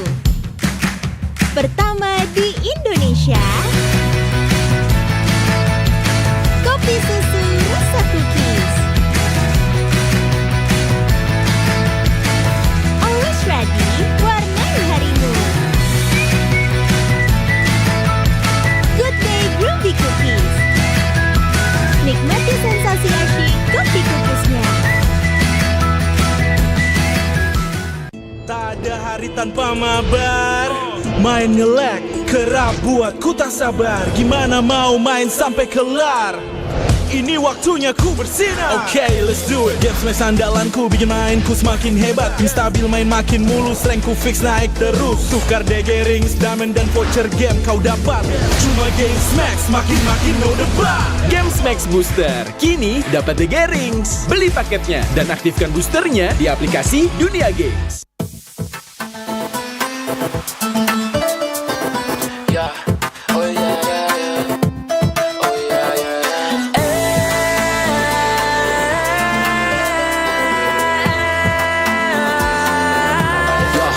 Get it together, let's get it together. Satu Ramadan berlipat kebaikan. Get it together, let's get it together. Peluk dan maaf di hari lebaran.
Your ancestor was the great serpent of the sea. Your destiny lies elsewhere. Your feeble human form shall never wield the great serpent's power. Why can't I?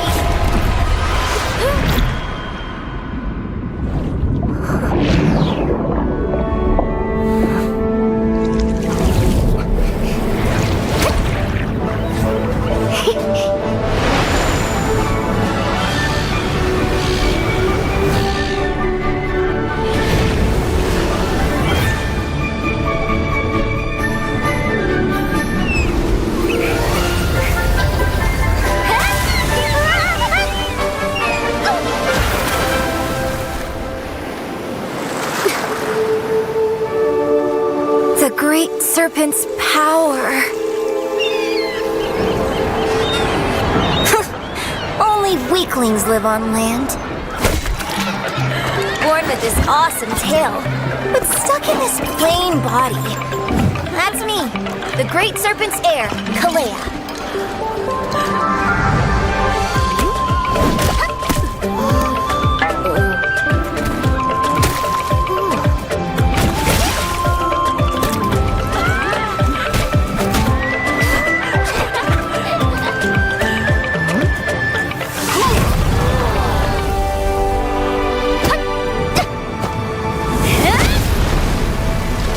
Figures.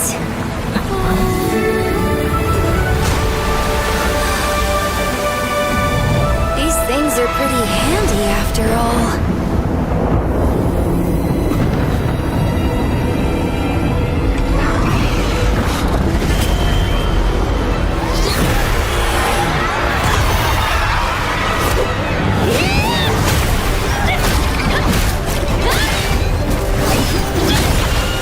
You messed with the wrong island.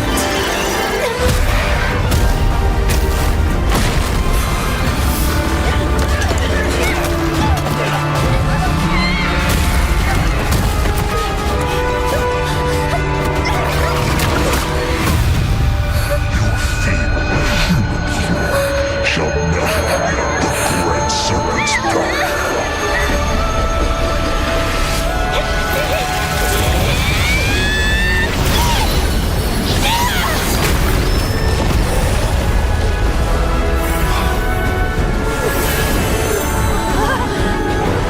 So this is the great serpents? No. My power.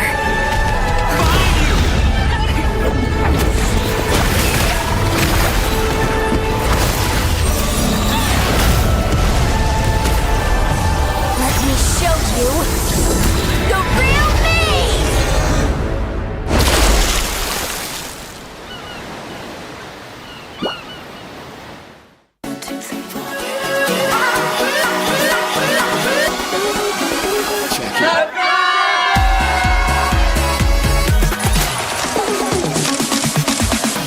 Ya, aku bareng. Ulang dong.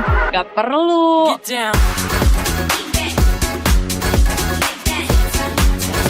Guys, review.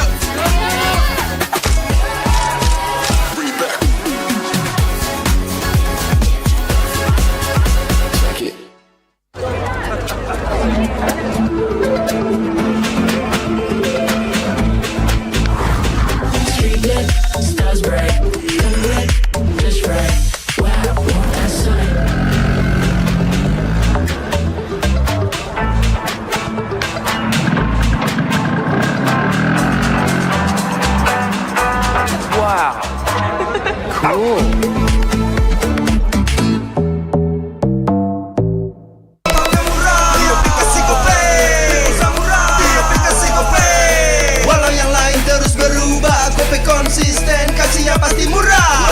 Tagihan murah di aplikasi Gope, transfer 100 kali per bulan. Download aplikasi Gope baru, nggak pakai lama. Dompet andalan gamers banyak damage-nya.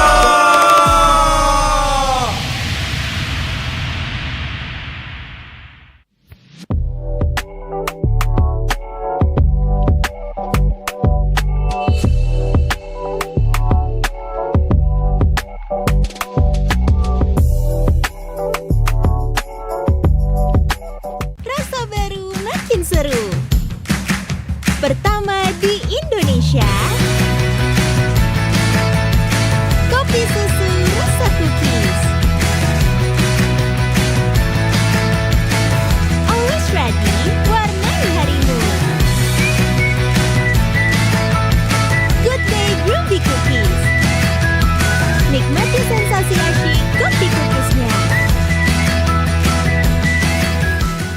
Tak ada hari tanpa mabar. Main ngelek, kerap buat ku tak sabar. Gimana mau main sampai kelar? Ini waktunya ku bersinar. Okay, let's do it. Games main sandalanku bikin mainku semakin hebat. Tim stabil main makin mulus, rankku fix naik terus. Tukar DG rings, diamond dan voucher game kau dapat. Cuma Games Max, makin no debat. Games Max Booster, kini dapat DG Rings. Beli paketnya dan aktifkan boosternya di aplikasi Dunia Games.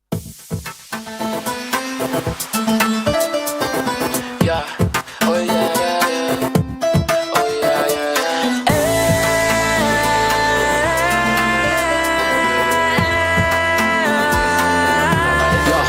Gather together, let's gather together. Satu Ramadan berlipat kebaikan. Gather together, let's gather together. Peluk dan maaf di hari lebaran.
great serpent of the sea.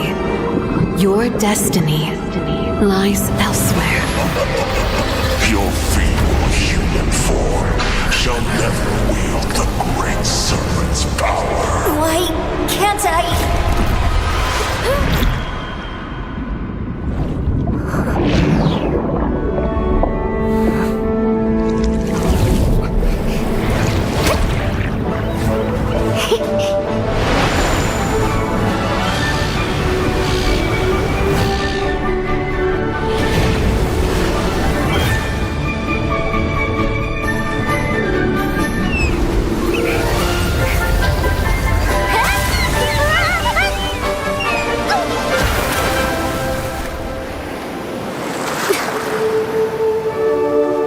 The great serpent's power.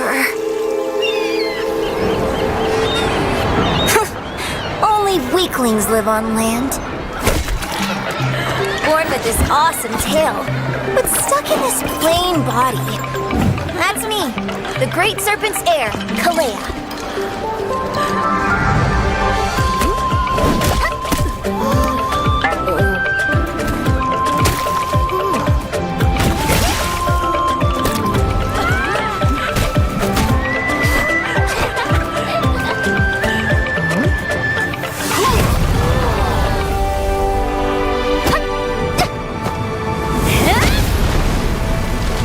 Figures.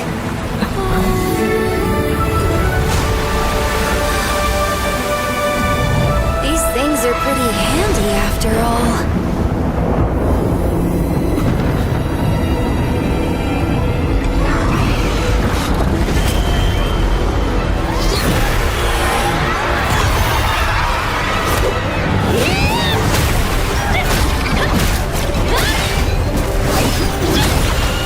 You messed with the wrong island.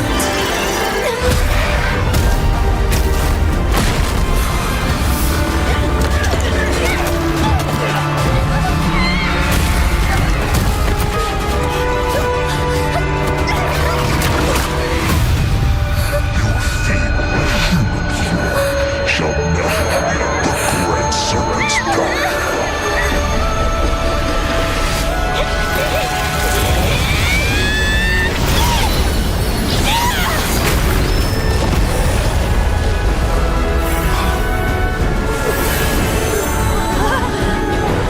So this is the great serpents?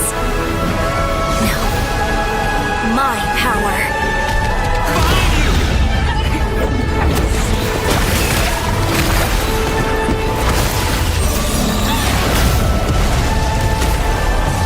Let me show you the real me!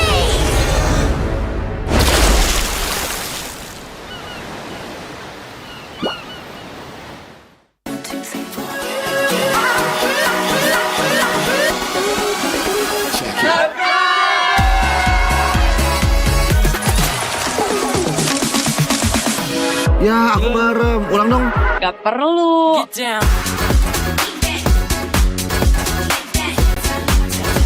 Guys, review.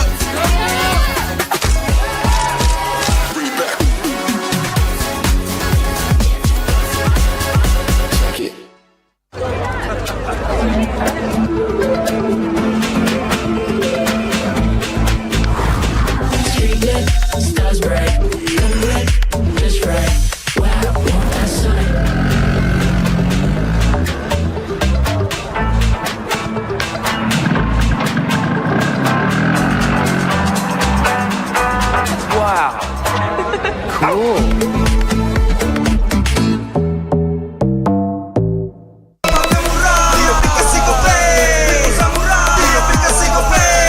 Walau yang lain terus berubah, Gope konsisten, kasih yang pasti murah. Tagihan murah di aplikasi Gope, gratis transfer 100 kali per bulan. Download aplikasi Gope baru, nggak pakai lama. Dompet andalan gamers banyak damage-nya.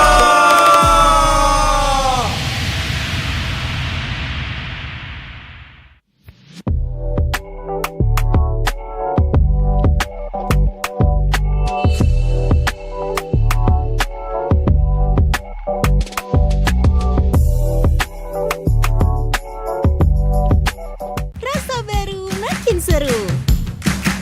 pertama di Indonesia.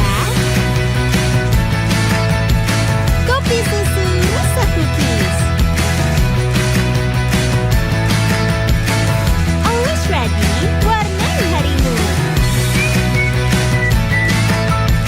Good Day Groovy Cookies. Nikmati sensasi asyik kopi cookiesnya. Tak ada hari tanpa mabar. Main nge-lag, kerap buatku tak sabar. Gimana mau main sampai kelar? Ini waktunya ku bersinar. Okay, let's do it. Game smash andalanku bikin mainku semakin hebat. Ping stabil main makin mulus, rankku fix naik terus. Tukar DG rings, diamond dan voucher game kau dapat. Cuma Game Smash makin no debat. Game Max Booster, kini dapat DG Rings. Beli paketnya dan aktifkan boosternya di aplikasi Dunia Games. Yeah, oh yeah, yeah, yeah. Oh yeah, yeah, yeah.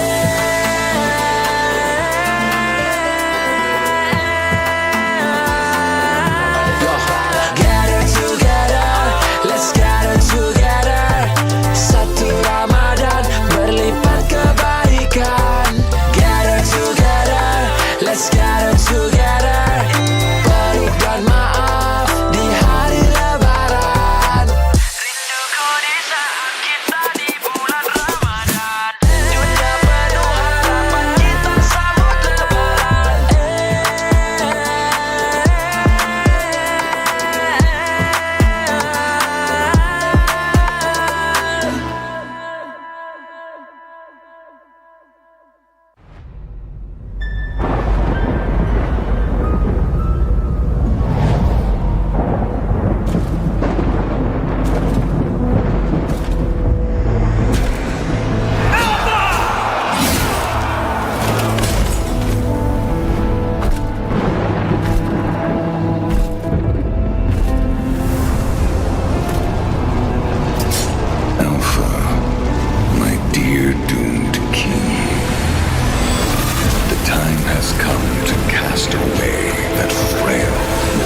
was the great serpent of the sea. Your destiny lies elsewhere.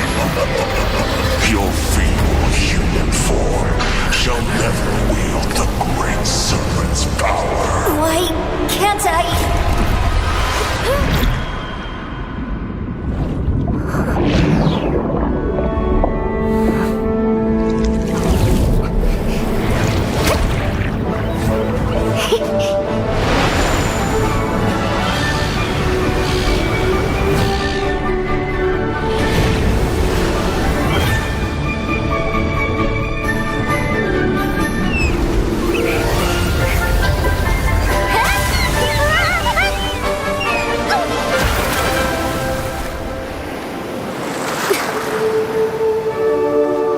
The great serpent's power.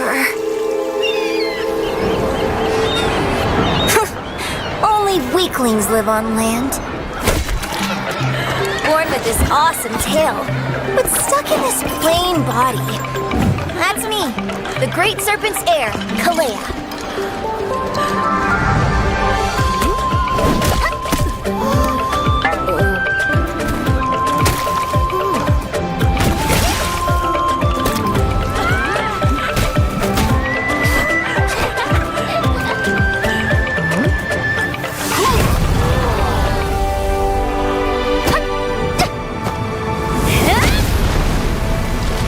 Figures.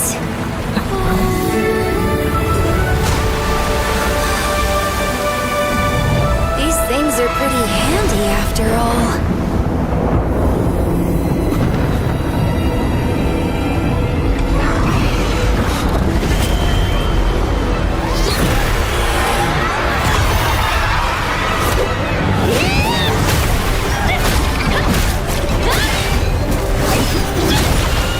You messed with the wrong island.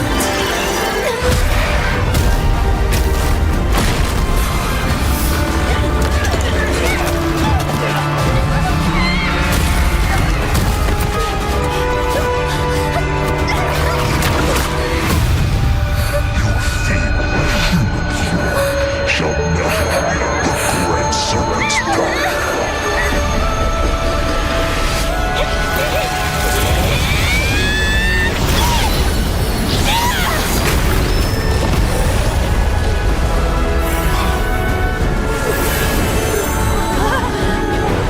So this is the great serpents?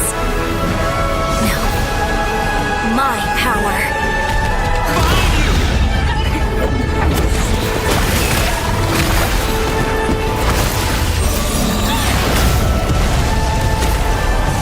Let me show you the real me!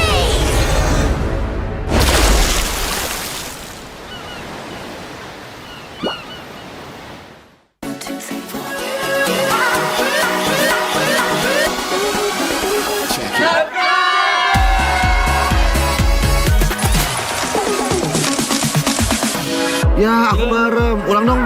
Gak perlu.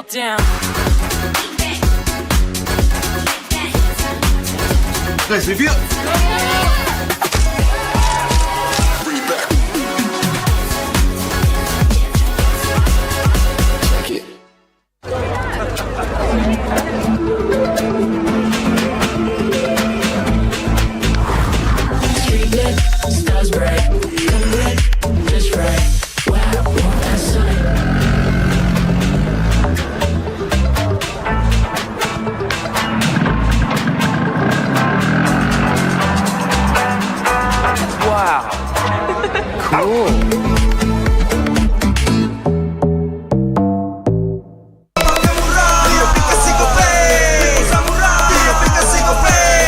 Walau yang lain terus berubah, Gope konsisten, kasihnya pasti murah. Bayar tagihan murah di aplikasi Gope, transfer 100 kali per bulan. Download aplikasi Gope baru, nggak pakai lama. Dompet andalan gamers banyak damage-nya.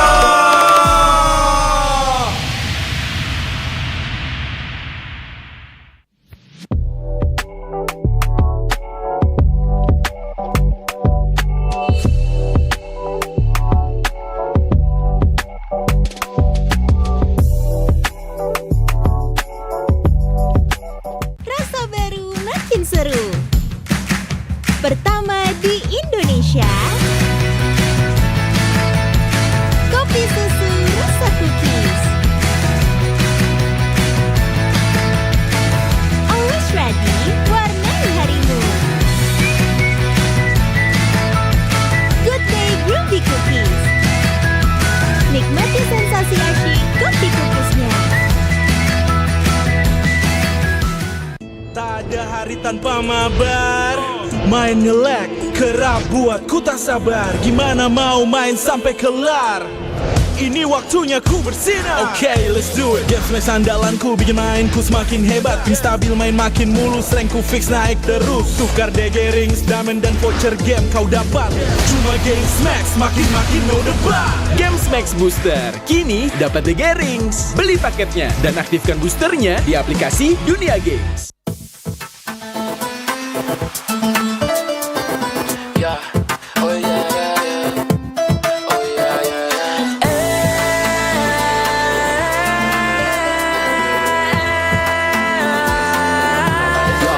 Gather together, let's gather together. Satu Ramadan berlipat kebaikan. Gather together, let's gather together. Peluk dan maaf di hari Lebaran. Rinduku di saat kita di bulan Ramadan. Dunia penuh harapan kita sambut Lebaran.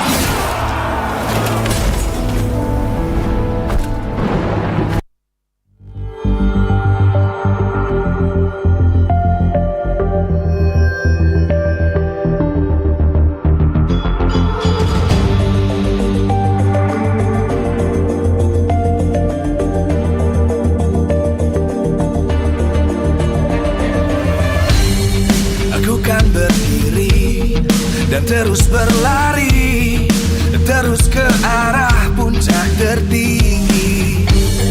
Ku takkan berhenti, hanya sampai di sini.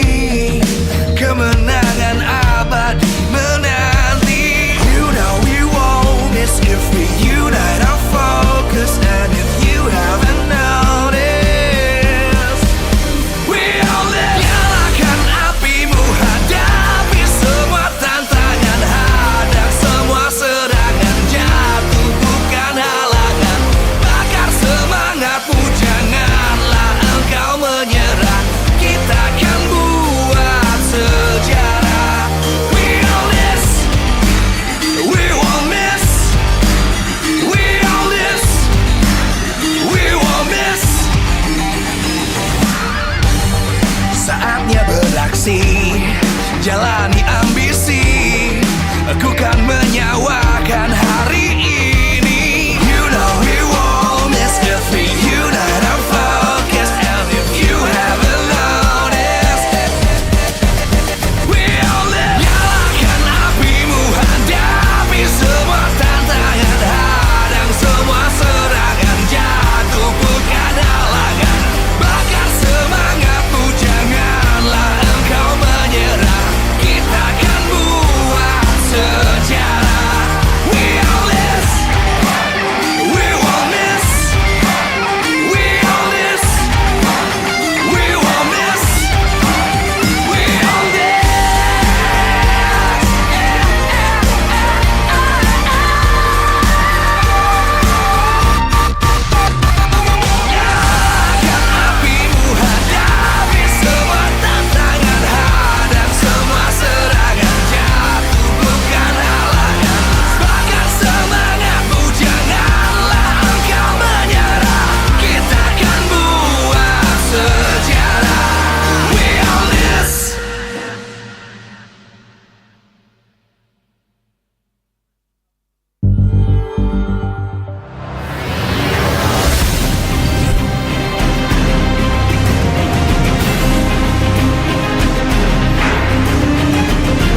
Live from MPL Arena, Jakarta, MPL Indonesia Season 15 is powered by Moonton. Supported by Esports Federation of Indonesia. Presented by official tournament smartphone Samsung Galaxy. Official e-wallet GoPay. Official sponsor Head & Shoulders. Official coffee Good Day. We own this.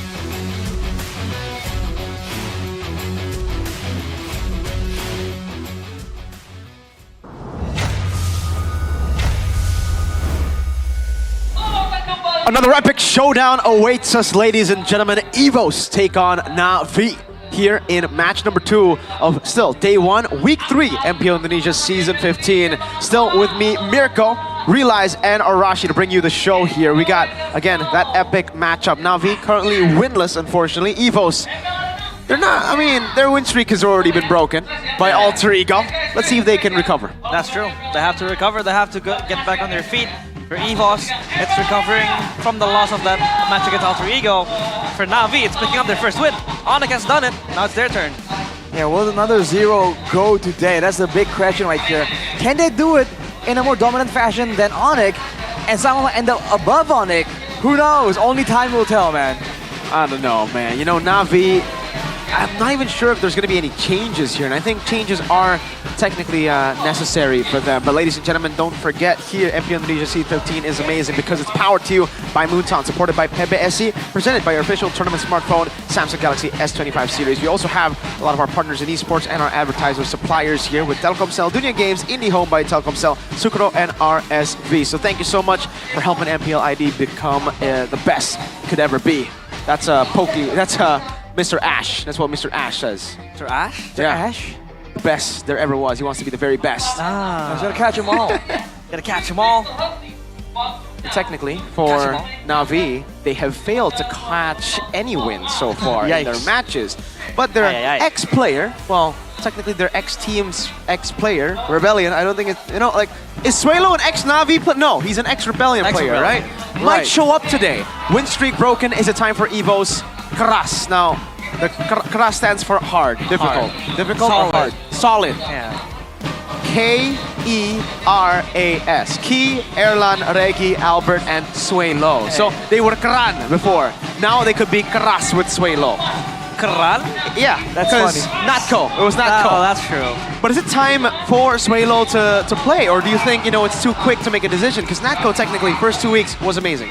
It's better to start now. If you want to wait for the later parts of the season, I feel like that's gonna get a little bit late. It's gonna get tricky. If they can play Suelo right now, I guess it's, you know, it's giving them time to again work on the chemistry, work on the playstyle that Suelo has, because this guy was a monster in Rebellion. I think they have to really wait and see the data for now. But name-wise though, Keras sounds much better than Keran, bro. Because if you guys didn't know, Keran means tap in Indonesian. So the tap lineup against the solid lineup, I think the name value speaks for itself. But against Na'Vi, I think this will be the big proving ground for Suelo. And he's in a bit of a pickle here. If he does well, it's against Na'Vi. Of course he does well. If he does badly, everyone's going to start judging him very severely, man. Yeah. I think that's a big problem here, I would say. Because again, like you said, man, it's a lose-lose situation. If you win, it's expected. If you lose, it's like, oh, you gave Na'Vi their first win after constant, terrible performances. And I think, unfortunately, you know, it's the harsh truth. It does sound very harsh. But it has been the reality of Na'Vi. Now let's take a look at what you guys think for EVOS first about the win streak ending. Now, what do you guys want? Do you guys still think Natco? 35% still say Natco is good. We have 33% saying play Suelo, and then 32% anyone will win. Now, are you guys voting for anyone will win just because of this matchup? That's the big question there. I like the confidence though from option C. Anyone will win. Whoever it is, EVOS will dominate. That's some big confidence, but we've seen that overconfidence can be your downfall. I'm a firm Natco believer. You're a Natco believer? I'm a Natco. I'm a Nat cult. Are you? Oh, you're part of the cult of Natco. Yes. Natco. All hail King Natco. Interesting. I mean, he has a very unique way to play. Maybe that, got a few of the followers into the cult. The all-role mindset, we like to call it. It doesn't matter what role he's in. He flickers forward. Yeah, that's actually true. In gold lane, he flickers forward. In XP, he flickers forward. In mid lane, we've seen that too, but it was read out by Alter Ego.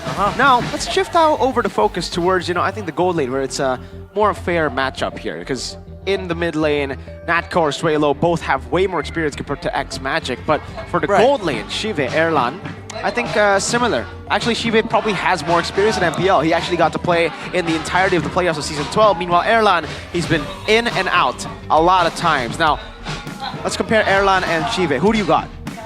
Oh, I gotta say, I do have Erlan. I think he's shown great things in the past. He's showing great things right now. And I do want to say Shive isn't that bad though. He's been popping off in his own right. It just really feels like Erlan has more support from his team. But if I had to really judge it off the data, of what we see in the MPL, I gotta go with Erlan, bro. Doma. You agree? You think Erlan's better? I said it before, I think Erlan is top 3 material, or at least he has the potential to reach top 3 gold laners in MPL ID Season 15. But for Sive, I feel like we gotta cut him some slack. He has been performing very, very good. In a crumbling Na'Vi team, he's been, the backbone of this team. So I feel like, I gotta give this to Sive, but Erlan still is an absolute monster. I mean, speaking of the data here, during the player rankings, the team, they hasn't been doing good at all. 0 wins, hasn't really been winning out in any big matches. Has Shive as number 3 in the damage dealt category. That says something, man. The guy's been active, win or lose. Damage per minute, number 2.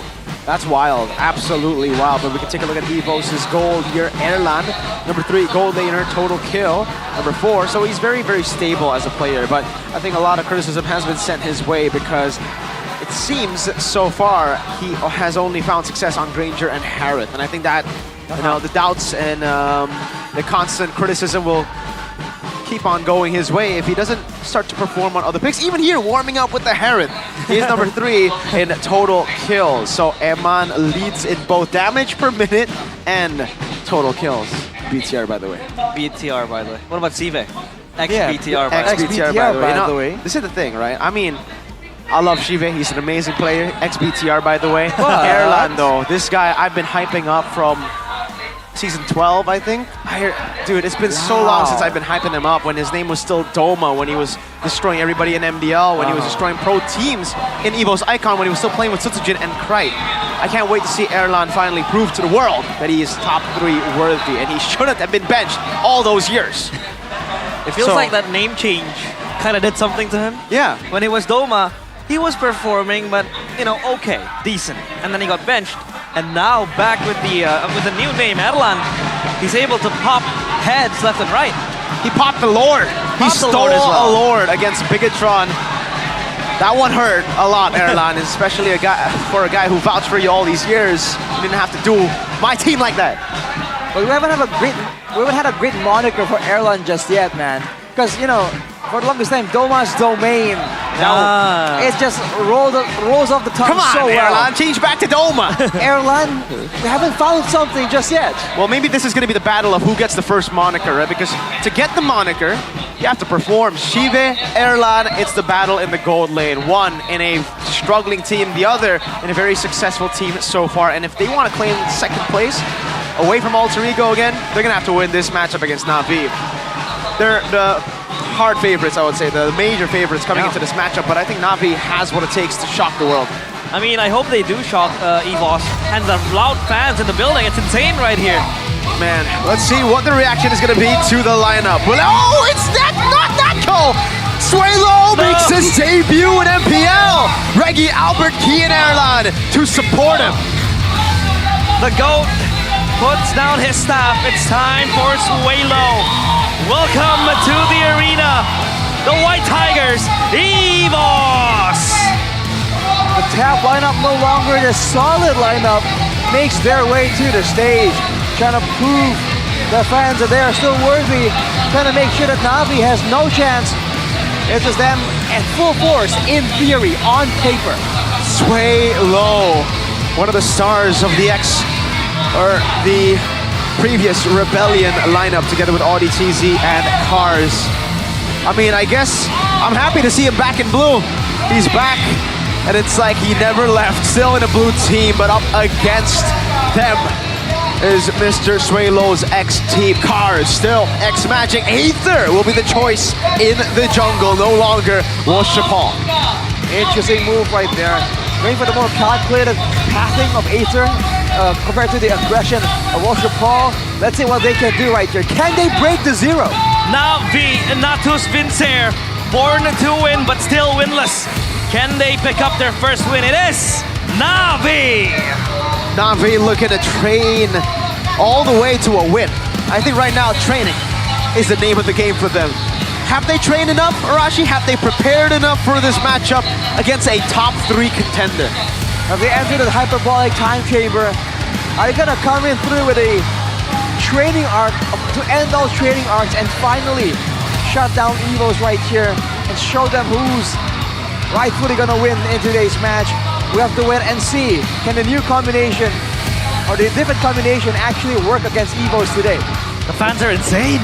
This is what we expect with the Evos crowd in the building, man. The Evos fam certainly, you know, a household name when it comes to the fandoms in Indonesia. Very loud. I think louder than all the other teams when we were in the Velodrome for playoff season 13. Yeah. Here it is, guys. The coaches, the masterminds behind the teams. You got Coach Caleb together with Avil, Coach Do, and the previously known as far now Raiden. Yep. Do, of course, at the helm for Navi. We have praised him multiple times for his good reads to drafts, or rather, you know, very good curveball picks. But so far, it hasn't been working for him because the results are just not there. The results really hasn't been as ideal as he would like, definitely. So now with the new change in the meta, is this the opportunity that Coach Do can use to really find some leverage here to try and outsmart his Evo's counterparts? The Architect attempting to rebuild the team and rebuild the draft at the same time. Going for the first pick selection here as the home team. Oh, 22% on second pick, 0% on first pick. That's blue side, and they've chosen blue side as the home team here today.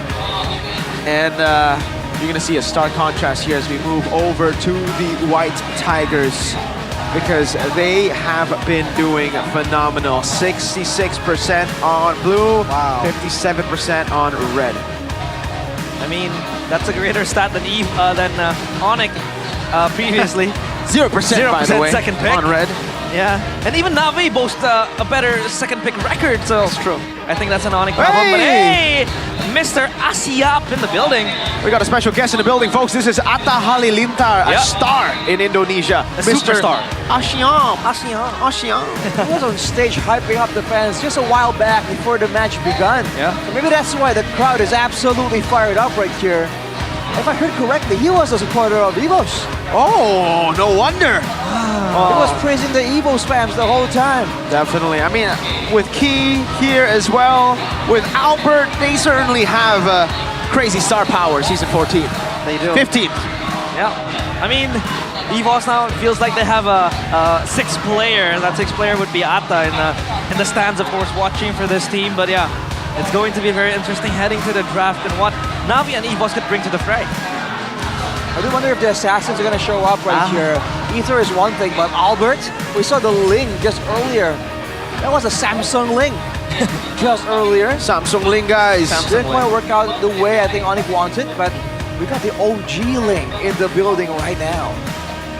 Mr. Albert Robob, the guy who is known for his Ling from his debut in season 6. It was the 1-1, and then season 7 onwards, we just were mesmerized by every single Ling pick, every time he got his hands on it. Here though, I gotta ask you, Arashi, what's the problem with Navi and their trio mid that has just been jumbled up? They've been swapping back and forth, Aether, Washapal, Aether, Washapal. With Aether back, is he the right jungler for X-Magic and Hanafi? I mean, the coordination between the trio mid for Navi certainly has been quite lacking. We saw a lot of miscoordinations. We saw a lack of planning even when it comes to the rotations. That might be why Washapal isn't really in the picture right now. We saw that pathing was kind of fatal in the previous match. Gave him an XP DS advantage, made sure that he wasn't around for the neutral objective scenarios. Just wasn't what exactly Navi was looking for. Now they're back with Aether. They have Hanafi also right now, and it's up to them to really find a way. If they can't really communicate as well, they have to try and find a composition that's at least simpler, that can be executed with a lesser degree of difficulty, because otherwise, this is looking bleak for them. Well, let's get straight into the drafting phase here. Na'Vi still winless, looking to get their first win in MPL ID. Evos on a red side, trying to reclaim that second place position after losing to Alter Ego. Juicin, Harith banned out. Na'Vi with 2 jungle bans, setting up for a Joy first pick. That Joy first pick is very much possible, but you know, still a lot on the cards. The Yve might also go loose in the hands of Na'Vi. They banned the Matilda, so a Joy possibility here. Do they want to trade the Joy for the Yve, or what do you think, Arashi? Ooh, I feel like the Joy just has so much more prior right here. Even if they let go of the Yve, for the most part, they can still go and match it with the Farsa at this current situation, in the current meta. Well, current patches. So Joy definitely becomes the first pick, but for Evos, now, what do they really want to go for? So Joy gets first picked. Evos. There's no Harith. And no Granger No either. Granger. This is going to be a new one for sure, you know, folks. Moskov? Moskov becomes Is it a Prior though in the choice. first phase? I think when the Harith and Granger gets banned out, then the Moskov certainly does come to mind when it comes to Prio. What else still? They go for... Do they want to... CC2? Yeah, Jawhead, I think, right? But even then, is it too early to show Jawhead? They go Valentina, so that's something new. A pick for Sway Low. Interesting. We're waiting for the next pick. That is just... Oh, the chip! Oh boy. That's a new Prio pick, guys. Now you can teleport anywhere, from anywhere on the map. I mean, yeah, in your base from to anywhere. Definitely a massive change to that chip right there. But chip with the Valentina as well. 2 heroes. We haven't really seen Prio pick first and second. But now, technically, Evos has sealed a lot of these big ultimate heroes away from Na'Vi. And usually, those big ultimates are what is required for a straightforward composition. So technically, they're forcing Na'Vi to play something a bit more complex, kind of forcing them into a tougher situation. I do agree. I mean, you said it, Na'Vi, they needed something that is easily executed, because I know they probably want to play behind Zive as their main funnelist, their main gold laner, or rather their hyper carry for the late game. But it feels like they have to execute harder drafts now, as the focus on the Yve does come to mind. Oh, and the Lucas comes up as well. That's why they picked up the Valentina. They were setting up for the Lucas. Seeing the Phobias here, I don't even think the CC needs to be banned out. We know exactly who's going to go to the XP lane. And I think for Albert, this is the Lucas pick that is for him, right? I don't think it's going to be for... I don't think it's an XP Lucas. Well, here's the thing, you don't really know when an Evos is in the picture. I think they can very easily go off and pull a EXP Lucas as well. So the possibility is still there. Most likely it will go for Albert though. If you look at the stats, he's been able to play this damage Lucas really, really well. 100% win rate. Against the Joy, against the Yve, great targets. The Joy, up close and personal. The Yve, very vulnerable. If Albert can get onto them, it's a blink and you miss it situation, and they'll be assassinated. Okay, that's a contract taken away. The glue will be respected as well now. Thinking maybe the Hylos makes an appearance here, or maybe they want to go for... Because I'm not too sure if they want to go for a big setter like a Tigreal when the Valentina is already picked up. We'll give Sway Low an opportunity to actually steal it away. And you know what? Maybe the Valentina was also a good way to just neutralize or deny the Edith pick that we are used to seeing from Cars. Right. Then Edith is, if you want an aggressive EXP laner who wants to do damage, but also be a decent amount of utility, the Edith always comes to mind. Well, technically for Evos, they can still pick it up themselves if they have deterred it away from the side of Na'Vi. So yeah, multiple layers coming through for Coach Avil here, showing some great mind. But now Hylos as well. Seems like Evos doesn't want to play that regeneration game whatsoever. Yeah. They don't want to play the long game, right? Again, sustain is always going to be there to high loss with the HP percentage of the especially with the chip, right? Especially with the chip, right? Yeah, the chip as well. So much shielding as well, so that high loss ban is pretty good from Veal. Now Na'Vi, one last ban. Both gold laners not picked up just yet. We will ban out the Hilda, setting up again for the Joy to get more space. EVOS. Are they going to try to utilize the Lucas here all the way to the end to flex it? That will, or do they just pick up next speed here and, try to set up for Erlan, get him a winning matchup in the gold lane? A winning matchup in the gold lane right here, without the gold laners showing what pick, Mirko, would be like a surefire way to win the lane. I mean, Moskov comes through right here. Great pick for Erlan. Yeah. They choose the safe route, going for the Moskov. It is the safer choice. Something I expected in the first phase, but they were setting up for the Lucas.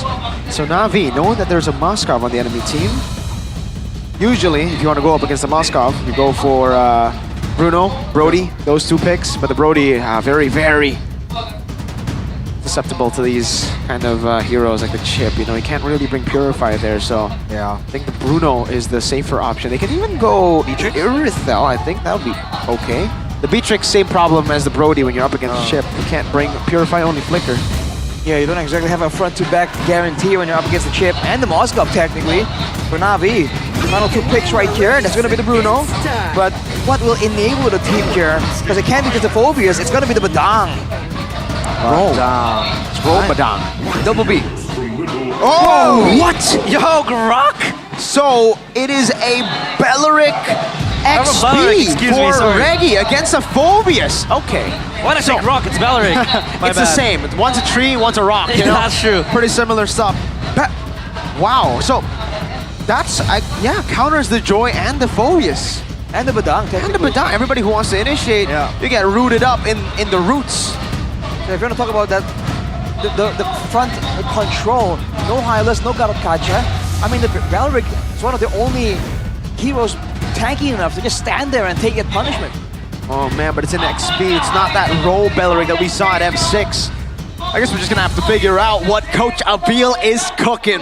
What do you guys think? Is it EVOS or is it Na'Vi? Because we're getting into the final match of the day. Ladies and gentlemen, into the ladder time we go. Here it is. All right, let's go. The second match of the day, the Belleric pick. This gives me, it is very reminiscent of, when M6 was on the corner, they picked up the Belleric to play against the Joy. It was basically the Tigreal a few moments back, but now the Belleric. It's going to be interesting to see how EVOS will operate behind this Belleric. Indeed. In theory, the idea has always been to use this Belleric to just zone the whole team. Move the Belleric slowly but surely forward, let him heal up and deal some damage back with the passive, and then use that control in order to get something. Now with the Chip and the Moskov in the picture, it's looking more like send them the Belleric, and if they take out the Belleric, it's going to take so much time that he on the Chip and Erlan and the Moskov should be able to try and get something done, get a SOD or a shortcut play before the Belleric gets taken out. And looking at the emblems right here, there's an aggressive mid lane brawl from both teams. The tenacities on 3 members for EVOS trying to abuse the change here. No longer does it do damage reduction, it gives you flat stats when you're below 50% HP. So for the Belleric and the Chip, it's a great option for sure. And that's a pull yourself together for Suelo on the Valentina. So expect all the playmaking tools in the game. Cars going for full tankiness as well. So a lack of sustain built into his kit. Relying only on the Brace Might. And X-Magic with the Inspire now. With the mana. But look at this talent prediction. It's all EVOs here, all blue. Only, heck, usually we see one guy go for Na'Vi or the other team. So far, only one guy gave them a single game. Lim Kocho has given Na'Vi the game win, 1 game win. Aether's walking up over the key. So no initiations yet. Gonna be fine, of course. The shield that the Chip does have, Reggie as well walking close. Turtle next on the menu for both teams. Suelo has the RWM stolen for him, but Key getting so low with the Void Crystal as well. Reggie jumps into the fray. RWM, but the Ratha Dryad being popped up. Albert steals, or rather secures the Turtle SOD, misses. And Na'Vi, they want to disengage. EVOS, they are satisfied with what they're able to get. Yeah, for EVOS, it's an all win in the Turtle. Very good maneuvers though from Na'Vi to actually back away. It's oh, he almost shocked me there. I thought he was gonna flicker in. Had to hold my breath for Shive. Great read there to actually stop it. Wouldn't be surprised if Key makes a moment like that. But this is a weird situation to be in. Key not really having the quote-unquote big moment engage. I think Reggie actually has more to do. Evos are playing the reactive style right here. What? Essentially sending... Ooh. Whoa! Oh my lord. Just There like goes that. the TP. They just trusted Key's call. That could have been bad. Hey, okay, I mean, I understand you want to trust your captain. But like, oh, Key flickers away defensively as well. As Erlan pops the SOD. Might want to move forward. But no, of course, defensiveness is all in his mind. Great body block, stopping the cannon minion from being taken. So yeah, they've denied Erlan of a cannon minion in the gold lane. It's not a massive deal, but the gold lane, every bit counts for sure. Right now, due to all the efforts, Shive is leading, but only by 100 gold. So the game is very much even. Na'Vi successfully staving off the first shortcut play. I think that's something that Evos can read into, right? See how they react to shortcuts. Look at Na'Vi absolutely respecting the potential there. If Evos aren't careful though, like you mentioned, Mirko, they can kind of tunnel into a portal and then get stuck with a big engage coming in from the Phobius or the Badang. So they gotta be a bit careful with that. The calls on when and where to teleport has to be very clear for Evos.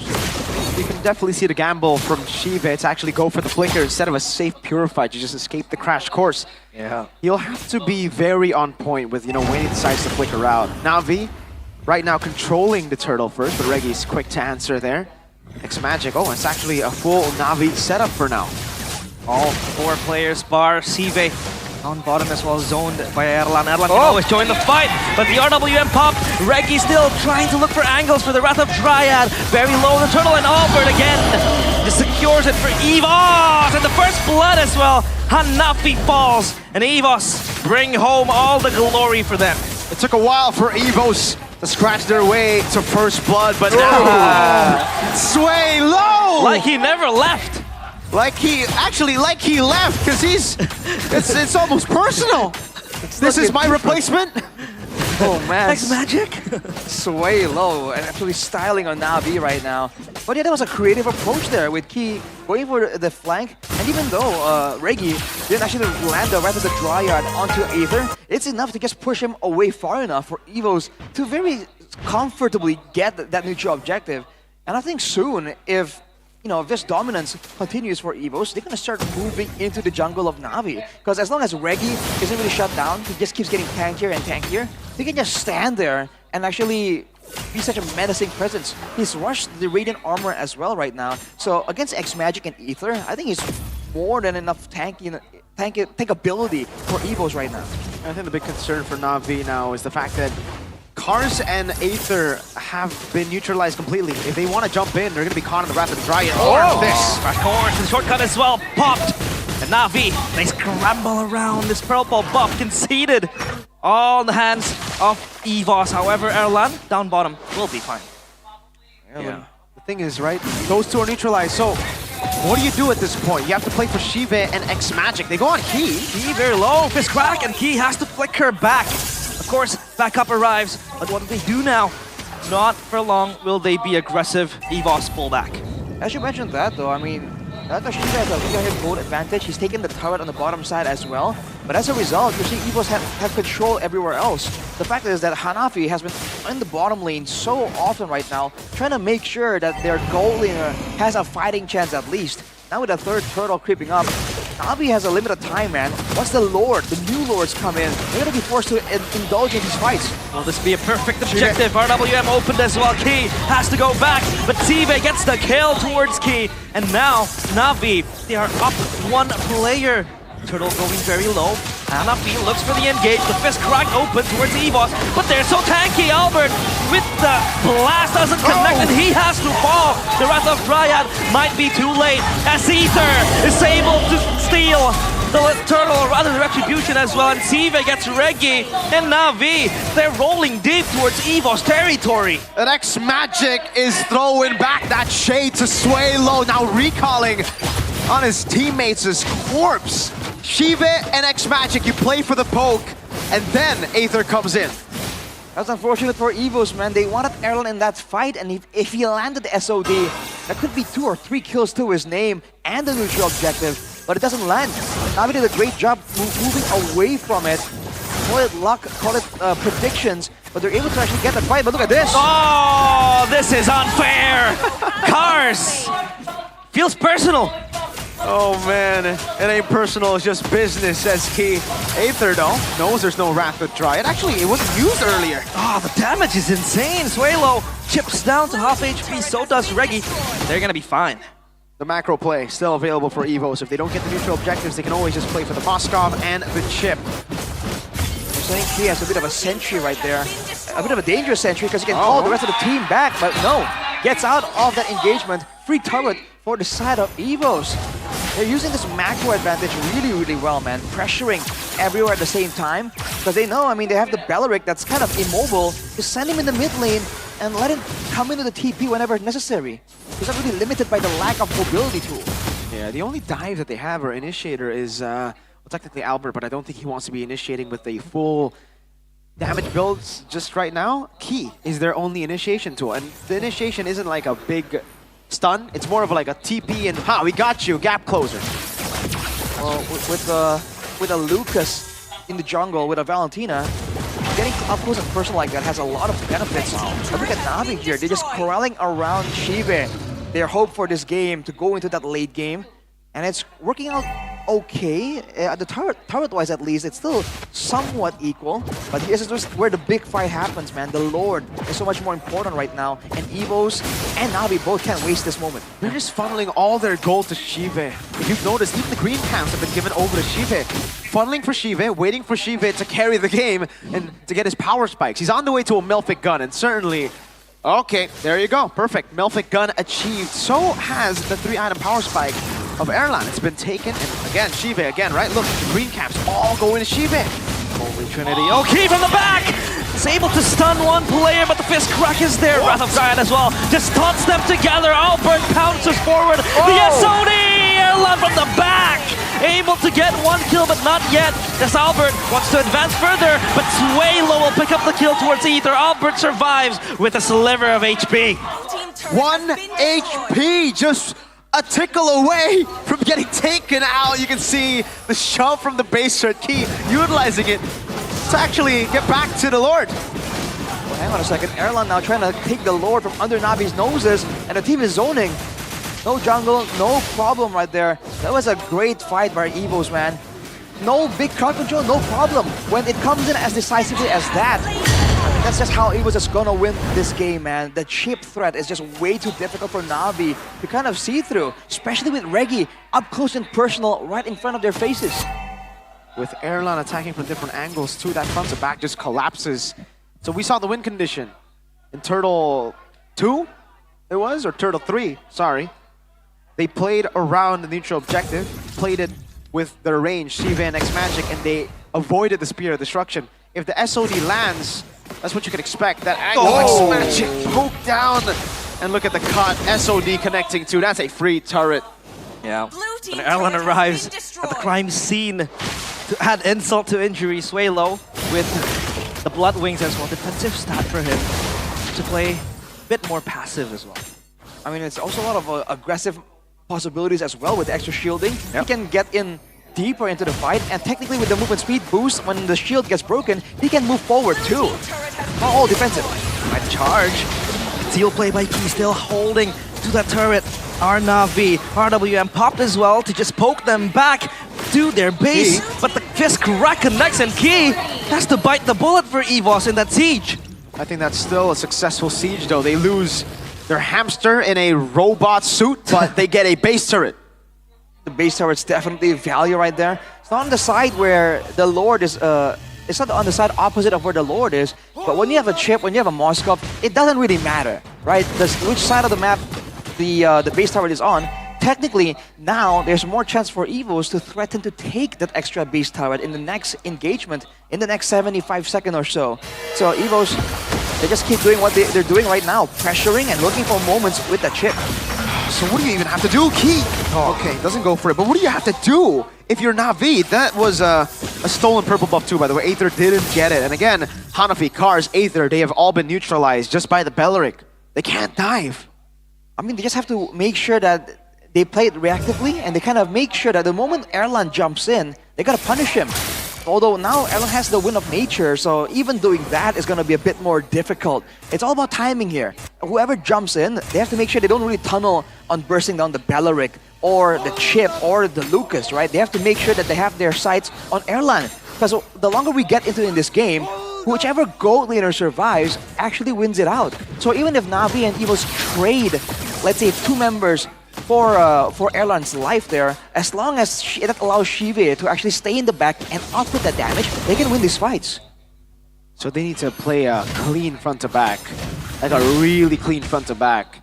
A difficult execution. Yeah. That's exactly what EVOS has forced them on, because they deny all the big combos. It's more like, it almost seems impossible over difficult, right? Because there's an SOD, there's a Lucas and a Chip on top of that, where again he can teleport from anywhere on the map. It doesn't need to be in his what's a checkpoint anymore. Call it a checkpoint. And they have macro control, complete macro control. Even if they don't, let's say Erlan misses his SOD, there's a shortcut to bring him in. He has a safety net. That's unfair. You already have a global ult, you have a safety net that's global too. A lot of safeguards. Just a lot of safeguards for EVOS. As Key, look at that, takes the wrap around towards Cars. He might be the victim, but the Flicker defensively, he wants to aggress back to the fighting scene as the RWM popped as well. The Lord getting so low. Cars denied of a possible steal as Erlan now comes and Albert will steal, or rather secure the Lord as now Sive marches forward. This might be the turnaround where Na'Vi is looking for. Reggie goes very low. Immortality popped in Hanafi will secure that last piece of puzzle. In that team fight, Erlan missed the crucial SOD that would have sent him to the back line. They still got the Lord, but is this a win for Na'Vi? At this point, they'll take anything they can get. Now with the Lord up, there's a window here that Na'Vi can go and clear it before Reggie and Albert are in the picture. And that's a massive opportunity right here. I think Na'Vi has to try and make something out of it, but you can see Key immediately positioned there to take advantage, to capitalize on any kind of movement from Na'Vi. So they're playing it safe. They're waiting for the Lord to actually get to their base instead of heading out to approach it, and that means that the team is gonna be available here. Remember, with the shortcut play, Reggie and Albert are a portal away. Key? Shortcut the middle, shortcut pop. Reggie as well stunned, locked in place. Hanafi has to go back. The poke from Erlan is insane, and Cars again just falling down. His X-Magic still stationary in his place as the Lord cut down EVOS. Plans foiled. It ended up working out for Na'Vi. I thought for sure they would actually try to hold in the wave in the bottom lane so that the Lord would just shove in, but instead they shoved it, and it gave a chance for Key to make a play like that, to come in with a shortcut and to give everybody a chance to come back and fight. Aether should be able to deal with this wave together with a Yeve. Key again is looking for a shortcut. It's back up on cooldown super quick. That's a fleeting time doing work, man. Anytime EVOS are able to get even a kill, even an assist onto Key, every single bit will just allow him to reset and do the play even more. So the fact that the chip is the only engage tool for EVOS, they're absolutely recognizing that. And looking at the items built by Key, it's not about tanking, it's about surviving the initial burst. Athena, into fleeting time, into the Twilight armor as well. It's all about making sure that initially, at least, he's gonna survive long enough. Rose gold for Erlan. Hanafi stiffen out the hamster in a robot suit. Key will be forced to back away, but I feel like EVOS have not been able to utilize this macro control as much, right? Like, they've been going in with the shortcuts as a commitment tool. They have a Lord, they have a wave pushing up top, but they don't use the wave up top. They just go for the initiation. Yeah, the wave, I'd say, is basically their bargaining chip to be able to, again, just contest the objectives, win out the jungle, territories as well. They have so much control over the map so far, and Na'Vi are just sitting ducks waiting for them to engage either in a Lord take or in that base siege. Both gold laners barefoot already, by the way. They've gone full items, no boots. And just like Onyx. And they both have the win of nature as well. So, big moments in the next fight for sure. Again, Key was always setting up. Now Erlan actually sticking with the team, possibly bursting down this Lord. Yeah, Moskov can shred the Lord so fast. Aether, again, putting on his running shoes, wanting to run a marathon against EVOS in which they want to play the long game over and over again. Key up top is trying to again shove the minion, usher them into the base as Ether pops the electrifying beats. A little bit premature, I'd say. But the Lord resets back. Key comes from the back, and there he goes with his buddies, his best buddies. SOW connects, rather SOD, but no, EVOS, they don't want to take that hitchhike ride. Key from the back as well. Erlan still dancing. Key stuck in that rock, but Reggie comes with the ultimate. Ether unable to move, but still able to run as Albert will eat him from the inside. Erlan again with the damage. So much damage in the back though. Sive taken down alongside his teammates. It's just Hanafi having to defend his base. He will be past tense. Just collapsed, son. Dominated in that team fight. EVOS wanted a brawl and they roared into the scene. Oh man, with all the macro tools, EVOS still take it onto their own hands to go for the fights, to go for the engages there. Na'Vi tried their best to weather the storm, but at that point, there was just too much momentum behind EVOS. I think it's got steamrolled right over. Well played to Key again, finding the angle finally. I think at first he was like, all right, there's a slow push here, not dealing with it. Maybe I could shortcut the team to end the game because they're over at the Lord. But then he noticed, you know what, Hanafi is here, not Bruno, not anyone with real mobility. So might as well just teleport there, get the man advantage, and fight that 4v5. Worked out perfectly, and Mr. Sway Low has the first laugh in the battle against his ex-team. Styling on the Valentina right here. It's subtle, but I bet if you look at the numbers here, the damage definitely is relevant for that Valentina. The fact that EVOS are just so well geared for a fight like this, it was crazy, man. You saw the movements, the attempts for Na'Vi to kind of at least stave off the initial burst to try and get some space for X-Magic, get some space for Shibe, but it just wasn't enough. The damage output was lacking, the crowd control was lacking, the tankiness was lacking as well. Feels like EVOS completely beat them up in the drafting phase already. It's very rare that we get to see Coach Aldo get outwitted, get out-cheesed like this, but it just happened. Reggie on the Belleric pick against the Joy, Badang, and Phovius was enough to again neutralize the front line, to neutralize the back line in a way then, right? Yeah. Once you take the front away, that front to back doesn't work, and the back becomes just another Bruno and another Yves. And X-Magic, ooh, that final engage, he got bursted on so quick. Who jumped on him so much? Erlan did. Erlan. I think Erlan came, I think he SOD'd, but did not take the SOD initially, and then he found his way to the fight differently somehow. It might be through the shortcut. We might have to take a look at some of the replays later on. Here's some of the crucial moments for that game.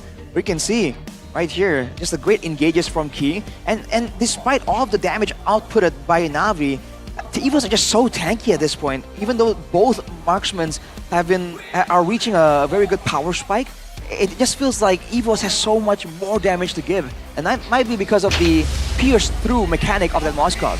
I think it's because of the man you see on your screen, Mr. Key! Hanky, firmness, tenacity, tank common emblem, and the concussive blast. Full tank emblem for Mr. Hanky. XPTR, by the way. Let's take a look at the highlights here again to see what exactly happened in this game. Rashi.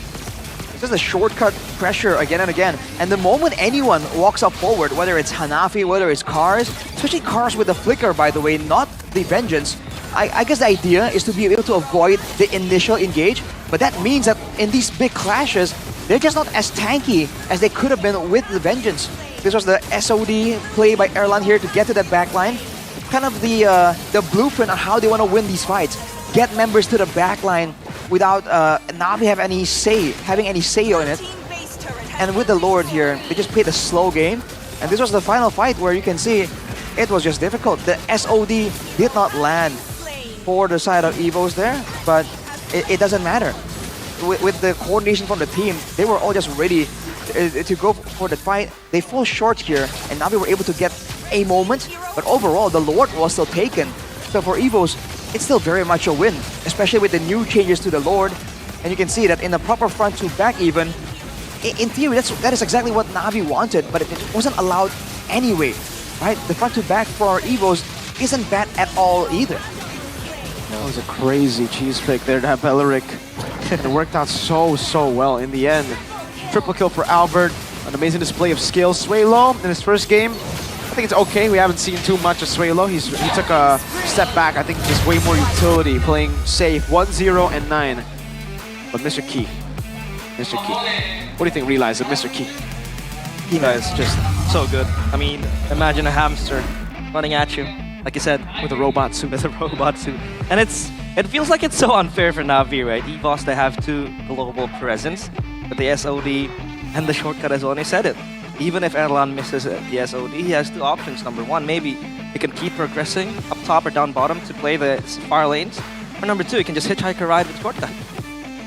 Yeah, the last pick, Belleric, I feel like that really set things in stone right there. It just means that, we saw a bit of a similar situation in the previous match where sometimes to win the front to back, it's not only about the range and damage, it's about their front line as well. And this is one of those moments where technically EVOS only has 1 front line, right? And Na'Vi has 2. They have the Phobias and the Badang, but it doesn't even matter because there's so much more regen built into Reggie on the Belleric. So that's something that Na'Vi have to kind of take into consideration now. Maybe if they want to pick up all of their weapons early, they have to make sure that they save, an option to go for something that can shred through a frontliner. Because that seems to be the name of the game right here, especially with these front-to-back picks. I think in any normal case, this backline is enough. It's just the Belleric cheese. I don't even think we can blame Na'Vi on the Belleric cheese. I think we just got to give props to EVOS. We haven't seen Belleric since M6, I believe. Yeah, last it was in M6. I don't even think we saw it in Snapdragon. It was Joyce-specific counter, right? But not in XP. Yeah. They saw these picks and they're like, all right, yeah, we're just gonna go with our comp. Goes for the comp, sees a Belleric, and they're like, oh, man. Nah. And technically, it's a great pick against the Yve as well, because multiple instances of damage proc the passive, right? The root shooting out, and that lowers his healing ability as well. The smash that heals him. So that, on top of that, I'm not sure about the interaction with Badang, right? When he's getting pummeled like that, is he just outputting a bunch of thorns out during the fight? Because if it is, that's just extra value, man. Exactly, right? So much consistent damage coming on. I mean, Yve, Badang, Phobias. And then the Joy with the electrifying beats. Bung, bung, that song. Dang, dang, dang, dang, dang. You're dead. Your team is dead. Usually when Joy pops that up, the enemy team dies. But there, Reggie's just styling. He's like, I like this, This is He's chilling. It's a nice song. It's revitalized too. He didn't even have to do anything. Like, usually we see Bellerics go flicker. I see Bellerics go flicker. Mr. Ghani, he plays Belleric in Rome, flickers forward, gets a Wrath of Dryad. Reggie was like, I know they can only dive us. They can't do anything. It's either they dive us to get the Lord or we get free Lord. Yeah. Yep. It's a win-win situation. What do they do against this then? Like, you ban the Belleric? Try to go. I think this draft is pretty good though from Na'Vi. I think they can stick with the same draft, ban the Belleric, and they should be okay. But is it worth it though? The second phase. If everything goes exactly, if they want to ego draft it, kind of like on a Geek Fam situation, they can go with the same exact picks in the first phase and ban Belleric, and they're like, what now? They ban the Glue and the Hilda, so one of those can be substituted for the Belleric for sure. Yeah. But I wonder if they want to go with, I don't know, just finding a hero that can kind of shred the Belleric down more. That's a tall order though. I do agree. If they've already doubled down on the Phobias and the Badang, they kind of require that initial crash to get full value. So I think if you go with this comp, then banning it is a valid idea here. Because if they change it up too much, I don't know. I think they actually played it not bad. Don't they want to ban the chip though? Yes, that has to change. Right? Because without the chip, I can't believe the chip got ignored in the first match entirely. You see how broken it is? Yeah. But see, without the chip, right? Then EVOS can't engage. Yeah. Remember that problem? Yeah, all Reggie had to do was just hitchhike a ride and come in and then go all routes. All roots. All roots. You grow roots inside of that teleport. Grassroots. Maybe we can have a collab with Groot, for Groot Belleric. Oh, that would be a cool skill. That's pretty cool. Very thematic. All you need to do is add another hero that's a raccoon, and then you got it, right? You got that combo. Turn Chip into a raccoon. But I don't think Rocket teleports people in the. Yeah. True. Chip doesn't have a rocket that can blast enemies. Interesting. Maybe they just revamp Chip, right? Who knows? Who knows? Let's just delete it from the game. Delete Chip from the game? I think. Hey, if we're gonna delete heroes from the game, one vote for Fanny. Fanny? Fanny. Fanny. It's so iconic though. You don't want to ban Fanny? I don't know, man. Let's see if Eterna wants to ban Fanny or if you guys want to ban Fanny. We got a home team special. Thank you para casters, thank you so much. Dan kita sekarang nggak sendiri karena kita akan ditemani sama talent-talent dari Navi nih. Tapi kayak belum pernah ngeliat ya, kita perkenalkan diri dulu kali ya. Oh ya, halo semuanya, aku Jane, salam kenal. Kalau kakak satu lagi? Aku namanya Lava, salam kenal. Gimana nih kabarnya Jane sama Lava today? Baik dong, deg-degan juga nih. Deg-degan ya. Ini 01, gimana kalian perasaannya? Pasti comeback sih kayaknya ya. Iya. Comeback ya, berarti prediksi 21? Iya. Bisa lah ya. Harus lah. Harus. Nah, ngomong-ngomong katanya Jen sama Lava mau ngomongin sesuatu ya hari ini ya? Benar, rahasia nih. Oh, apa tuh rahasianya? Jadi Navi tuh udah ada emot baru, Kak. Emot baru? Yes. Udah rilis? Udah. Kemarin tanggal 19, Kak. Baru aja rilis battle emot baru. Oh, kayak gimana sih battle emotnya? Battle emotnya tuh kayak emang emot yang buat nyebelin musuh gitu loh. Boleh diperagain nggak? Pasti ada soundnya dong. Iya, kebetulan tuh pakai suara aku sih. Oh iya, pakai suara aku. Tuh. Suara nyebelin untuk iniin musuh yang lek bukan? Iya. Yang lek itu suara kamu? Iya. Coba dong. Coba ya. Agak nervous ya. Wah. Iya, lucu banget. Oh, itu suara kamu. Iya. Cukup nyebelin nggak? Nyebelin. Nyebelin ya? Kalau aku ketemu di rank pasti aku bete sih. Oh iya? Iya, itu poinnya ya? Iya. Oke. Terus kalau mau beli berarti udah rilis, terus caranya gimana? Ada promo-promo tertentu nggak sih? Ada dong. Kebetulan banget di MobaPay itu lagi adain promo THR. Jadi beli minimal top up 300 diamond itu bisa dapetin 2 kali lipat. Jadi 300 tambah 300 jadi 600 diamond. Lumayan banget kan? Jangan lupa dibeli guys. Oh, I see. Berarti kira-kira mereka kalau mau beli pakai MobaPay terus dapet diamond 2 kali lipat ya? 2 kali lipat, benar. Tapi ya? minimal top up 300. Oh, minimal top up 300. Langsung 600 ya, tuh. Banget. Oke. Jadi buat mungkin para viewer, mungkin untuk Navi Nation, ajakan beli emotnya gimana tuh? Ajakannya jangan lupa buat beli aja ya. Biar siapa tahu langsung menang gitu. Buat 500 orang tercepat.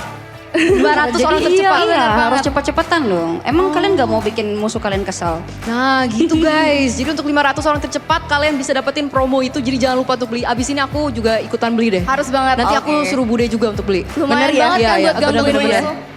Oke, mungkin ada pesan terakhir untuk Navi sebelum mereka bertanding nih lawan EVOS? Oke, buat player-player semangat terus. Pokoknya kasih yang terbaik buat malam ini. Dari Lava? Oh, kalau dari aku semangat, tapi rasanya kalau udah ada Jen sama aku menang kali ya. Oke. Thank you so much untuk Jane, thank you so much juga untuk Lava karena sesaat lagi kita akan langsung melihat apakah Navi bisa comeback atau EVOS akan memenangkan ini 2-0. Kalau begitu, casters silahkan.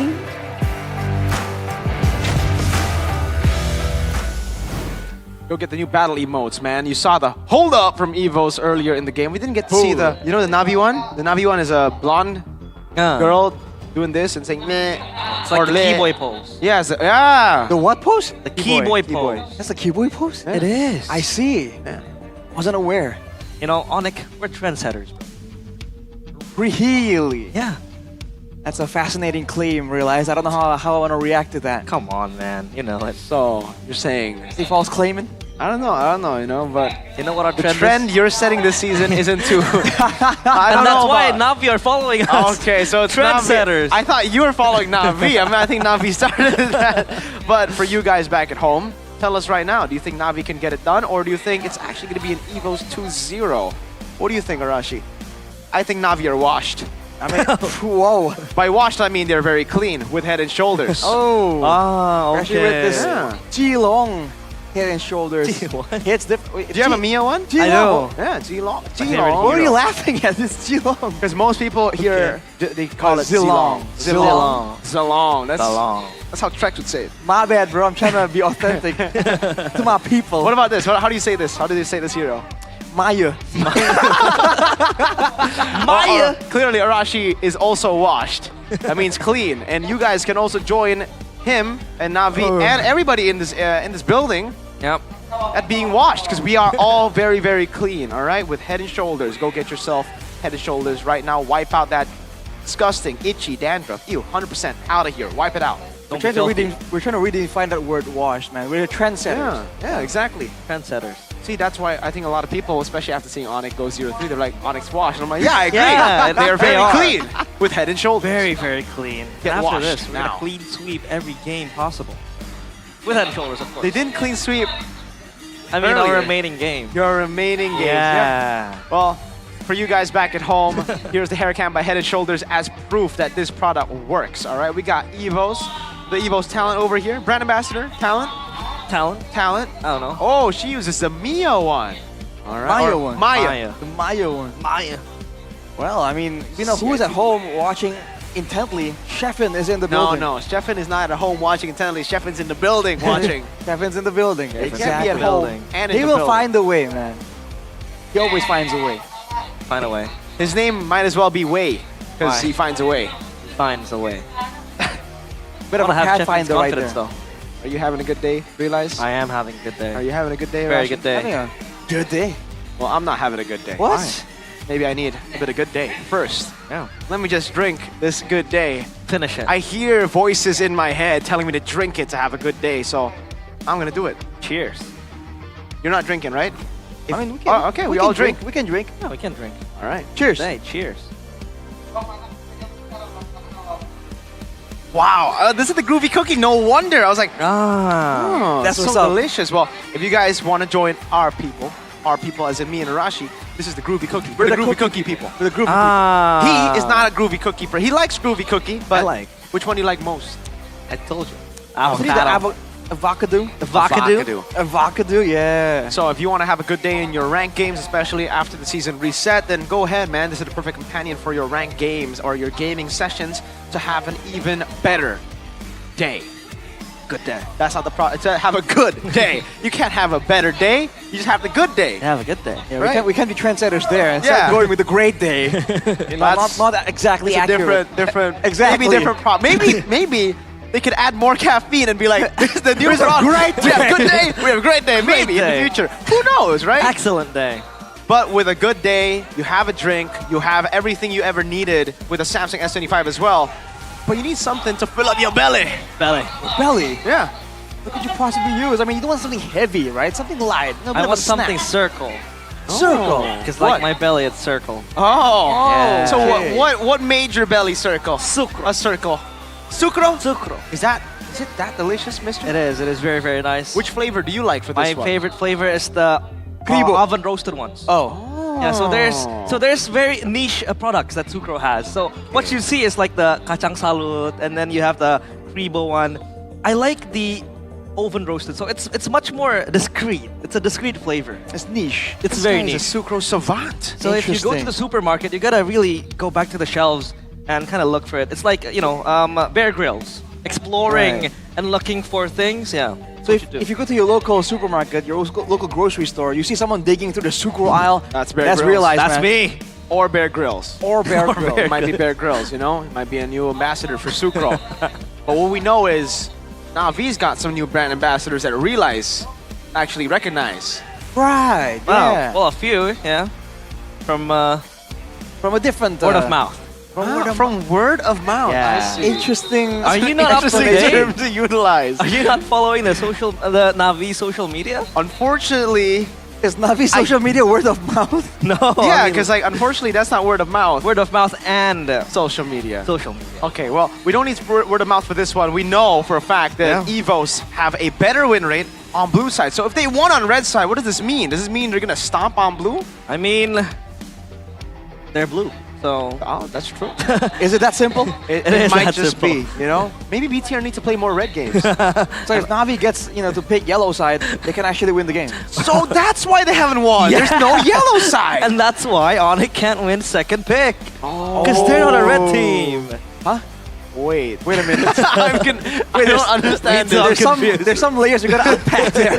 Hang on a second. If you thought Interstellar was confusing, you haven't watched the MPL ID English broadcast That's match true. 2, Navi vs Evo's game 2 right before the draft. Erlan seems to be having a good time. Has he proven that he's no longer a Harith Ranger merchant with that Moscow performance? Not yet. Ooh. To be honest, not yet. Not yet? So you still think he's a Harith Ranger merchant right now? Not necessarily, but I do think he still has some proving to do with other heroes that's available. Who do you think is the marks, or rather the goal lane with the most heroes being played? Eman. Eman? I think so. Might be him actually. Yeah, okay. He's played Beatrix. But he's always been playing only Moscow. Rangers though. Ranger. Harith. Can he play Maya though? Maya. Maybe we'll see this game. Suyo still banned out. Evos have taken a very similar route, but they've actually... Oh, it's Navi who actually respect the Ranger here. Will we see the Joy? Interesting. The Joy. I mean, Navi is kind of forced into it unless they really want to go up against this team with a jungle, with a meta jungle disadvantage. We've seen teams pull that off before, by the way. It's not nearly as rigid as it was. That's the fun part about patches, about new patches. But for now, with the Phobius banned out by Evos, Navi, final ban. Yeah, one last ban for Navi. Again, if they really want to close out the Joy, it's a possibility. I mean, Albert loves the Joy as well. A Moskov ban here does come to mind, but again, the trade-off is... I think it's still worth it. I mean, you also have the Harith to go for, so yeah, they can go for that route. Okay. I don't know though, right? Like this, it becomes a trade, Joy Harith, and I think Evos will be very happy just trading Joy for Harith because Evos have more junglers than just the Joy, and they have a crazy Harith player in Erlan. That's true, man. Erlan the Harith definitely will be a bit of a problem there, but Mathilda still, so they're gonna go for a bit of a trade maneuver here, Navi. First move by Evos though, in theory it should be the Joy, right? No, I think it should be Harith. Yeah. Harith does really well into the Joy. The Joy will get out sustain and out damage when Harith plays with the ultimate. So once you dash in, you better kill the Harith before he kills you or out sustains you. Navi will definitely go for Joy here. And the Juzin was left open, so... What? Wait, was it left open in the previous game too? In the previous game, it wasn't. It was first banned by Evos. Okay. But it's literally the first ban they banned out. Evos can still pick up the chip if Navi... They gotta go Joy, right? If they don't go Joy, this is a... Or maybe they want to give Evos Joy and Harith. Huh. Like 2 magic damage dealers? I don't know. It could be the angle here. I do wonder now with the Chushin in the picture, with the Gatot as well.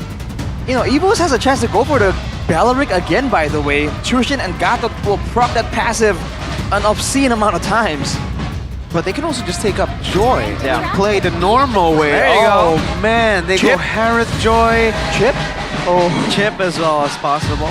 Do they go triple magic? Okay, there you go. They go for CC, they go for a little bit more, you know, like insurance. They already have enough magic damage, go for some physical, it'll be the CC and XP. They do need that physical damage boost as well because they have Joy. No, you don't want to stack the magic damage that much, but Navi now, do they want to steal the chip here? I mean, Gatot Kacha, obviously, still able to be flexed, but again, it has been proven to be apparent in the Rome area most of the time so far in MPL ID Season 15. What jungle do you go for? Navi, if you don't pick up a jungler here, it's going to be very difficult. We've seen... Okay, Nolan. Okay. Not the best pick against the Joy, Harith, and CC, I'll be honest. Yeah. A lot of mobility inside of Evos to dodge away from the fracture there. We'll see though, I mean, it's mobility, it's farming speed. Technically, you can kind of combo it. It's looking really disjointed from the rest of the team though, to be honest. Now on the second banning phase, will Navi be forced to ban away the chip now because it's left open? It's kind of forced onto them. Yeah, again, Nolan really can't burst the players of EVOS that much. Mobility is an issue. Again, the bans are possible. They really want to close out the gold lane as well. That is a possibility for Navi. They might want to close the mid lane as well because EVOS are yet without a mid laner. Maybe the Eve comes to mind, and yeah, they do ban the Eve out just to deny Swaylo of also a very strong pick in the Eve. So again, Navi is trying to throw the pressure, but then EVOS. Yeah, respect to Cars. Yeah, with Cars' the power pick as well. Yeah, Cars' most favorite pick so far this season. So Phobius and Edith, they are shutting cars down. Are they gonna ban Badang next? They can go for a Badang pick as well, I think. If they really want to. I don't think it really it's a bad pick with this composition. But again, there's always that lingering question of the chip here for Na'Vi in particular. So, I don't know. Who said there are no Chip. There you go. Yeah. We respect the chip. And the chip. It has been haunting them in game number 1 on how insane Key was able to operate behind the chip. Now last ban for EVOS. Oh man, I don't know. For Na'Vi, if they don't pick up, or if Evo's ban on the Badang, I think this sets up for a perfect Tigreal game, you know? Like, the Nolan's gonna struggle. The Gatot, they're gonna get locked in. There you go, Badang ban. Sets up for an Evo's full team fight composition. And they love team fighting. You saw it from game 1. Well, technically now, Na'Vi has more AoE to work with from the Gatot and the Chushin. I don't know though, I mean, it's gonna be mobility versus mobility for the most part in these fights. So crowd control, I think, becomes such a valuable resource. I feel like both teams could use a bit more. I think Shiva is gonna go Moskov here. They do go Moskov. Last pick for Na'Vi will be their XP laner, I believe. EVOS can go for Tigreal, but with the Moskov, I think it'll make it a bit more difficult. You want to shut down the Nolan purely? Oh, can they go Cho? Oh, for the Nolan. Yeah, Key on the Cho, definitely not a bad idea at all. Yeah, Cho Aurora. Cho Aurora here. So more AoE, more crowd control, great options for Evos here. We haven't seen the Aurora as often, but it's still very good, especially against a team that wants to go in like this. It is also the secondary counter. Usually if the Yeeve isn't available against the Tushin, the Aurora is a great alternative. Final pick though for Na'Vi. So many things to be doing here. Frontline, crowd control, no Badang, no Edith. Man, it's a tough one. I think they might have to flex the Gatot into XP. They need someone to peel for the backline as well, because EVOS have so much power to either dive you from front to back as well. Burst damage still available. They can go Minsathar, no? They just got buffed. Is it too risky though? There's so many dashes. I thought, Harith, Joy, they might just lock them down. But no, they go for the safer choice, I would say. But yeah, the Minsathar was something that was recently buffed too in the patch. Hilda against the CC though. I mean, Hilda just out-sustains a lot of things, especially in the early game. And now I'm really concerned about the lack of crowd control. For Na'Vi, they're engaged looking like a lift from the Tushin, an AOG, or the Moskov landing a Spear of Misery. All very unreliable against all of the dashes available for the side of EVOS. EVOS. Lineup rating and the counter index favors them, and every person, every caster has predicted 2-0 for EVOS except for Lim Kocho. Na'Vi, against all odds, can they do it? Can they first force a Game 3 by equalizing here in the Land of Dawn? We shall see. A win seems too far for Na'Vi, but they can start now and trying to force a game number 3. But for EVOS, it's all about wrapping the game quick to bring home the 2-0. They can definitely snowball out of control right here. In the early game though, watch for those skirmishes. I feel like EVOS have the pickup potential in the skirmishes, but if it goes drawn out, Gatot Kacha and Hilda, this is exactly the strategy that was just so prevalent right now. It's just the two frontline strat with good sustain as well. By the way, Reggie needs to make sure he doesn't fall behind. Because if he does fall behind, this is an easy itemization game for Na'Vi. They can just play for magic defense and win out team fights, I believe. Athena Shield should be enough for the first skirmishes. Definitely. Looking at the rest of the emblems though, it's a full tank Gatot, but it's also a full mobility X magic on the Tushin with the Wilderness Blessing and the agility. Going with the Brave Smite, not the focusing mark we saw from Sans just earlier. That's a hang on a second. Whoa, this fight. Key having to lock down Hanafi. First blood secured by Key, the captain. Again, arriving in the nick of time as Albert has to run back, and Ether gets the fracture towards Key. 1-for-1 trade. I think it actually favors Na'Vi. It's Aether who got the kill. Meanwhile, for EVOS, it was Key. Yep. Alright, so a bit of a miscalculation there. I think Key thought he was going to be able to at least dash out of there, get out unscathed. But earlier, I do believe Erlan was running the pull yourself together for the increased cooldown for that Purify. So great amount of respect here for the potential of Na'Vi to try and lock him down. But you can see Na'Vi doing a lot better right here. That Hilda presence is definitely a factor here if you look at the top side of the map. It will mean, though, that he will take a bit longer to complete his items. Oh my god! Two-man knock-up and no follow-up, so lucky for Na'Vi. They're able to run back with the Lord Key. He wanted to make it happen, but no follow-up whatsoever. Interesting. I thought Evos would be the one to try and make something happen right there. But I guess they understood that Na'Vi have that Hilda as a big issue there. It can stop the farming patterns of Albert. It's a big problem, sustaining from all the damage as well. Might as well wait for a couple more item power spikes before going for more attempts on pickoffs. And technically, when the team isn't really gathered together in a neutral objective, that's where he can do his best work. Artist prediction says Evo's 83%. Oh, so far it's also just the better priority they have, right? In mid and in XP. That's the downside of picking up a Cho. If you don't have level 4 at Turtle 1, you can't really force the issue. Taunted! Taunt is key again. Hailstone Blast, just to try to zone out the players of Na'Vi. As they move back, Evos unscathed. That's bold moves here by Key there. One wrong move, he's kind of dashing out of danger, but look at this, whoa! Oh, Zaman 4, Sive still able to Abyss walk his way back to the turret. Key, so low, under threat, and there goes the SOD! And X-Magic will punch the clock and take Key's name as Reggie, able to trade one back. It's 1-for-1, but Erlan dive down bottom, Purify open, and Erlan can't go anywhere. Locked in place, locked in time. Na'Vi looking clean this game, making the right decisions even after what we saw with the trade there. Na'Vi committed down below, and you can see the new battle emotes for MPL ID. Alas. Wow, these are some really, really nice ones. Go ahead, check them out. With that chain of events though, I think Shive definitely benefited a lot taking some of the turret gold. Reggie was able to actually secure a kill, but he wasn't able to secure a lot of that turret gold. Look at Cars though! Nice, dived upon. Vengeance popped prematurely as a defensive mechanism, but now Evos short one spell. The rotations from Na'Vi here are really setting the tone for Evos. They're kind of winning in the lanes individually, but they're losing out due to all these big roams and sustain in the early game. Second turtle at this point, and Evos doesn't really seem to be in position, but they're rotating. Turtle solo again. Here comes Sive to the fray. He goes again. The knockback is there. Albert steals the turtle again. Zaman Force pop as AOG defensively to the back. Erlan able to eat cars for dinner. As Na'Vi, they retreat. The Tigers wait in the early game, and then they pounce on their prey when they see it's a good time to.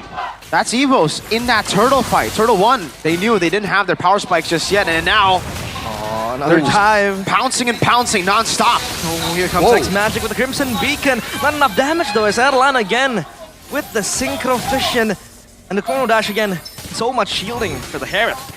That's great respect by Evos to back out X-Magic though. Taking very low, at what cost though? Oh, the conceal again, just on the key and plays, and the kick towards the backline, but Ether just causing havoc towards Swaylo. Sive as well re-aggresses, a double kill for Swaylo, but at what cost? Ends up being a total of, Reggie. Almost a surprise, it might be pinned. Oh, he's pinned down. Vengeance again popped. The curtains call. Again, just trying to tie Cars and Sive together. A chaotic battle, and Na'Vi come out on top against the Pouncing Tigers. Evos lose out again, and the goal lead has swung back to Na'Vi. It feels like Na'Vi just makes the move first, and Evos are the ones trying to react to it. And that's just not how they want to do things, right? Especially with Swaylo on the Aurora. Reactionary moves here. It's going to be difficult to land your crowd control because everything's on a delay. The Gust, the Frigid Glacier, there's a lot of ways that Na'Vi can kind of play around that. So Evos, they got to pick and choose their battles here, especially with Swaylo in the calculations. With 10 seconds to go, Na'Vi, they can play this long-range game. This is the thing about the Hereth, right? Usually why you go for Bargain Hunters, because you're not a normal marksman. Marksmen have a better time at farming, looking for angles to farm. Hereth is more team fighting, so you go for the Bargain Hunter so you can escape the laning phase ASAP. Great move by X-Magic there to escape, but you escape the laning phase quick and you get your items quick. But Erlan, I don't think he's I don't think he has the power spike just yet, so he has to wait a bit longer because of the pull yourself together over the Bargain Hunter. He's joining the fight. AOG to the back, sway low, knocked up. But the key, but rather key, going for the kick, and the Frigid Glacier is good. As Evos able to pick up 2 kills. Sive joins the fight, but he is too late. Too little, too late, as Reggie chips down lower. And now Key might fish for an angle, but the turtle in the hands of Na'Vi. They don't want his Lambo. Albert again with the retry steals the turtle. Never try Tao Retry, Albert the baby alien. 50-50s are 100-0 to this man. It's looking kind of difficult for Evos with their HP bars being so low. But when Albert is full HP, no pressure on him right there. No crowd control tools available as well. It's a pure 50-50 and Key. Whoa, so aggressive again, Key. Just spacing out the players of Na'Vi, making them run on their toes. And again, we see the lead for Shive continue to grow. This is what I'm talking about for the Harith and the pull yourself together choice, Arashi. You see the like you usually see Harith have an instant impact as we get to like minute 6, minute 7. But so far, Erlan hasn't really been able to do so. And he was targeted as well in the previous team fight as well. So even though Evos has an advantage technically and they're still doing okay, they have to remember that in the late game, it's all about the go laners, right? Albert can scale, Albert can do a lot of damage, but he won't be able to out-damage Shive in the late game. But look at this, whoa! Aggressive moves.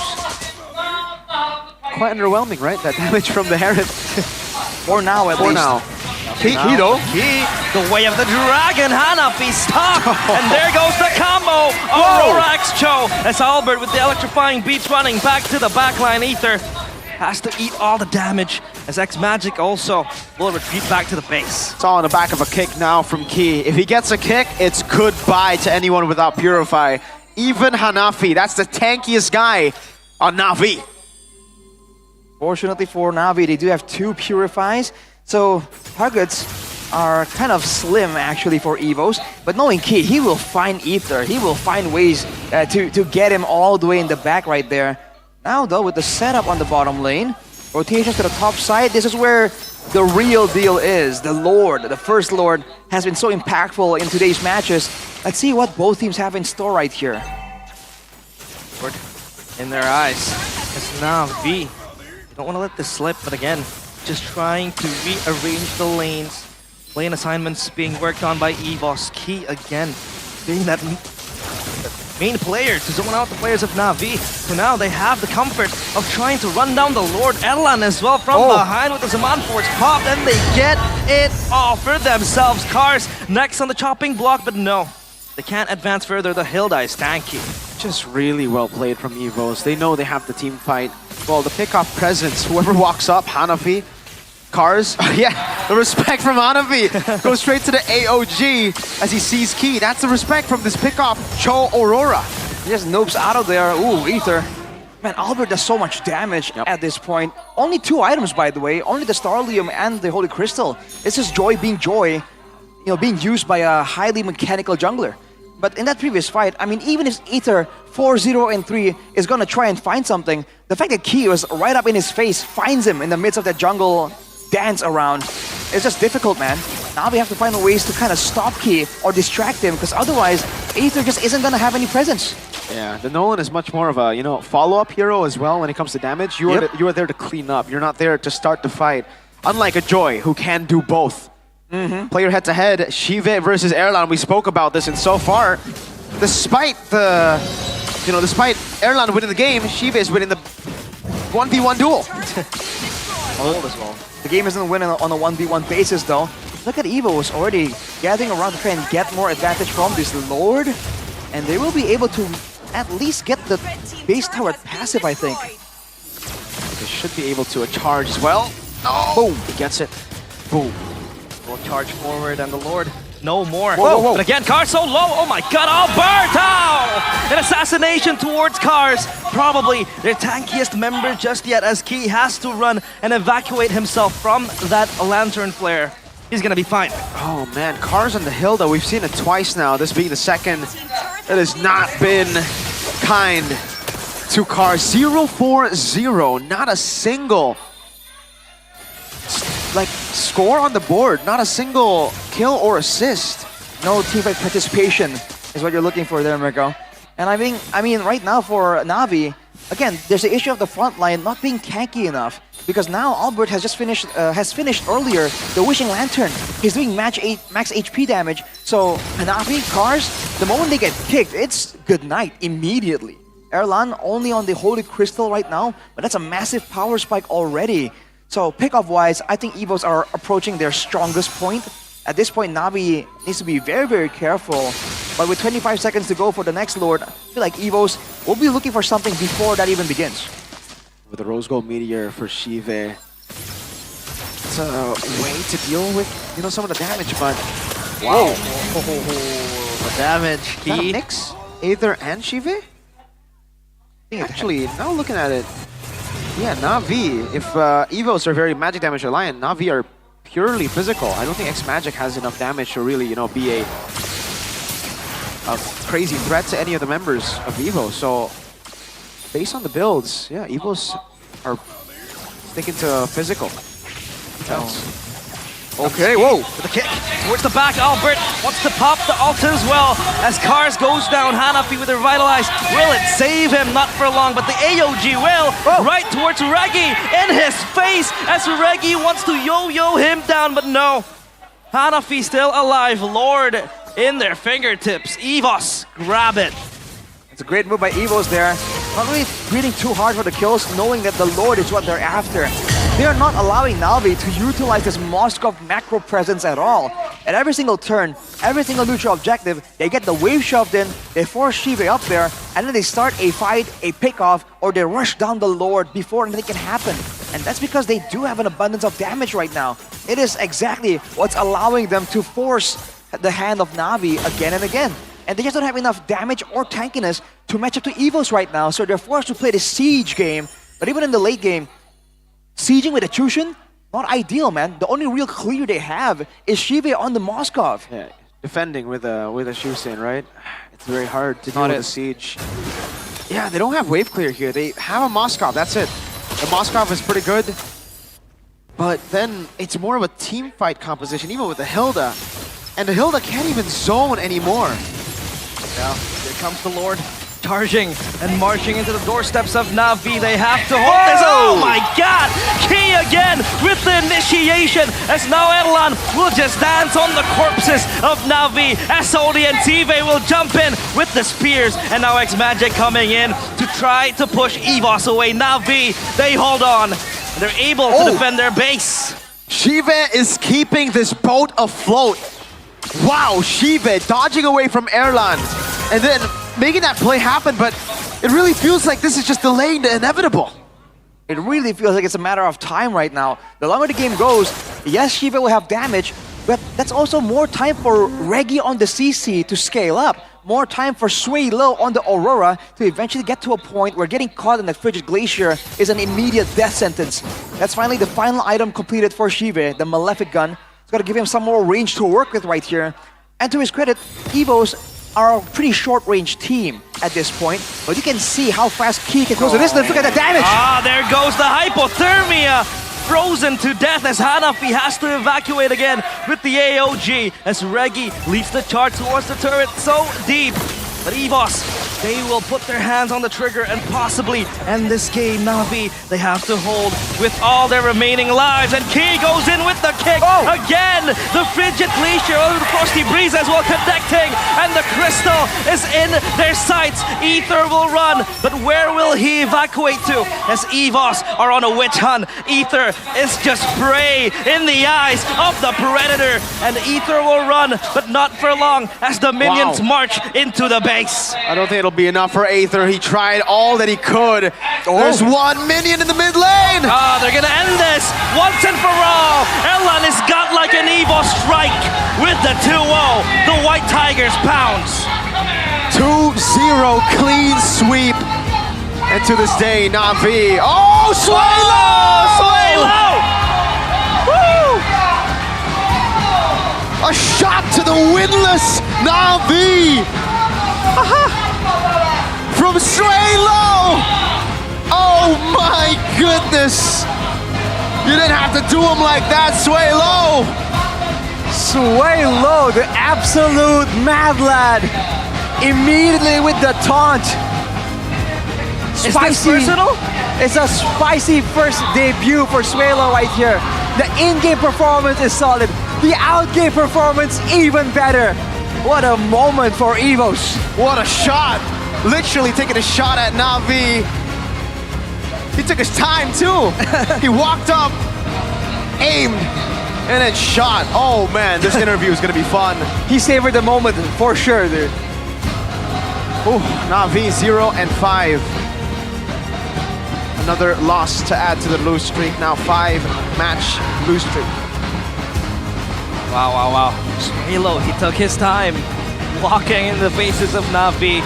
But again, this game was almost flawless for Evos. This is way too much damage to be walking up like that. Na'Vi, I mean, they were trying to find something, anything, because they knew with the waves coming in, it was just going to be a roll coming through by Evos. We're all excited for this one. Let's throw it to the winner interview. Sway Low, what do you have to say to your former team? Evos keras memukul Na'Vi dengan 2-0. Woohoo! Member baru nih. Halo. Halo Swaylo. Muncul di match yang tentunya mungkin emosional juga dong buat kamu. Melawan sang mantan. Apa tuh tadi artinya begini? Artinya yang sudah boleh pulang. Ya sudah boleh pulang. Sesimpel itu. Sesimpel itu. Iya. 2-0 nih, kamu bermain dengan melawan mantanmu di match pertamamu. Ada Cars yang masih tertinggal di sana. Gimana untuk match kali ini? Untuk match kali ini kayaknya Coach Raiden kurang kasih motivasi sih.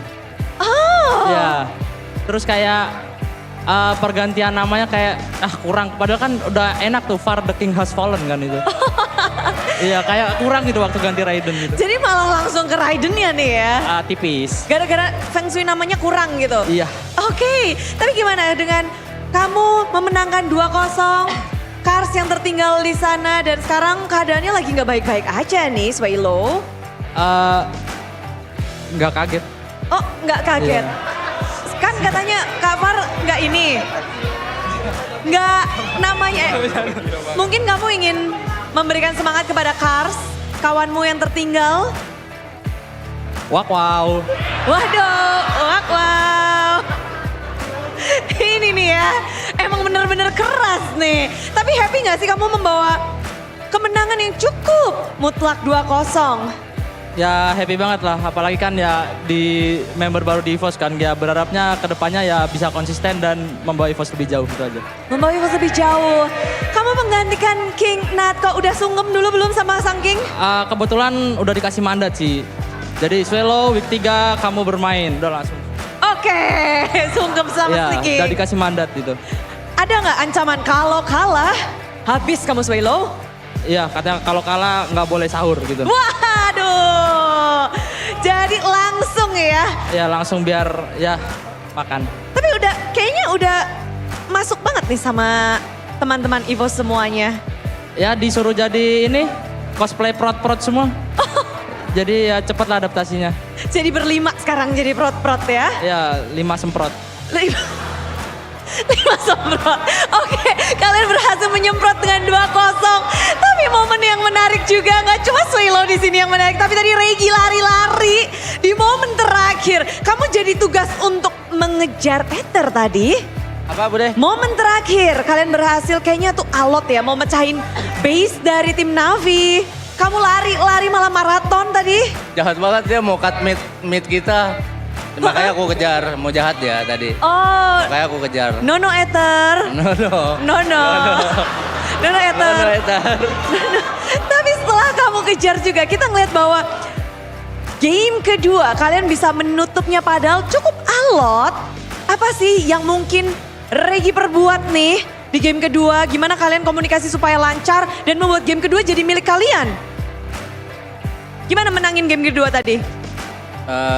Ya lebih tenang aja sih, nggak terlalu overhype lah kita. nggak overhype, tapi ada pik-pikan yang menarik. Belerik muncul di tengah huru hara ini. Belerik dari Regi. Ya. Boleh dikasih tahu nggak sih ke kita? Kita nih bingung nih, tiba-tiba ada Belerik. Apakah karena pets atau karena apa? Suka sama pohonnya sih, lagi suka nyemilin pohon juga. Tipis, jadi kayak suka pakai pohon bude. Khusus untuk lawan Navi kah? Atau memang dari dirimu mau pakai terus nih? Kayaknya pengen pakai aja sih, bilang ke coach. Bagus nih Belerik gitu. Gas. Coach langsung gas aja. Afi langsung bilang ya. Ya. Iya, tapi pets ini siapa nih yang paling berpikir keras tentang pets ini? Apakah Ki atau Regi? Hengki. Ki, tapi pets kali ini buat kamu berpengaruh banyak gak sih? Menjadi tantangan gak buat Ki? Sebenarnya patch kali ini lebih ke ada hero-hero yang sebelumnya belum kepake, mungkin bisa kepake kali nanti depannya. Dari nggak kepake bisa kepake. Ya. Dan ada sesuatu ternyata sebelum kita melanjutkannya, ini spesial nih, EVOS fam siap-siap ya karena ini akan menjadi sebuah sejarah baru kah untuk EVOS. Inilah dia. Wedan. Ada di pucuk nih. Ki, kamu muncul dengan kombinasi baru lagi. Dan berada di pucuk ini, untuk Hengki gimana sih Ki? Kalau untuk aku ya tetap bersyukur, soalnya kan yang dibawa juga baru main berapa kali ya, jadi kita tetap humble dan stay konsisten. Stay konsisten. Berada di pucuk berarti tantangannya besar. Tapi yang di pucuk itu kita ngeliat ada EVOS, RQOC, Alter Ego juga sedikit tipis mengejar-kejaran nih di sini. Namun ini kita ngeliat dari RRQ berada di nomor 2. Dan Albert ngelihat dua, mungkin sebelum itu Ki kamu inget gak sih ini dulu dua top ini pada saat season 1, 2, 3, 4 di season 5 kamu udah main? Yap. Ngelihat EVOS dan RRQ berada di pucuk kayak gini dejavu gak sih? Season 5 kayaknya dulu aku sama RRQ deh, upper bracket. Oh. Ya, tapi nggak juara aja. Oh, kamu masuk dan langsung upper bracket ya? Namun grand final rupanya EVOS RRQ yang di pucuk pada saat grand final. Nah, ini sekarang ngelihat kayak gini apakah emang ini saatnya EVOS RRQ lagi yang di atas? Mungkin, semoga aja. Kita sebenarnya nggak terlalu mikirin tim lain, yang penting gua sama anak-anak, sama coaching staff dan tim selalu fokus sama tim sendiri aja. Selalu fokus sama tim sendiri. Dan ngelihat kejar-kejaran poin kayak gini dari Albert sendiri. Bentar, sebelum kejar-kejaran poin kayak gitu. Bert, gimana sih kamu? Kamu selalu ngecekin klasemen nggak? Ngecek dong. Ngecek. Gimana Bert ngelihat kayaknya tim-tim tuh pada bener-bener dah kejar-kejaran. Apalagi sekarang tuh yang kejar-kejaran adalah EVOS dan RRQ. Ya lebih seru aja sih jadinya season ini. Terus cuman ya ini masih week awal juga, jadi ya semoga EVOS bisa di atas terus saya sih. Ingin bertahan terus di atas dan memang lebih seru katanya kejar-kejaran. Dan ada sesuatu juga yang akan kita munculkan bersama-sama. Apakah itu? Yuk kita cek bersama-sama lagi. Ini EVOS, kalian tuh cuma sekali loh minggu ini. Kita cuma bisa ketemu sekarang. Dan Classic Derby di minggu yang keempat MPL. Kita udah sering banget melihat bahwa EVOS RRQ memang membuat sejarah di MPL dari season 1, 2, di season 3 bareng-bareng keluar cepat, season 4, season 5, 1-2, 1-2. EVOS RRQ tuh seakan-akan gandengan terus ya Bet ya. Gimana Bet ngelihat untuk minggu yang keempat dengan histori yang kayaknya kalian tuh selalu nempel? Ya semoga waktu ketemu RRQ juga kan kita minggu depan, semoga kita tetap kasih performa yang terbaik sih. Terutama kita harus konsisten juga sih. Derby Classic, berarti akankah di sini dan sesuai dengan yang kalian bilang ya, di Derby Classic bakal menjadi match yang seru. Jadi di season 15 ini, akankah nempel lagi nih? Dari season 1 sampai 5 kita melihat bahwa EVOS RRQ mereka seperti tak bisa dipisahkan. Terus-terusan nempel. Dan kalau dari Erlan, Erlan, kamu ngelihat EVOS akhirnya di atas. Kamu mungkin udah beberapa saat bersama EVOS dan sekarang di pucuk juga.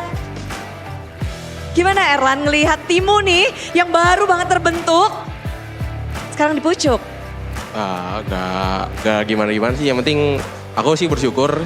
Cuman ya kita cuman berusaha buat tetap konsisten kayak di hashtag 1 gini terus sih Bude. Pengennya terus-terusan ya, tapi ngelihat sobat atau derby klasik kita, RRQ, seperti mengintai pula. 1, 2, 3, 1, 2, 3 akan bersama dengan kalian terus. Gimana tuh untuk Erlan? Gak gimana-gimana sih Bude. Excited gak sih derby klasik bakal jadi sesuatu yang hype lagi nih? Menarik. Menarik. Menarik banget. Menarik banget. Dan kalau ngelihat dari sekarang patch ini untukmu sendiri Erlan, untuk minggu yang keempat, karena minggu ini udah kelar ya. Minggu yang keempat, bagaimana sih untuk Erlan menghadapi, nanti minggu keempat akan ada 2 match. Minggu ini kelar, berarti kalian apakah sudah mendapatkan patch dengan baik? Sudah adaptasi patch dengan baik? Udah sih, nanti bakal ada hero muncul yang lebih unik lagi daripada Beleric. Oke, ada yang menarik. Tapi kalau dari Albert gimana nih? Banyak yang penasaran apa yang Albert siapkan untuk minggu yang keempat? Apa nih yang minggu keempat Albert siapkan? Katanya kan kalau kata siapa tadi? Ranger Mas dan Mirko, mereka bilang ini adalah waktunya Link bersinar. Albert setuju nggak? Enggak juga sih, masih susah. Masih susah? Iya. Tapi untukmu sendiri patch kali ini, apakah lebih menguntungkan untukmu? Karena ini masih baru juga patchnya, pasti kita juga masih ekspor barang-barang sih. Jadi kayak masih belum kelihatan banget sih semuanya. Main cuma sekali untuk minggu yang ketiga, minggu yang keempat. Apa yang Albert siapkan nih? Karena libur lumayan lama kan, jadi ya kita datang dengan semangat baru aja sih. Datang dengan semangat baru. Dan akan bertemu sang mantan tim RRQ Hozi. Apakah Albert ready? Ready dong. Ready dong. Seberapa ready Albert untuk melawan tim RRQ? Ready banget.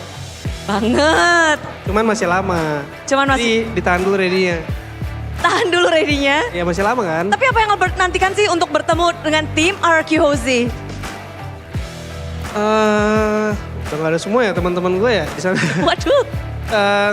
Gak ada sih. Ketemu timnya aja, fans-fansnya mungkin Kingdom sama fans kira-kira lagi di MPL Arena. Di Derby Classic biasanya kamu di RRQ, kali ini kamu di sisi EVOS. Jadi kamu menantikan semangat dari para super fans. Yap. Ada yang mau disampaikan? Nggak. Kalau untuk penutupan kemenangan ini? Swelo aja, Swelo. Oke. Dia udah tahu ya tugasnya siapa dia. Untuk siapa dulu nih? Untuk RRQ? Boleh. Boleh. Untuk Derby Classic di season 15 yang pertama dari EVOS. Swelo. Nggak banyak sih. Paling kita FIFA roarkan MPL Arena. Kita FIFA roarkan MPL Arena. Dan untuk kemenangan hari ini ada yang mau disampaikan? Karena kita nggak akan ketemu lagi nih sampai minggu yang keempat, sampai break 3 minggu juga. Ada dari Regi. Yeay, silahkan Regi. 3 minggu kita nggak ketemu nih. Dari Mina buat teman-teman aku yang semuanya. Minal aizin wal faizin, mohon maaf lahir dan batin. Selamat ketemu lagi nanti di Lebaran.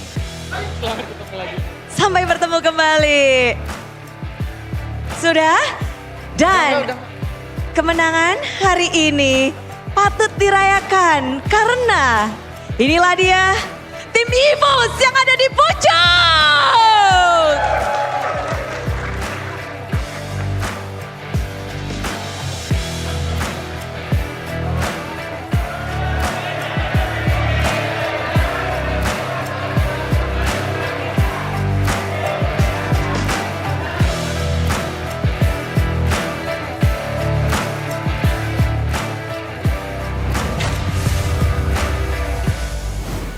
Swalo is getting carried away, literally. Why are they taking him? By the EVOS fans, I don't know, but I hope he's safe, man. It seems like he just let that happen. He was like, He was basically abducted. He was literally, and we let it happen.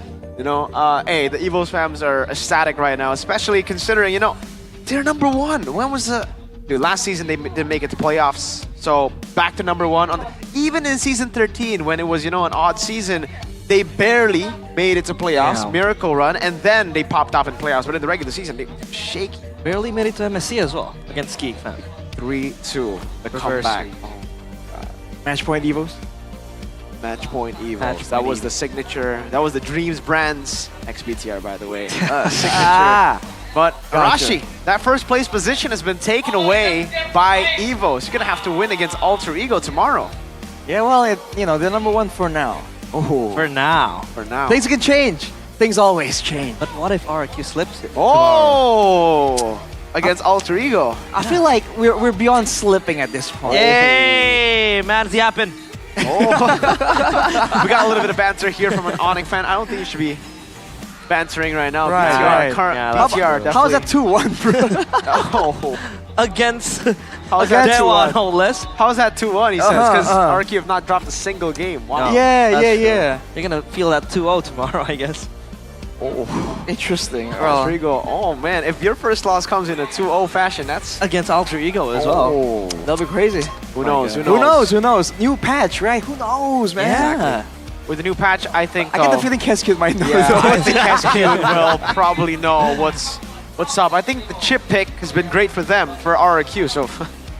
We'll see. We'll see Yeah, how they've it been goes. using the chip before the buffs. Exactly.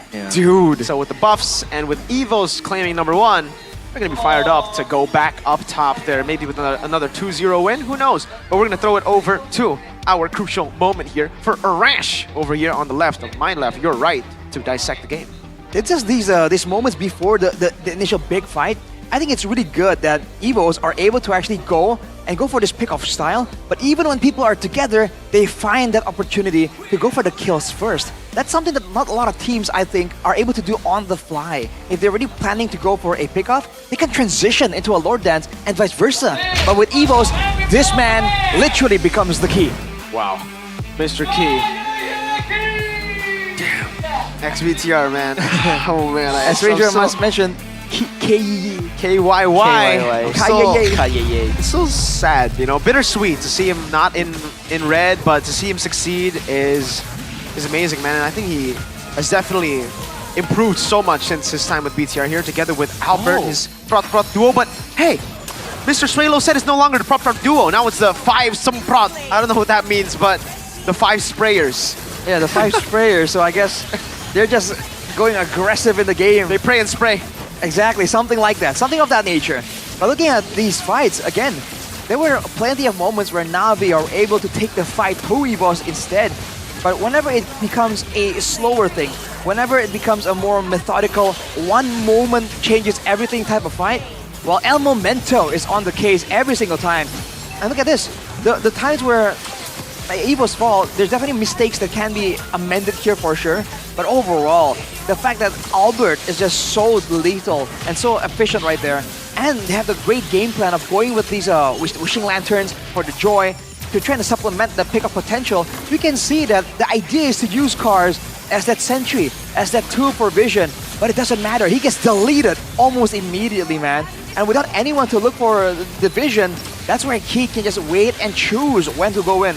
There was a moment here by Shibe actually surviving, actually almost turning this game back, but unfortunately, it just wasn't enough, man. Slowly but surely, it's all about time.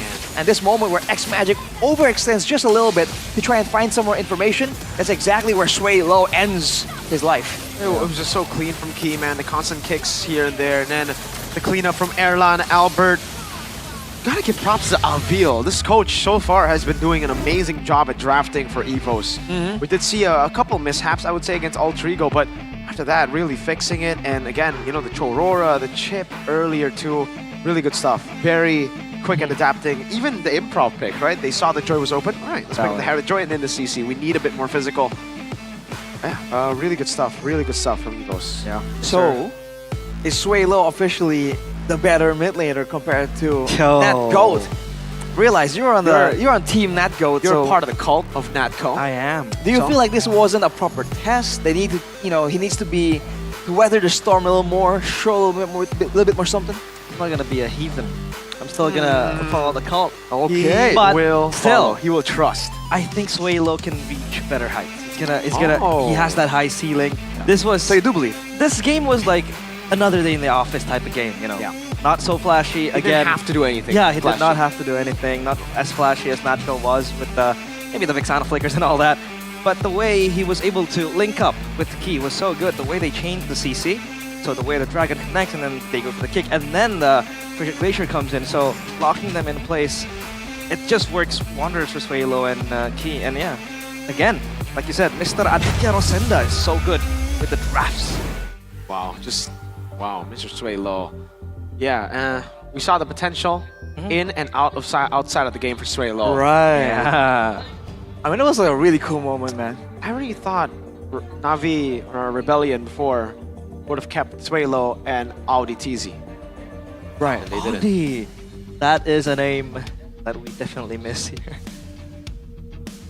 It's great to see Suelo back though, because we did A lot of XBTRs and MPL ID Season 15. Coincidence? I think not. Wait, does Bigatron have a problem trying to hold on to their players? No, Audi was MDL. So we have a lot of good sure. MDL talents. Shive, Washapal. And by the way, Audi. Miracle, on that Key, regard, my boy, huh? you talked about Key improving. Yeah. I always thought in Bigatron, he was already in his prime and there was nowhere to go anymore. Yeah. Like, it feels like he has reached his peak. So you Because- think he's improving? Because that's true.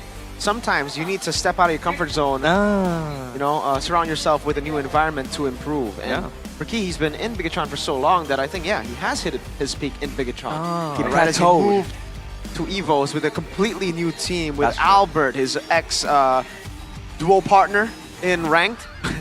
It seems like, you know, he's improved so much. Oh, Yo. wait. M News, Van Strong and Veldora have officially joined Homeboys for MPL Malaysia Season 15. So not only do they have Erpang, they have Veldora and Van Strong, the double V of Evos. Ex-Evos, by the way. XP and Rome.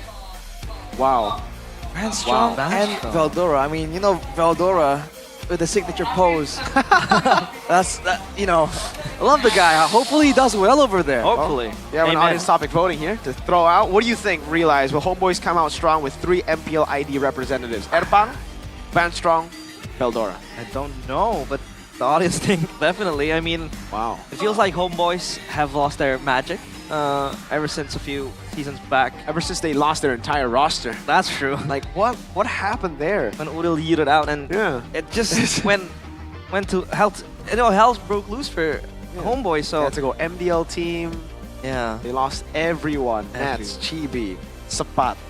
I'm missing someone. Sapat, Zorn. Thorn, yeah, Romer, legend, veteran. I mean, yeah, I would say that's a fair assessment of the guy. Yeah, I wonder. There's just so many unknowns here that we can only assume from this far away. Hopefully, though, they get back to their best because Homeboys, would you say, is one of the most iconic, you know, MPL Malaysia organization? One of the most, not the most. Yeah, I don't know. It lasted so brief. Yeah, it was so quick. I don't know. Let's take a look at this first, though. Standings, regular season. Oh, my lord. Liquid didn't even have to do anything to rise. Dewa lost another 2-0, and because of the head-to-head, Liquid will be ahead of Dewa United. And for RQ Alter Ego, they dropped, obviously, because of Evos. BTR, GeekFam, Onic, and Navi stay where they are. You're welcome, Liquid. The passive climb for the Team Liquid ID. Let's see, though, tomorrow's schedule. This is where things are going to get shaken up once more. Whoa! Team Liquid ID are playing Onic, Bigatron, RRQ, Alter Ego. Let's go! Time for a shake-up. So, Mr. Realize. Yeah, what up? Will Onic play Savero tomorrow? I think they will. Oh, they boy. have to. They have to. With Savero in, the 2-0. For Bigatron, I agree. No, for Onic. RQ Alter Ego, though. Arashi, how are you going to handle Rin? I feel like we've handled threats like that before. You Yo. know, we have the tools necessary for the job, type deal. Evos can't even handle Rin. That's Evos though. But Rin's haircut Yeah. Rinse haircut. You gotta recolor it. Now that's something that we really can't handle. Exactly. How are you gonna handle that? Can't handle that. Gotta close our eyes, bro. Can't handle swag. Just avert our gazes, man. It's too dominant. We can't. What are you, Nolan? Gaze into the abyss. Yeah, you gaze into that hairline. Yo! Whoa. Well, hey guys, we've had an amazing day one, man. You can see here tomorrow's schedule as well for other regions. Oh! AKA MPL Season 15, that's the only other league going on here as well. Saturday, 22nd March 2025, we have Aurora versus Liquid. Oh my, that is a banger. That one is a crazy matchup. Onyx versus Omega, another amazing match. And then, all right, they have Aurora versus TLPH. That's a match I'm interested in, personally, because that's a fire matchup. That's number 2 up against number 1. That's a battle for number 1. TLPH, looking very strong. They just beat TNC 2-1, I believe. And beat Onyx as well. They 2-0. PH. Onyx PH. Oh, what are you saying? Wait, hang on a second. Wait a minute. If I beat what TR are you and saying? MPL ID, TLPH are my favorite team in PH. My God. For you guys, go ahead and log in to the game. Just log in. Just click log on the in. shop, then you can find some new things there. See if you can realize, oh, it's on the screen. Go ahead, get the liquid emote or glass. That's an accurate emote sounds, bro. Or Fu from Dewa, or do the Navi one. There you go. No sound? I feel so weird doing that. All right, Arashi, do the Do it, Navi one. Arashi. That. Santai, bro. No. That's Navi. Navi one. one. Navi one. Navi. There you go. Yo! Now, realize, do the Geek Fam one. Santai. Santai. The bro. Santai, bro. It says Santai. bro. Yo. Do you have to read the bro? Yo, alter ego, I'm just saying. Santai, You have bro. a chance to do the best thing ever. Sabar, sabar, sabar. Come on, alter ego. Why? We need that emo. We need the Nino emo to just sabar, sabar, sabar. Sabar, Especially sabar, sabar. when you go and play Kalea. You really need to sabar. I've seen you guys play Kalea and you just go in. Guys, it's not, I understand, you know, you smack people down, but you also need patience with this hero, all right? But you can try it if you haven't. New hero pass, get Kalea for as low as 0 diamonds. That means free. Unlock pass with diamonds plus battle points, 21-day login for all rewards and diamonds refund. So log into the game now. This will be a character that is very useful in-game, but lore-wise, if you know what the next collab is going to be, you know in the lore, that character is synonymous with being pretty what?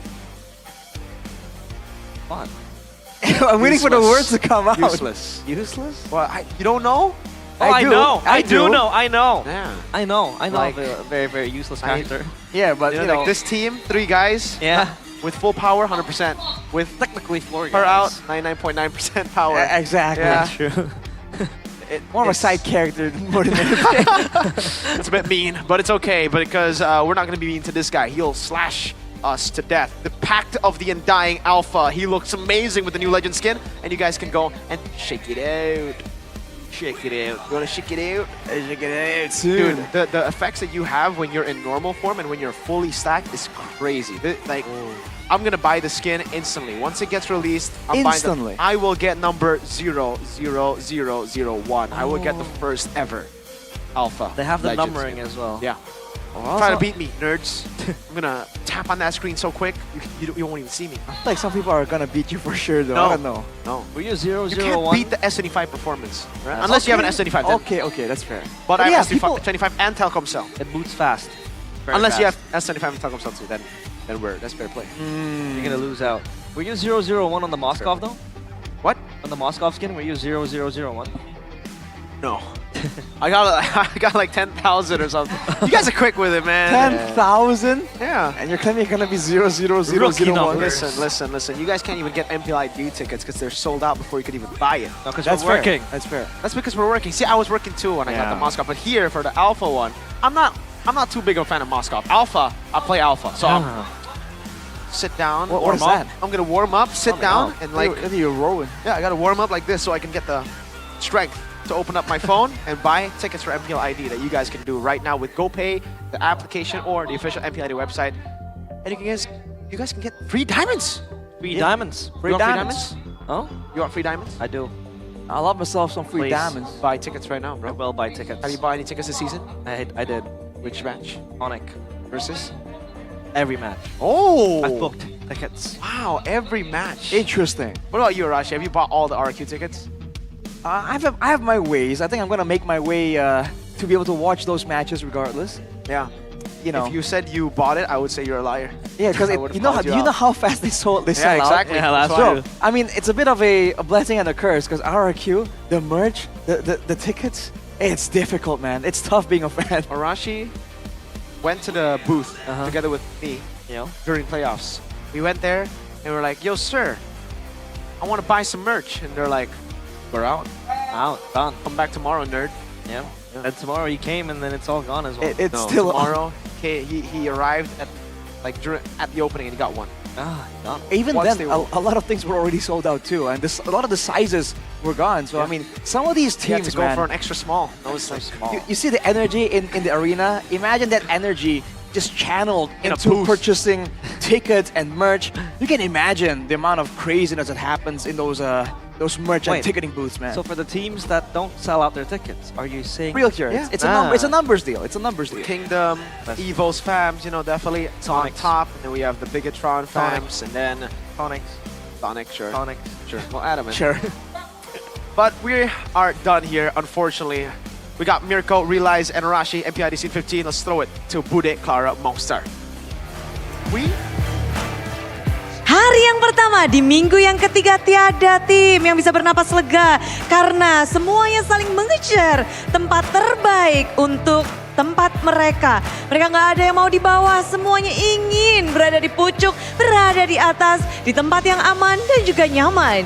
Namun kita harus melihat perjuangan mereka harus terus berlanjut untuk hari yang kedua dan juga khususnya hari yang ketiga sebelum break panjang akan berlangsung. Dan di sini Bude Clara Mongsar mengajak kalian semua untuk berkumpul, ikut serta dalam perjuangan dari tim-tim yang beradu esok hari di hari Sabtu 3 match akan berlangsung. Dan untuk sebelum itu Bude ingin mengucapkan terima kasih sebesar-besarnya kepada semua superfans dan kepada para sponsor dan partner. Karena MPL Indonesia Season 15 powered by Moonton, supported by PBSI, presented by Official Turnamen Smartphone, Samsung Galaxy, Official e-wallet GoPay, Official Sponsor Head and Shoulder, Official Coffee Partner Good Day. Dan kita juga punya partner in esports, ada Telkomsel, Dunia Games dan IndiHome. Dan juga ada advertiser Kasang Sukro dan juga ada supplier RSV Helmet. Semua yang telah mendukung acara hari ini pastinya akan terus mendukung acara esok hari. Begitu juga dengan kalian. So, di sini Bude Clara Mongsar ingin mengucapkan selamat malam. Sampai jumpa di hari yang kedua di hari Sabtu, malam Minggu untuk kita semua di MPL Indonesia Season 15. We on this.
Terus ke arah puncak tertinggi, ku takkan berhenti hanya sampai di sini.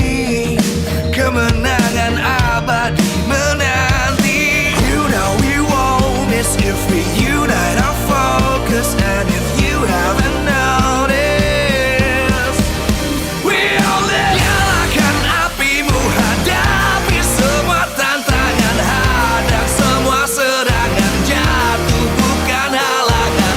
Bakar semangatmu, janganlah engkau